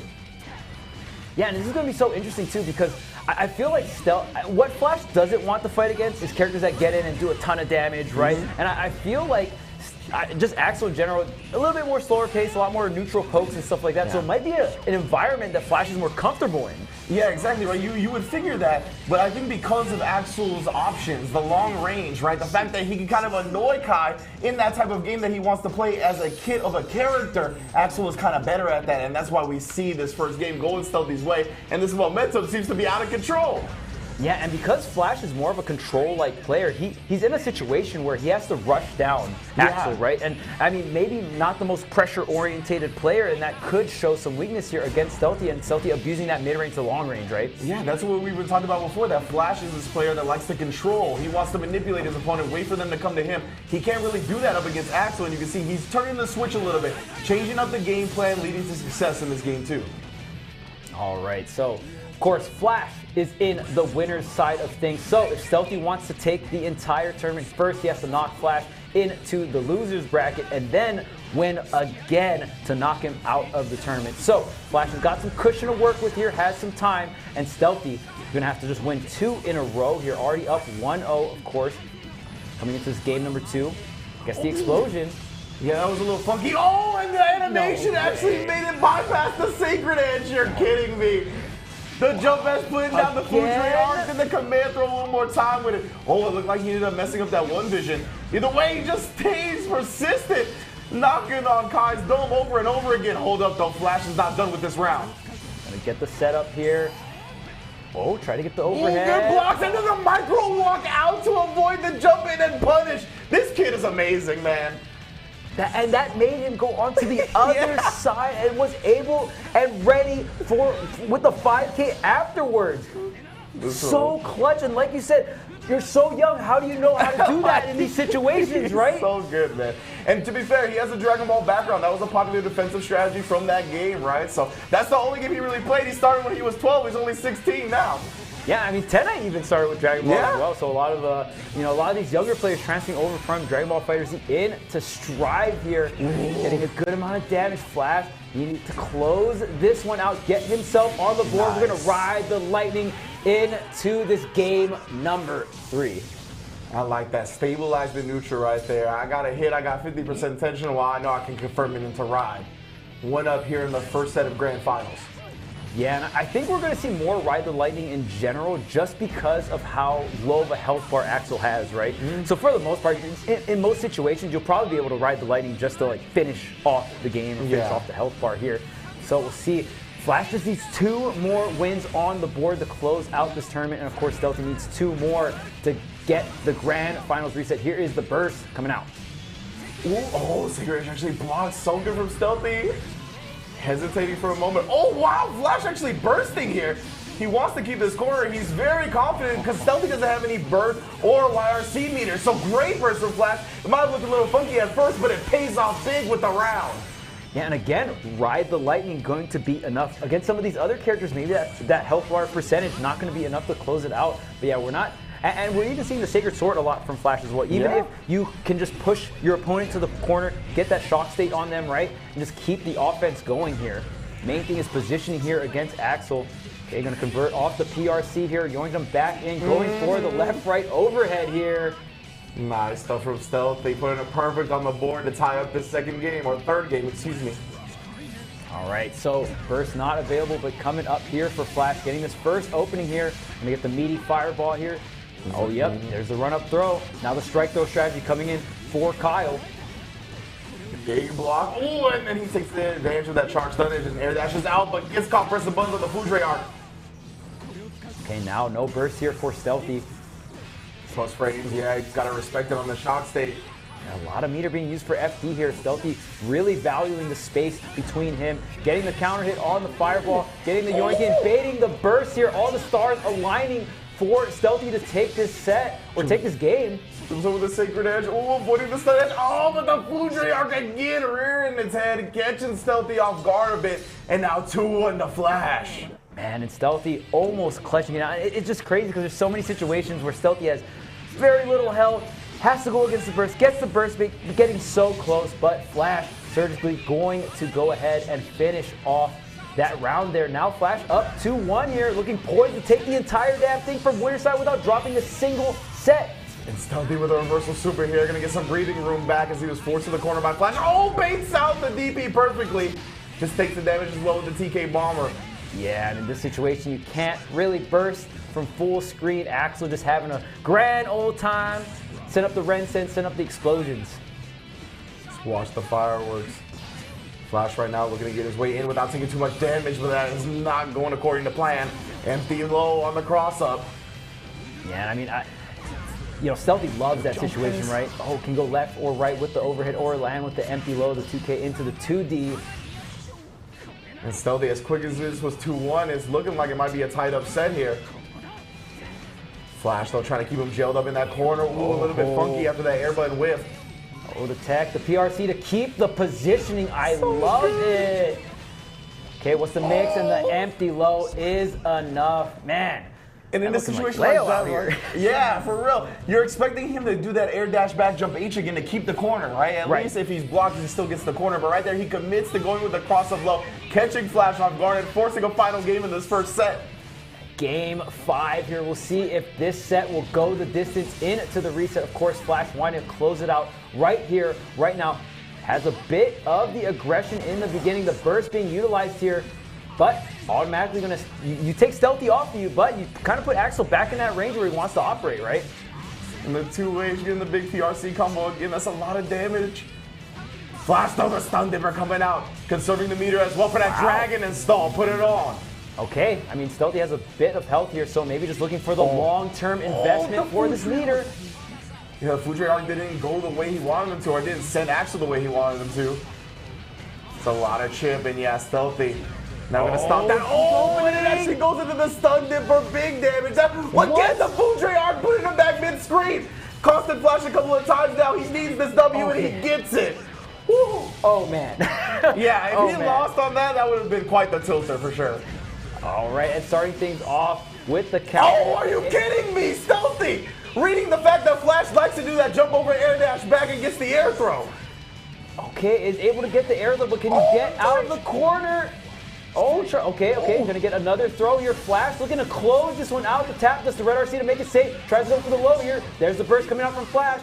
Oh, the Tradians attacking on a little bit more damage, but Flash, the Fudre Arc, so persistent, closes it out with the stun edge, and the man, the OG, the Guilty Gear legend himself, takes the $5,000 face-off and takes the crown. Over Stealthy, who's been making stacking up all these phenomenal W's, and Flash sitting pretty winner's side, not dropping a singular set. Team fundamentals coming through. Yesterday, Flash said in the Players Lounge, he said, everybody here knows they're not better than me. So whether he had questionable confidence or not, that was always in him to know that he was the best, and he proved it today. Phenomenal performance from Flash. Man, and we saw so many different ways to use Kyle in so many different situations, so many matchups, amazing stuff from Flash, and really coming through in this offline environment, right? And that's where he is most comfortable, has been playing this game for quite some time, and obviously, you know, FGCs in general, always in that offline environment, right? And we saw the Dragon Install coming in big at the end too. Yeah. He talked about learning how to utilize Dragon Install. He was like, bro, for the first 50 games, I activated that and lost, right? But it's all about learning. It's the learning experience, right? That's what you have to use stuff like online for. So in these situations, you're ready. That Dragon Install was a big part of him making that comeback in that last round. It really hinders a lot of Axel's options. He gets a lot more off the stun edges, off the Fudre Arc. So, I mean, incredible performance from Flash. Definitely a master of Kaikis. Oh, absolutely. And I mean, just that long-term investment, if you will, for the meter. And I just love the usage. Even the Fireball Super coming in clutch many times just to lock down his opponent, just to get that corner situation. We saw a grand versatility of this character. And I mean, that is what Kai is, right? You just have this, you have so many versatile tools. And I just need to hear the analyst breakdown of that grand finals versus Stealthy and Flash. Axel, to be honest. It is my distinct pleasure to present to the champion of the inaugural 5K face-off. It's Flash coming out of the winner's bracket and taking it all there against Stealthy. Flash, I just got to ask you here, we talked a lot over the last couple of days. You weren't maybe as confident coming into today, but you certainly played confident throughout this bracket. How are you feeling right now? I'm feeling pretty good. I definitely did not expect to win. I thought it would be somewhere between 3rd and 5th, where I usually am, and then I lose to one of the cheap bastards. Yeah, you're one of them. I'm gonna get you next time. You want to get me right now? Let's get it right talk about now. next time. We can get it right now. You want money match for 2K? Nah, hell no, you crazy. We can do something smaller. Man, yeah, Flash. If you really want. Flash, clearly, you know, you took the victory in a demanding fashion, and you said, you know, Hotashi was one of the cheap ones, so you might be thanking Stealthy for I am thanking the work that he put in, the God's work of the Holy Order. No, Stealthy did work today. I was actually very surprised. I didn't expect him to go that far, but he's playing really well. Yeah, I was really impressed because I think one of the biggest strengths that I like to see from Stealthy is his ability to change the tempo. Like from going in to playing lame, and I remember Hotashi was watching, he's like, why is he pulling him in? And then just consistently making the right guess all the time. It's like playing against a slot machine. Yeah, he was hitting it tonight. I think the strongest thing about Stealthy, consistent execution, and his decision making. It's not like, you know, like you call people random, right? Yeah. No, Stealthy always varies his decision making. Every situation. Yeah, it was hard. He'll pull out the pool of options is immense, right? And you can't catch on to him. I think that's the scariest thing. Yeah, it was definitely hard to get a read on him. He was jumping a lot of my throws, and then when I stopped throwing, he stopped jumping. He did a wake-up air throw on me. That was actually the most veteran. That looked like it was like 2007 accent core. I'm here thinking like, yo, he's not ready for this. I can't believe he air threw me. I was like, I lost my mind. that was crazy. Right there, I was like, damn, I lost the set. So I'm curious. You said you think you're going to finish maybe 3rd to 5th. You're going to have to run into one of these random boys. When did it click? Like when did today do you go, oh damn, I might actually win this thing? As soon as I beat Tempest. Okay. Yeah, like Tempest, Hotashi, and Razzo are like the 3 I want to play the least. So if somebody takes care of them for me, I think I'm pretty good. Stealthy did you a solid in that lower bracket. Yeah, he definitely did work today. We've been waiting on you to have your win. We always knew. People keep saying it, but I'm like, yo, Kai's not strong enough. Yeah. But is he? He's strong enough to win, I think. I think Baiken, Ino, May, and Kai are like at the bottom of the. You want to win a tournament? That's like the worst you can pick. Yeah. Yeah. Jake, any final questions, thoughts? I would say like one of my final questions, kind of a funny question. So I know you made a list of players before, and I think a name popped up like 3 times. Do you think that we deserve to add another, Series E Flash to that list? I think we add maybe 2 or 3 more. 2 or 3 more flashes? 2 or 3 I think more that's on fair. that I list. think that's a really bolstered roster for the U.S. Guilty Gear scene. Yeah, U.S. scene looking pretty strong right now. Yeah, no further questions. Hotashi, any final thoughts or anything? Good games. Catch you next time. You watch out. It's gonna be good. Yeah? We can run it right now. We can. You want to run it right now? So what's the how number? much? What's 2K is too much. I'll do anything. What's the number? I'll do anything. Why are you trying to take my money, man? I just worked hard to get this shit. I'm just fooling. You keep that. Thank you. I need it. Hey, I'm stressed. Medical bills. Hey, I appreciate you coming out. It was so much fun to watch you. Any final thoughts? Any shout outs you want to give here at the end of the show? Shout out to my team, Paragon. Shout out to the U.S. scene, I guess. Pretty good. We're the best in the world. We'll prove it eventually. And I'm looking forward to that. See y'all at EVO. I'm looking forward to it. Ladies and gentlemen, your Series E 5K Face-Off champion here, Flash, with a hell of a run today. Thank you so much to all of the players who came out and participated in this tournament. It was so incredible to watch all of them. To everybody who came out and watched. Of course, shout out to our talent, Jake Ryan, holding it down here with me in the analyst desk all weekend long. We had Ringe, Charles, and James Chen all there casting, as well as shout out to our host today, Luke Shimona Hebrew, holding it down. Production crushed it as well. To our sponsors, thank you so much, and to all of you who came and watched. It was a pleasure. Have a great rest of your weekend, and guess what? We'll see you in Season 2.